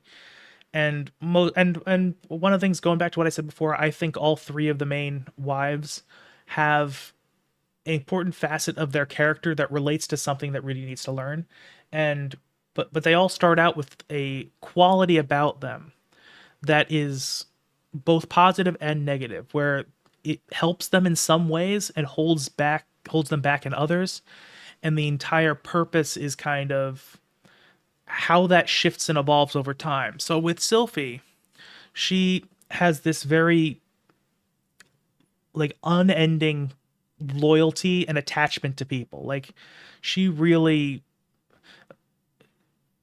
is she's generally just kind of a vulnerable character. So when she it starts out, she's kind of in her shell because she's been hurt so much, because she doesn't seem like she ever had a friend, and she was, because everyone's racist, she was the constant victim of bullying. And then, once Rudy kind of showed her kindness, she like immediately attached herself to him, to the point where, Paul does mention that they're kind of getting codependent, but yeah, they were getting to the point where their identities were starting to become wrapped up in each other, and they were gonna kind of develop as a collective as opposed to individual people, which that's a thing that happens in the real world. And so that's kind of Sylphie's initial way she expresses her openness and loyalty.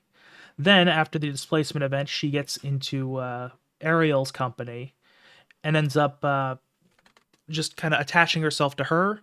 But instead of the same way she was with Rudy, this was the kind of like it turned into a sense of duty and of what she just needed to do right by people. And so she became Ariel's loyal bodyguard. And then later in the series, once they start their family, Sylphie takes on a completely different perspective, to where she thinks, okay, my best way I can give to the people around me and how I can show my loyalty to the people I love is to know where my biggest strengths are and to utilize them. So she eventually tells Rudy, and I think this is past the point the anime gets, where oh no, it's definitely past that point, because things happen that the anime, but this happens after certain things that the anime hasn't gotten to yet. But at one point, Rudy is going off on these journeys that he has to do regularly for reasons I'm not going to spoil now. And they have children at this point. And Sylphie eventually realizes, I'm good at magic, but I'm not on Rudy's level. I don't really add much when we're fighting together. But what I can do is I can stay behind and make sure he has the peace of mind of knowing that the ones we love are in the best hands possible. So she can take care of things while he's gone, so he can focus just on his mission. And then when he returns, they'll be waiting for him, and he'll have a place. He knows he has a safe place where he can always be loved. That is how, and so that's Sylphie's kind of kindness, loyalty, and giving, how that evolves over time. And I think her early presentation of that is pretty much perfect. And like again, even though we see her for 2 episodes here, and even in the light novels, it wasn't very long. It was half of volume 1. I do think the way she just grows and changes in just these 2 episodes is incredible.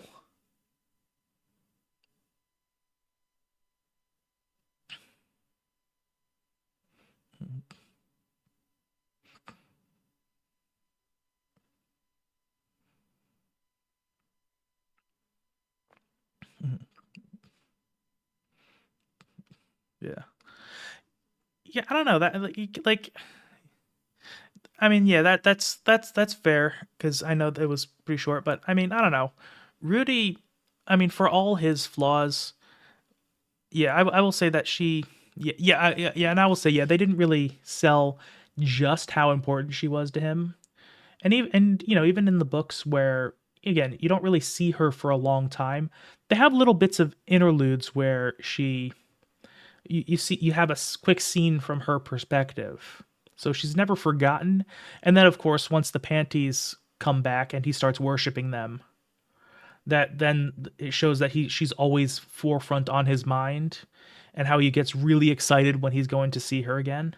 That's, that does sell the fact that why they fall for each other so fast when they reunite. But yeah, he's I can see that being a difficult, although she still stays relevant in the 8 episodes that I watch, because she does have the occasional little moment from her perspective, and she does send the letters to Rudy, that kind of thing.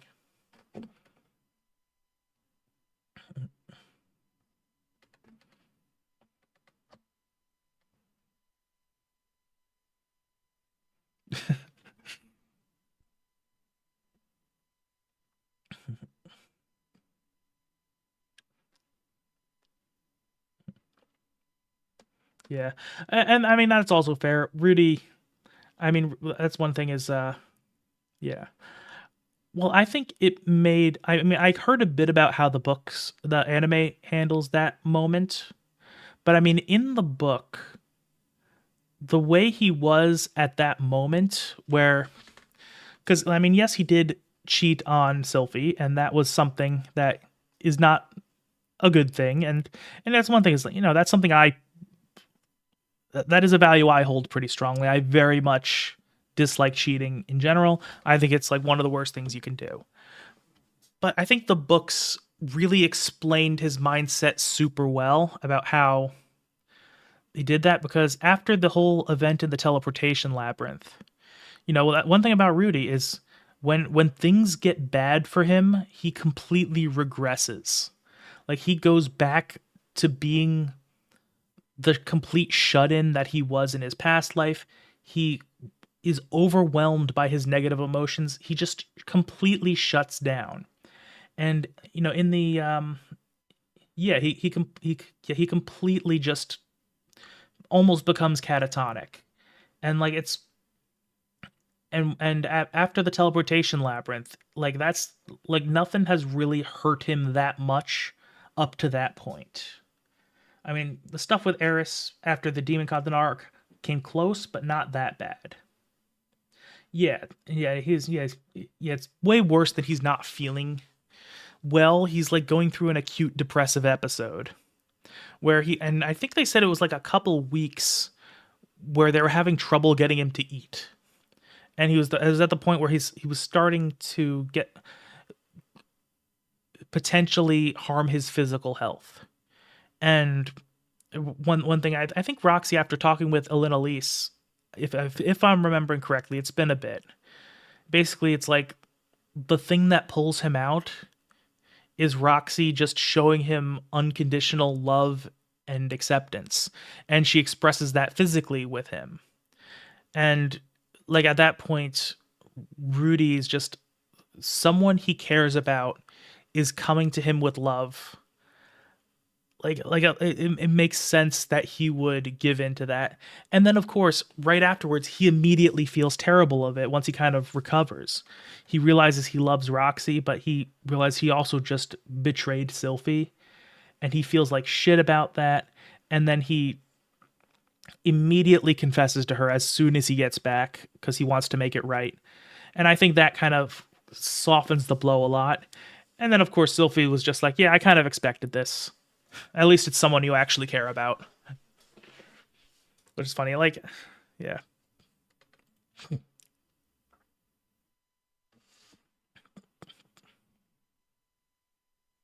Yeah, she's funny.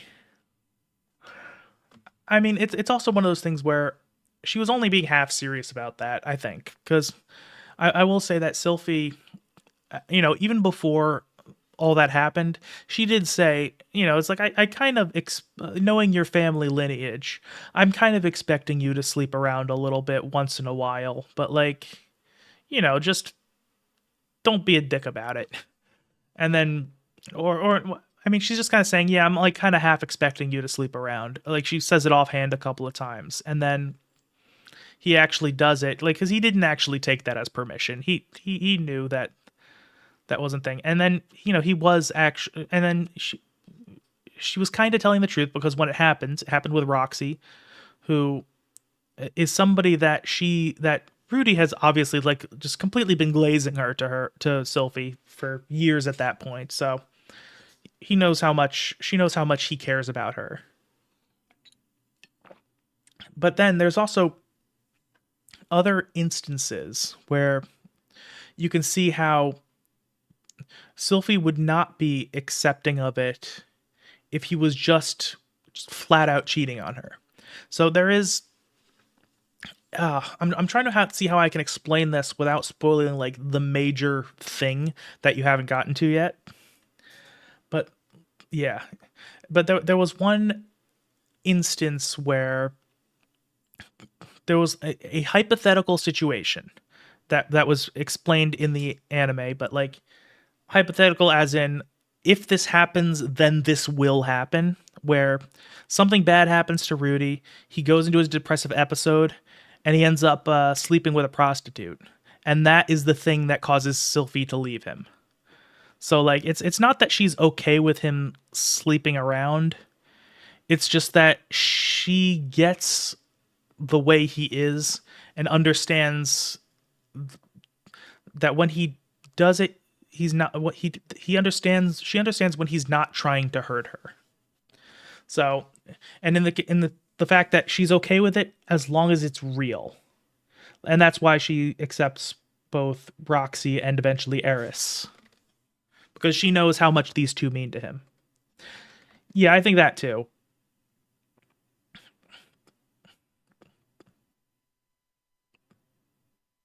Yeah, and then and after and again, of course, and he also, she. I think she also could tell that he just felt really, really bad about the situation. Yeah, and then eventually, when it comes to Eris, the way she gets introduced is she comes back after her journey of sword things. Rudy at this point has two wives, and he's just like, yeah, I still care about you. I'd love you to join me, but we have to get the families okay first. So, and then that one, because he went to them beforehand. And then there was some funny moments where Zenith just slaps him up the head. He's like, "I know, okay, hey, this is the last one, I promise." As it was in the books, where in the books he's mentioning again, he is yeah. Well, okay, so yeah, that's the thing is Zenith is in that state, but she kind of has these moments of expressions. Like you can tell that underneath part of her is still there, and it does eventually get explained how that all works. But there are moments where she has reactions to things around her, and they have trouble telling if she can really understand what's going on or not. So even though she doesn't speak, she'll sometimes have reactions. So is a Zenith is a follower of Millis, so she is, and one of the things they preach is monogamy, and so she wasn't thrilled at the idea of Rudy being polygamous. And then it's funny when they had the conversation of Eris joining, and Eris becomes part of the family. Zenith is annoyed, and she just slaps Rudy on the head, and he's like, "Yeah, okay, mom, sorry, this is the last one." Yeah, that's a thing. And I will say, Elise is a cool character. She is also another direct like Rance inspired character, where she is pretty much the exact she's definitely like molded from Melface Promenade, who is another character who has to sleep with people to live. Yeah. He doesn't know that. I'm surprised. That was one of the few things I went into the series mostly blind. Knowing that he ends up marrying the three color-haired ladies is like the one thing I did know about it. Yeah.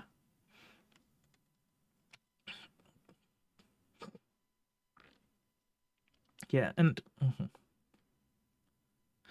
yeah, that's funny. And again, that is another thing that the series does. Again, it plays around with the isekai genre tropes, and just has ways to make them make sense. Do you wonder? It's a good conclusion to like part of their arcs. I like how that happens. Yeah, it's pretty good.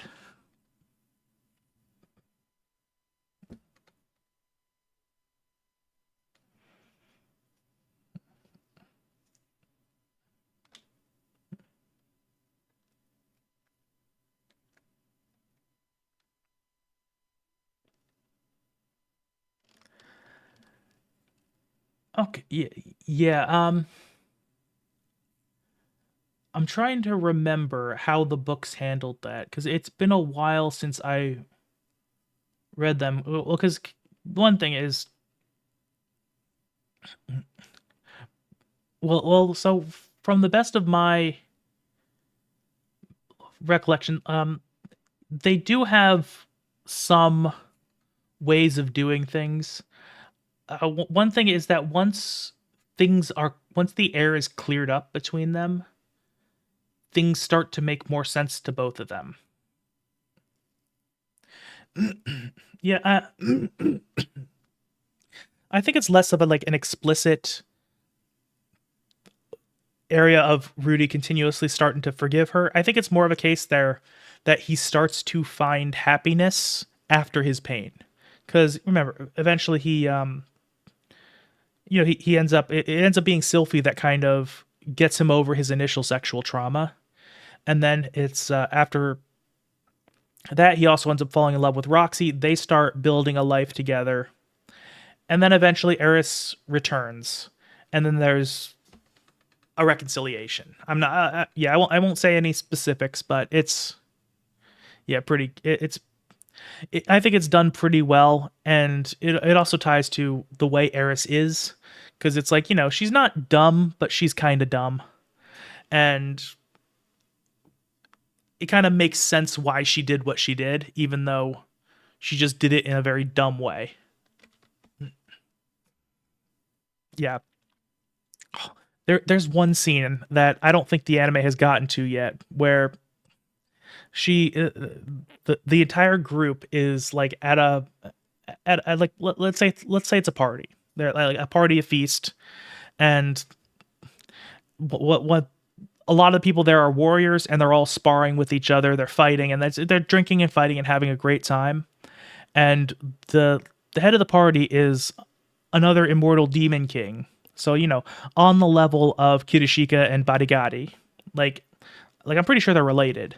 And so of course they say, "Oh yeah, you can challenge people to sparring. They'll do it. You can test yourself against people." She immediately challenges the Demon King, runs headfirst into her, gets knocked on her ass, and everybody kind of was like, "Yeah, that's just a thing she does." So yeah, yeah, it was a Tofi. Yes, it was. Again, because she's calling her stupid is not correct, because but she is just like she just like a little dumb though. And that's actually another thing I like about her character. One thing that's very common in writing is when you have an admirable character, not just likable but admirable, writers will usually make them smart. And that's just a way, and I kind of like how you can have this deeply admirable character in Eris while also not being all that smart.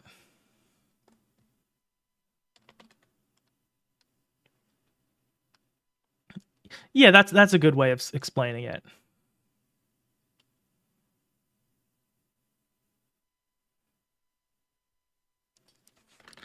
Yeah, and that's another thing about Sylphie.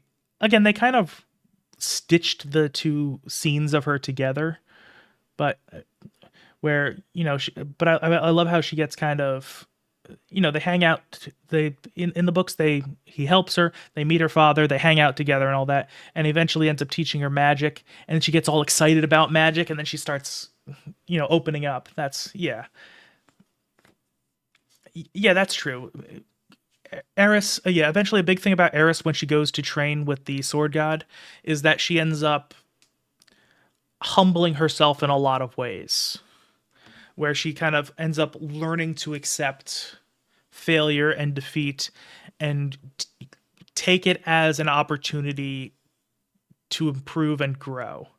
Whereas, at this, in her introduction, whenever anything would overcome her, she would get upset, she would get angry, it would And that's a kind of mindset she had to break. And I think a big thing about her was when she started kind of getting outpaced by her companions in the Demon Continent arc. Yeah, I think it was great because, I mean, I think a big thing is, part of her pride was her skill as a swordswoman, where she was pretty good. And, even under Ghislaine's teaching, she becomes advanced rank in sword god style. And that's impressive for someone at her age. She's very good. Then she goes to the Demon Continent with Rudy, who she already at that point kind of looks up to. And then she meets Ruijerd, who's able to kick both of their asses without even thinking. And then eventually, she's still the swordsman of the group. And then eventually Rudy gets the demon eye. And as he learns to use it, he's suddenly able to beat her in swordplay, even though she is so much better at swordplay than him, because he can see into the future. And that is one of those moments where she's just like, holy shit, I'm not as good as I think I am. And that's kind of the impetus for her to eventually, do end up doing what she does. Because, the whole reason she leaves him at the end of the arc, at the Demon Continent arc, is because she's just like, I don't think I'm good enough for him. I need to go out and build myself up so that I am worthy of standing by his side. And again, she just did it in a dumb way.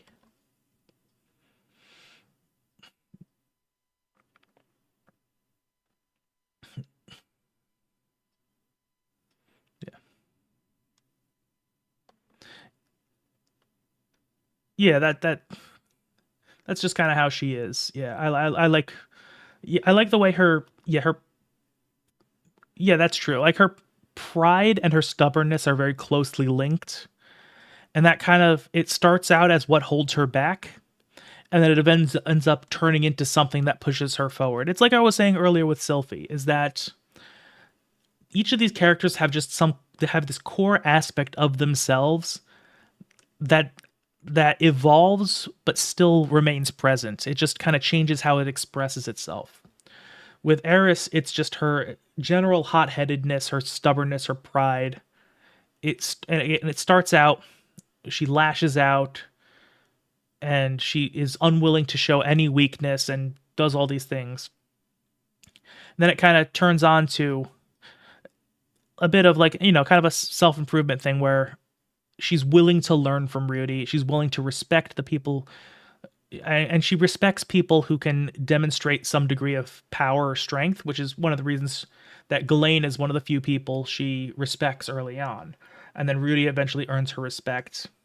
And then as she kind of is humbled by the strife of her journey in the demon continents, that kind of breaks down the entitlement she feels at from growing up as a noble, and then she ends up turning that inward and saying, I can do better. So it's, yeah, I like her. She's a very good character. Well, yeah, while Sylphie is my favorite, I will say I think Eris is the best written character. And then, oh, and then, okay, and here we're going to another thing. I mentioned the tonal shifts earlier. They did that with the one little joke with Roxy earlier, but here they do it again. And tonal shifts are just something they're probably the second most glaring thing that they do in the books, with the biggest one being the perspective shifts that the anime doesn't really translate over. But, and again, it's this really happy scene, then dark, so shit's gonna go bad. Although I will say this scene is not as good in the anime as it was in the books.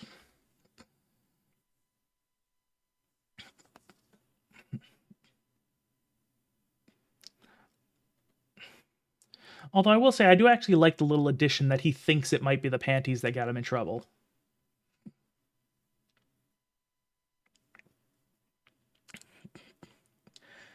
Yeah, I will say the I do think this confrontation with Paul is one of the best scenes in the first volume. So I really actually strongly dislike the way they handled it here.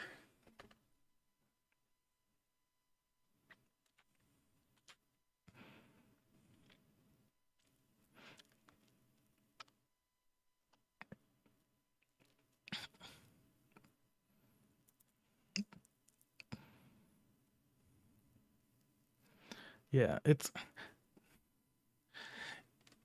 yeah. I also am not a huge fan of how he just because in the books, this thought of his as not wanting to give Paul a bad lesson that was almost like an afterthought for him because this is another scene where Rudy's internal emotions override his logic. Like he's way too in the anime, he's way too calculated. He's like he seems too deliberate, whereas in the books, he just completely loses his shit. He's pissed that he did the right thing and that is getting yelled at for it, and he eventually is like basically just lashing out at Paul, trying to hurt him emotionally, which he does. Whereas here, this feels it's played off as more like he's doing a calculated manipulation, when really it was just he was angry, he was lashing out, and eventually Paul got slapped in the face by it, and then when he calmed down, Rudy calms down. I'm not a huge fan of how they do it here.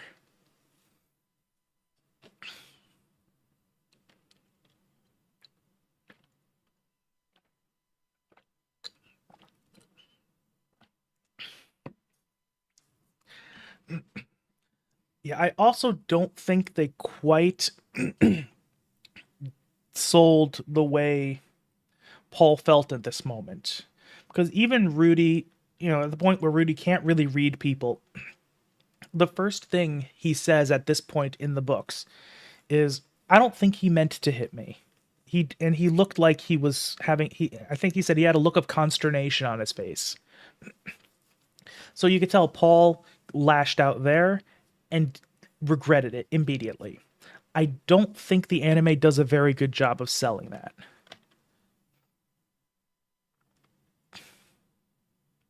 Like there's a little bit there. You can see right there he kind of has that look on his face like, "Ooh, I think I shouldn't have done that." But uh, yeah. Yeah, and when I was reading the books, like this speech he's about to give, I in my head I imagined it with like a lot more intensity and a lot more like fire to it, where it feels like, again, this feels too calculated. Yeah, and in the books, then even after that point, it's pretty explicit when Paul actually says, "I did it without thinking, and I immediately regretted it."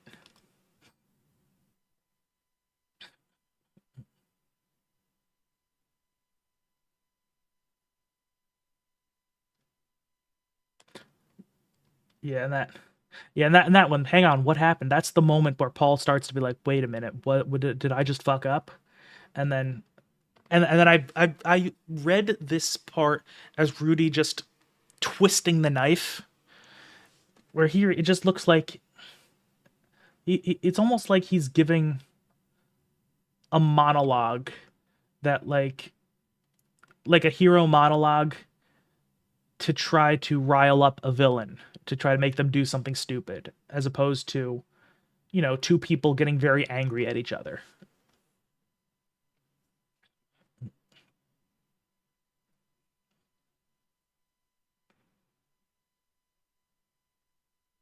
Yeah, I imagined him yelling these lines.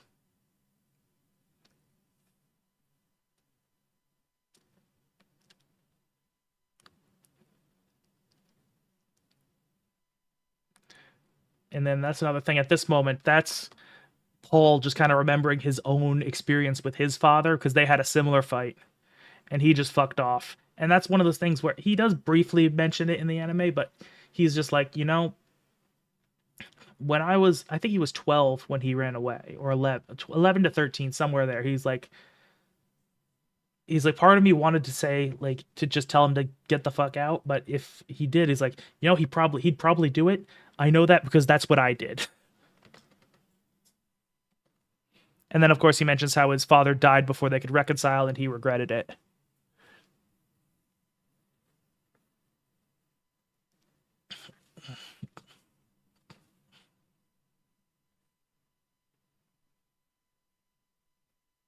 Yeah, and that's another thing. I do love that's one thing that Paul he's the kind of guy you can tell he really started to put in a lot of work on himself because again, he when you learn about his past, you realize he was kind of an arrogant asshole who did whatever he wanted and didn't really care about the people around him. But the fact that he could when interacting with his son, starting out angry, he could eventually transition to without even knowing the full story. I was wrong. I'm sorry. Please talk to me. Which that's something that people who started out better than him are not able to do with their kids because that's not a very easy thing to do, but that's like really good parenting. And yeah, he is a little too mature, or at least the ways that he's immature aren't obvious.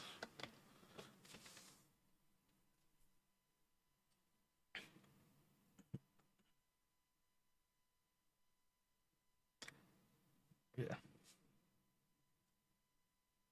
So, and this is another thing that this was one of the things I was wondering when I first started watching the show is my favorite part of the books is how the way it kind of works is that you'll have a scene and then Rudy will tell the scene and he'll give kind of a play by play. And then what'll happen is the next chapter will be the same scene just from a different character's perspective where it won't do a play by play because we've already known the details, but then they'll like color it with a completely different type of view on things. So like in this one, this is the first time that happened in the books where they had this fight and Rudy tells us the entire lines of dialogue, what happened and how it resolves. And then the next scene is Paul going over that same fight from his perspective. You see a bit more about what he's thinking, how he's feeling, why he acted the way he did, and what it would and how his family history has impacted him and just how bad he felt about the whole situation. Whereas here, they do have a bit of narration from his perspective, but they don't do that thing. And that is one thing that kind of saddens me because I thought that was a really exciting and really unique way that the books delivered certain pieces of character information. And it's just, it, it's one thing I don't see very often. And I think it was one of the best pieces of flair from the books.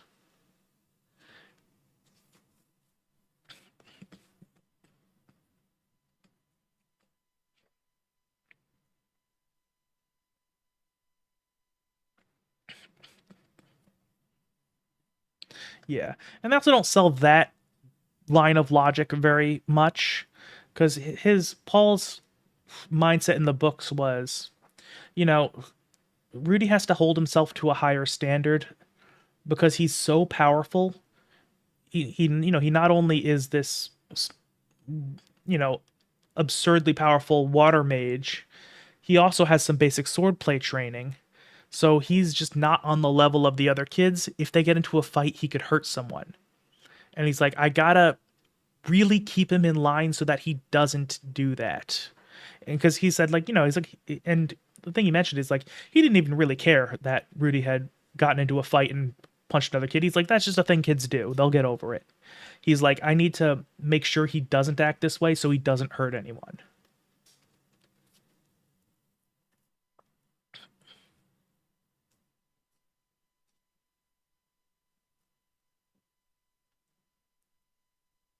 Yeah.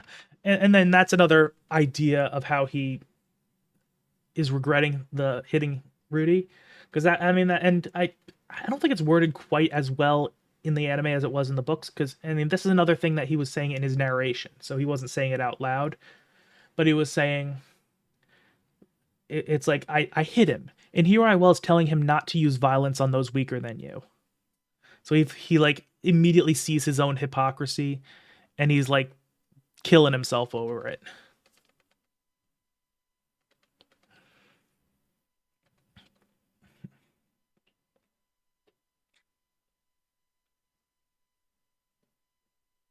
Yeah, and that line there feels a little bit forced. Like didn't have the same context as in the books. Yeah.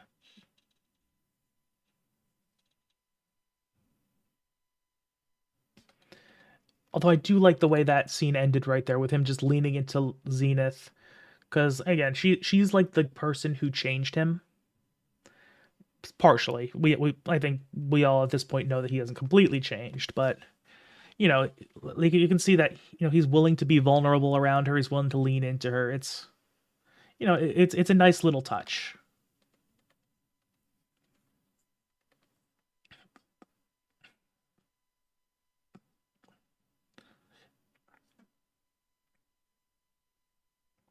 Yeah.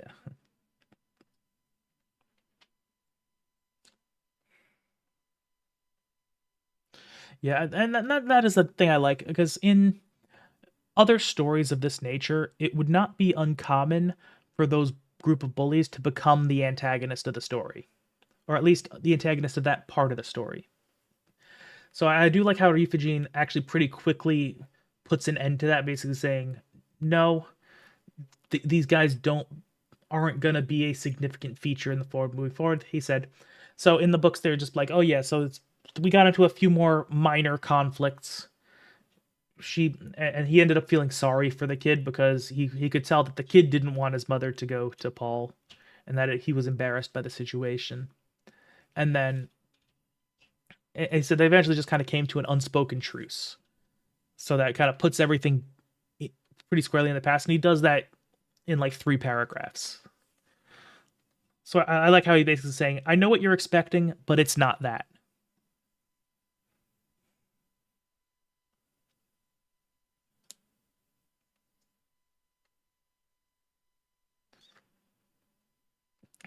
Yeah, and we could see Sylvie too. She's starting to grow more happy, more confident.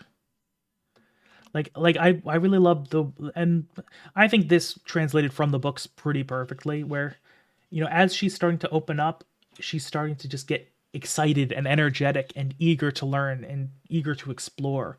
Like her real personality is finally starting to come out, and she's not this shy, scared kid. She's this like bubbly ball of energy.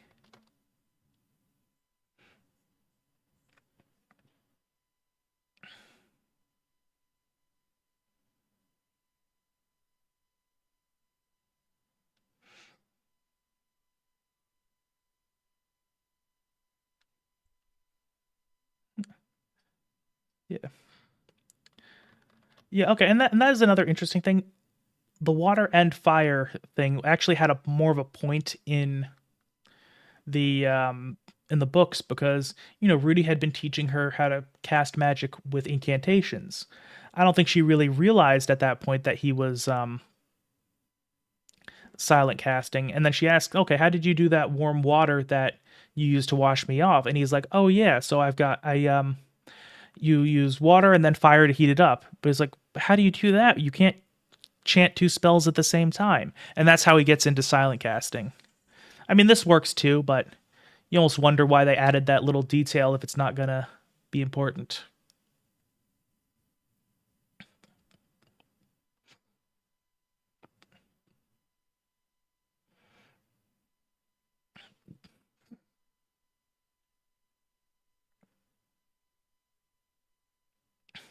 And this actually does go back to what you guys were saying in earlier. Yeah, it does work, yeah. But I their big tonal shift, because it's not only bright colors, because they were in the green field practicing magic. Now they're in the bright yellow fields of wheat, with the sunlight really shining down on them. And and of course they're literally running and laughing. That's like the quintessential "I feel happy" sound.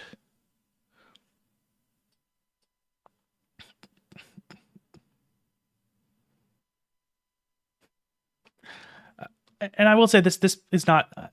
I thought it was really funny how in the books, Sylphie, like in the start, like he was like seriously starting to question his sexuality, and then that also allowed it to be funny when they meet up later, because Sylphie's reintroduction is designed to be like a parallel to their initial to their initial introduction. Like it hits a lot of the same beats, and it does that for the sake of humor. And one of the things again is that she again has him questioning his sexuality. And hey, my cat is on my desk again. I looks like she usually avoids. Okay, there we go. Yeah, so yeah, one thing is my cat jumps on my desk. She's actually pretty good at not stepping on my keyboard, but right there, she looked like she was thinking about sitting on the keyboard. I'm like, I can't have that. Not now. No. Okay. But yeah, but I do kind of find it a shame that yeah. Yeah, so I will say, yeah, two things. So, firstly, I am kind of disappointed that they didn't go on about really questioning his sexuality because I thought that was really funny in the books, and I think that would have been really funny in the anime. But then also, he talks about the childhood friend, and at this moment, which kind of steals any impact. Yeah, yeah, steals away any impact that would have had. And then, of course, gets dark, heavy rain once again. And then, of course, the inside, there's no candles or anything. It's dark. It doesn't have that warm, comforting glow. And this is when I think one of the more infamous scenes happens.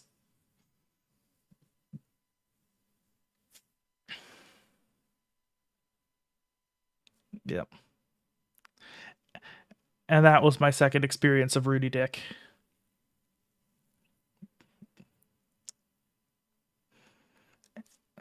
And that's one of the things is the way that, and I think that's one of the negatives of us not having as much of a look inside Rudy's head in the anime, is because when like his thought process is making sense in the books, where you can also you just are bombarded with a constant barrage of information that he does not really know how things work. He is just completely his brain is twisted in ways that he has not yet figured out. Yeah, exactly. I think part of it is helped by the fact that he doesn't yet realize that Sylvie is a girl. So I think part of it, like it doesn't. I think it's understandable that it doesn't come off as sexual here, but yeah, and it's one of those things because thing is, you in the books he constantly has these misunderstandings about how people work, so that when it transitions to this scene you can see where he's coming from, and especially the fact that Sylvie is very obviously uncomfortable, where even if his misconceptions were right, he should have noticed that and should have adjusted, because it's like, oh hey, this is not the right way to act. This person's uncomfortable, I should figure out a different way to approach this.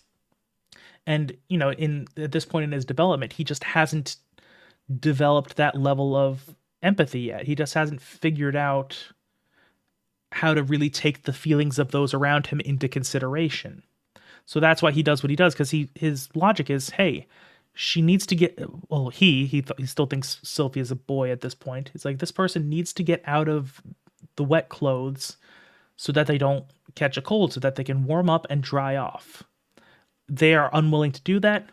I'm going to push them into it. And so I think it does go better in the books than in the anime. Because like you see this, even if you think it's a boy, you should be like, no, don't do that.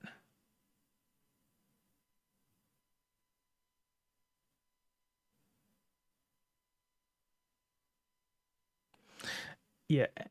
And also this is like the first time Sylvie has ever pushed back on him for anything. And the fact that he doesn't realize that just goes to show just how much he has still to go.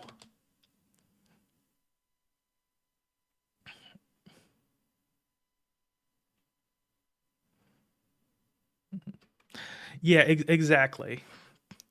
Like again, in volume 2, one of the big lessons he learns is hands to myself, because he just didn't realize how important that was until he hurts somebody he cares about. And this is another thing where he has to his whole thing is he doesn't really think about how the people around him feel until he hurts someone he cares about. And then he's like, shit, this is actually something I need to take into consideration.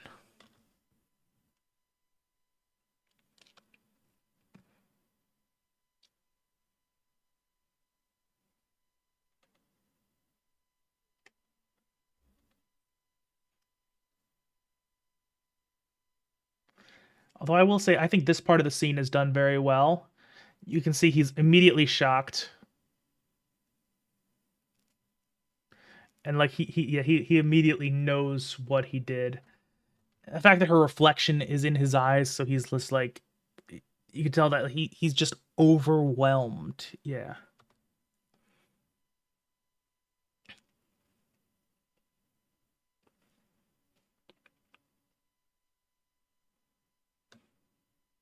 So, and I do like the way this scene is going, where the any of the sounds in the background are starting to get muted in favor of the of the narration, and it's slowly pulling back. It does a great job to kind of highlight the shock he feels and how he's just like, oh shit, this is really bad. And I don't remember if the anime has the certain line I'm thinking of. I mean, they're still doing the funny bits, but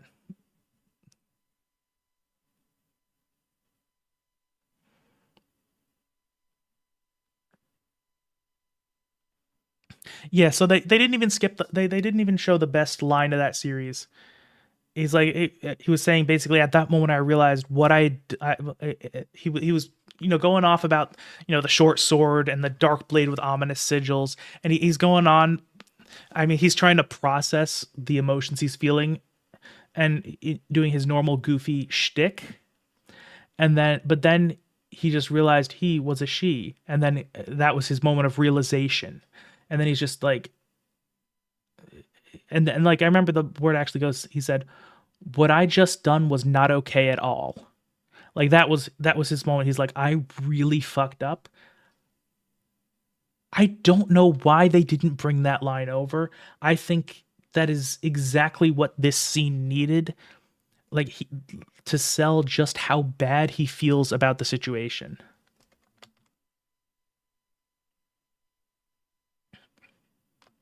And then again, I don't think it's a mistake. I don't think it's a coincidence that they have this scene happen right after the previous fight with Paul. Because one of the big things that remember, Paul, the first thing he says is like, when you've done something wrong, the first thing you do is say sorry. And then, of course, he does something wrong. And then when Paul talks to him, the first thing he does is say sorry. And it's also another reason I think the previous scene should have had Rudy be much more fired up, is because that highlights the contrast between how reserved and how down he is now. Because he actually genuinely did wrong and he genuinely feels bad about it. So it was just a pretty deliberate contrast that I think was not really pulled off super well here. Yeah, and yeah, I definitely think it being verbalized is something that I think would be important, but also that's just also how it was in the thing. It's like that was the thought that permeated through his haze was basically, I just fucked up. And they didn't have that here. You can still get what he's feeling, but I think it doesn't have quite the same punch. And then, of course, we show Paul having learned from his previous mistake. He's like, I went off half-cocked before. I didn't know the situation. Maybe there's an explanation here that I didn't think of. I'm not going to make the same mistake I did again. And then, even though the situation is different and Rudy is actually in the wrong, Paul's willingness to be open and hear him out actually results in good parenting.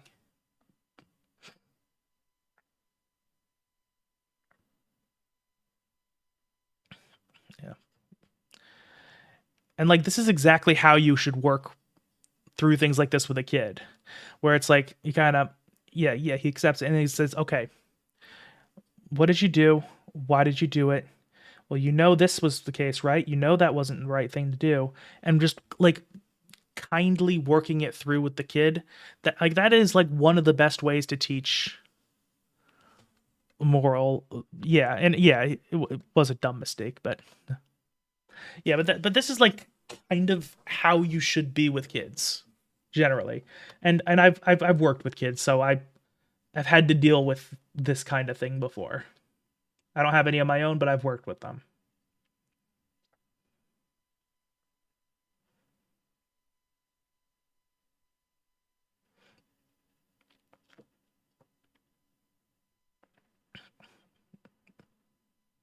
Yeah, and that is another great way of doing things with a kid who's screwed up but clearly feels bad about it, where it's just a case of like, yeah, you what you did was not okay, but it's going to be okay.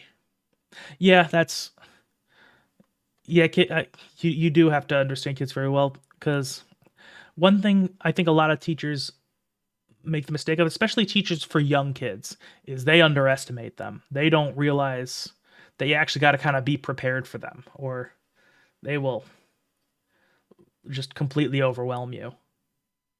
And there are strategies you can learn, like like here's something I learned because I was a camp counselor. One of the ways I got kids to accept rules that they didn't like was basically to say, put the rules as like the ultimate thing, and also offload the ability to change it. So basically, emphasize the fact that these are the rules. The rules must be followed. I cannot change the rules. That actually tends to work with kids in my experience.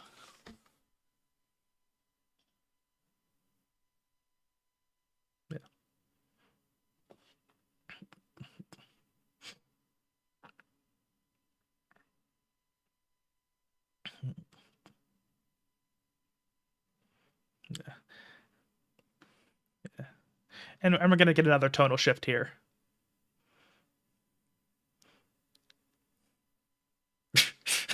And that little grunt they all do is kind of perfect. So one thing I do like about this, because this was obviously a very serious scene. However, it's one of those things where one thing is also, first of all, it's Sylphie. Sylphie is like the kindest, most forgiving person ever. So it's not unsurprising that once she sees that he's really sorry, that she'll get over it. But it's one of those things where he learned his lesson and has the ability to move things in a better way, so that we don't need to still feel really bad about this scene. Like the damage has kind of already been done, and now it can only move. It can only get better at this point. So it does another tonal shift to cut away from the all the negative feelings we were doing to kind of bring it a little bit back to par.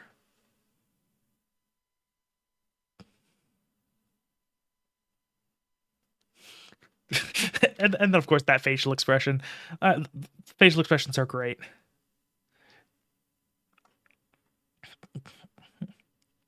Okay, that's interesting because I was almost the actually almost the exact opposite way. But like I was also not a great student when I was younger. But a big reason for that is I actually yeah, that's interesting because the way my brain works, I've actually had cognitive tests done, and the way it was explained to me is that my brain is very powerful but very inefficient. So essentially, when I was in public school, I was able to figure things out pretty easily. A lot of times, I was kind of I basically brute forced my way through school, where I was able to pass. I was not able to do super well, and a big thing is because I was able to just kind of. It's like when you have a door in front of you. The correct way to do it is the most energy efficient way is to turn the doorknob and pull it open. However, my mental brain was strong enough to just kick the door down. So I never learned how to turn the doorknob. So that's kind of how my brain works. So I never really developed ways to efficiently manage time or to study or anything like that. And I'm slowly starting to learn those things now, but it was one of those things. Yeah, it's one of those things you just kind of have to a good teacher should be attentive to that kind of thing, because if somebody is, a lot of times they see symptoms and don't see causes, and that for me, where like I think when I was younger, if there was somebody who recognized what was going on and kind of intervened, I might be in a lot better of a position than now. Yeah. Okay, that's interesting. I mean, in some ways that could be very good, and it's also definitely good for teaching. I think I think it's good. That's a great way to be able to process something in an introductory way, because so in what do you call it? In one issue some teachers will have is they'll just skip over the basics and assume you know what you're talking about, and a lot of times you just don't. And and that can be a struggle. And that's one thing I think is actually a problem with English teachers is I have a lot of problems. Like people think that, because, my whole thing is talking about writing and doing all this analytical literature stuff. They might think that English was like my favorite subject. No, I fucking hated it because they don't teach it in a way that really teaches anything. Even writing classes, they don't teach you how to write. They just give you practice sessions. So like that's one of the things that gets me excited about learning all these little things, like when I talk about first and third person perspective or the relative chronology of a things like these. I'm learning about these little building blocks on my own, basically. Although honestly, YouTube video essays have been a much better teacher to me than actual teachers. But yeah, yeah. But I mean, ultimately, your approach to thinking about things. Yeah, exactly. It's one of those things that kind of teach it and just hope it kind of eventually intuitively gets to you. But it's one of those things, and it is hard to put them together, even if you know how they all work, because writing is one of those things where there aren't even any hard and fast rules with writing. There are general rules, but when it comes to writing well, if you do it the right way, I can't think of a single writing rule that can't be broken. Like even something like start at the beginning and end at the end. Well, then you watch Memento and you're like, "Oh shit.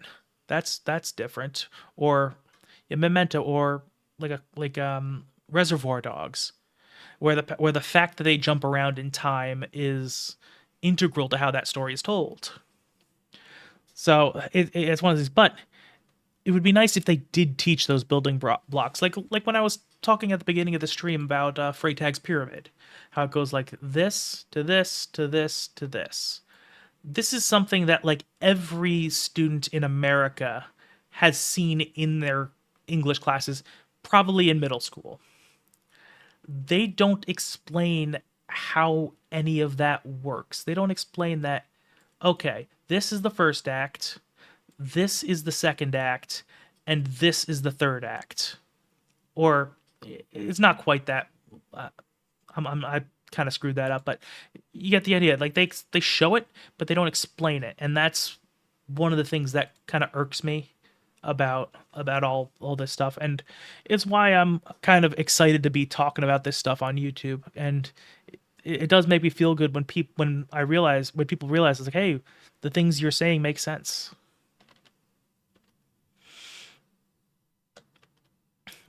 Okay, yeah. Hmm. Okay, yeah. Well, yeah. I'll be honest. I don't know really anything about the German education system, to be perfectly real, and I don't know how. Yeah, and that's good. Yeah, that's good. I do like that they talk about that.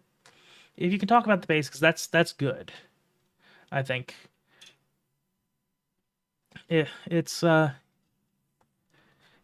and that's true. Yeah, you don't necessarily know the stuff. Yeah. Hmm. Yeah, and I think also if English classes, at least in America, and again, I don't know how it is in the rest of the world, but I think the English classes could be taught in a way to better make students appreciate writing, because at the moment, the way they do it, it doesn't. Yeah. Yeah, and this is another thing. Oh, first of all, that little animation of him just zooming up there is funny.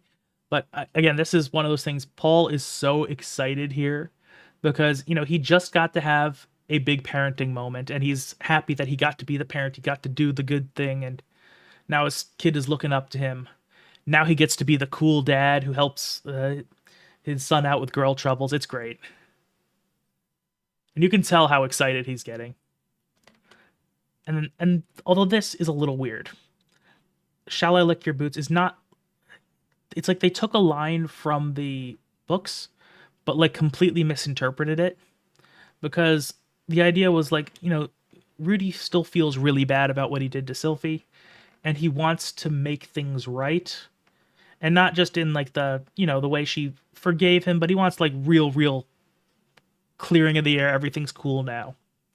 And but so one of the things he's talking about, he asks his dad, should I lick her boots? Like, should I just grovel and just prostrate myself to make her forgive me? And he's like, "Oh no, that's weird." And he proceeds to do his Paul things. So it's kind of weird that he transfers that to Paul in the anime.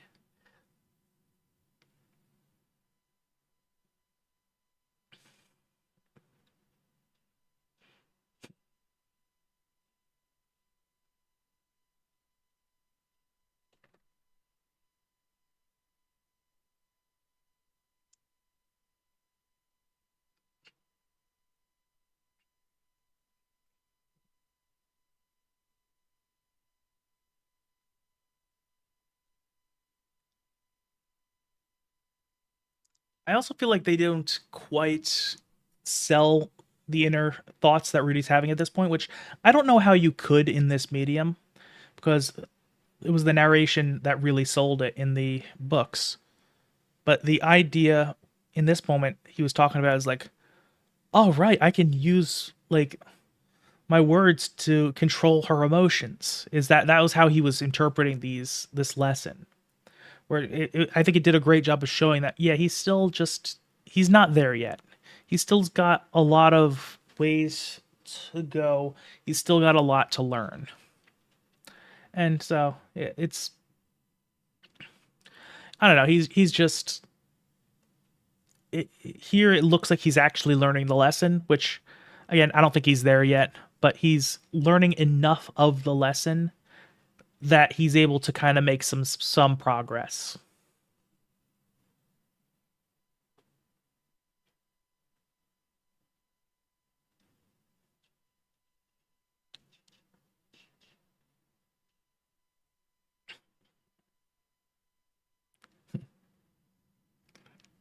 And again, facial expressions once again are just amazing.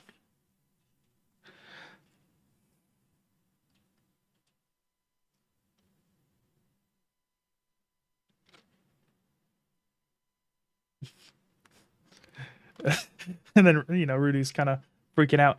It's he doesn't know what he's saying. He's stammering. He's acting like a 7-year-old kid. It's great. Although I do like how this scene kind of becomes a sticking point in his head, where he realizes, oh, show your emotions, and or at least show emotions, even if they're not yours, and you will be able to control the emotions of the people around you. And then he tries to bring that over to his birthday party with Eris, and it has the complete wrong effect. He ends up making everybody sad, which is really funny.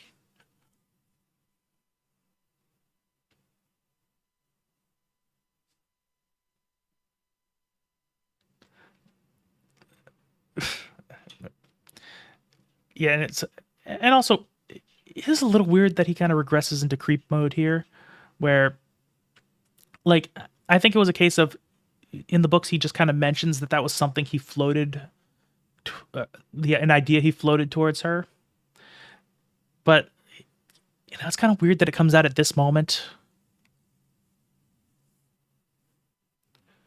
And then immediately but I do like his reaction here, because he is immediately still kind of stuck in his moment from the previous incident, where he realizes, oh, he crossed a boundary and that was really bad. oh shit, did I just cross another boundary? She said no. He immediately jumps back, which is in stark contrast to how he was the day before. But then of course Paul being a goofball.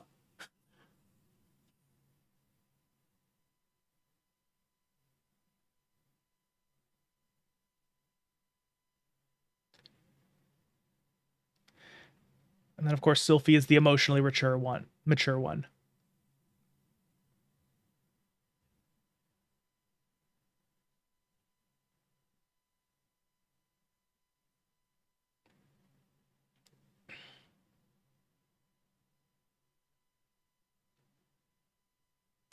Yeah. Yeah, so this is one like a really important moment because this is kind of how Rudy ends up learning the big lessons early on, where he will make a very bad mistake and someone he's grown to care about will get hurt. Like, and this is like the most obvious example about it, but but then with Eris, he ends up groping her a little too much and she ends up getting upset, and that's kind of his reason for going hands to myself.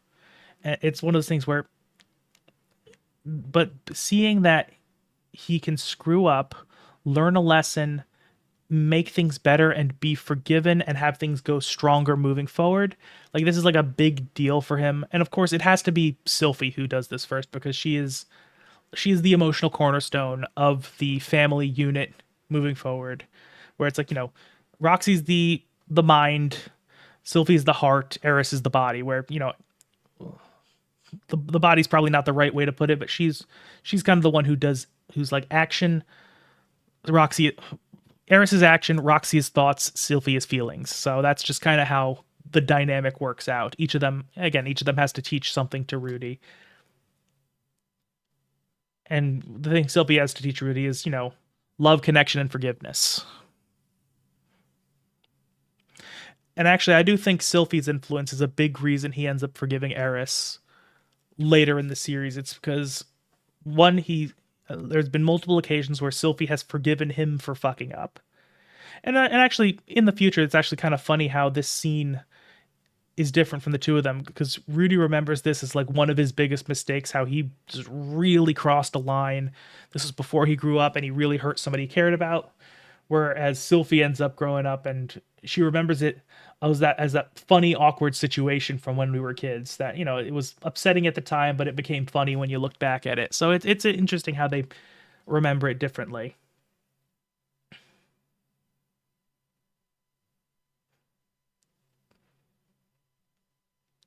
And then it brings it right back to humor, and that's the end of episode 3. So yeah, I thought that was pretty. I definitely, I definitely think the books did that scene a lot and that little part a lot better. But I can't complain about how it ultimately ended up going off. And I was ultimately hoping to get a certain part, but actually I think this is where I'm gonna call it for the day. I've been live for about 5.5 hours, and I am out of water. So, so yeah, so I'm definitely gonna be continuing this. I'm probably thinking at the moment I'm gonna be doing this once a week. I may up that to 2 times a week, depending on how things work, but that could be difficult if I have other stuff going on, just because then I will have 5 days of work and 2 days of streaming. That could cause issues, but we'll see.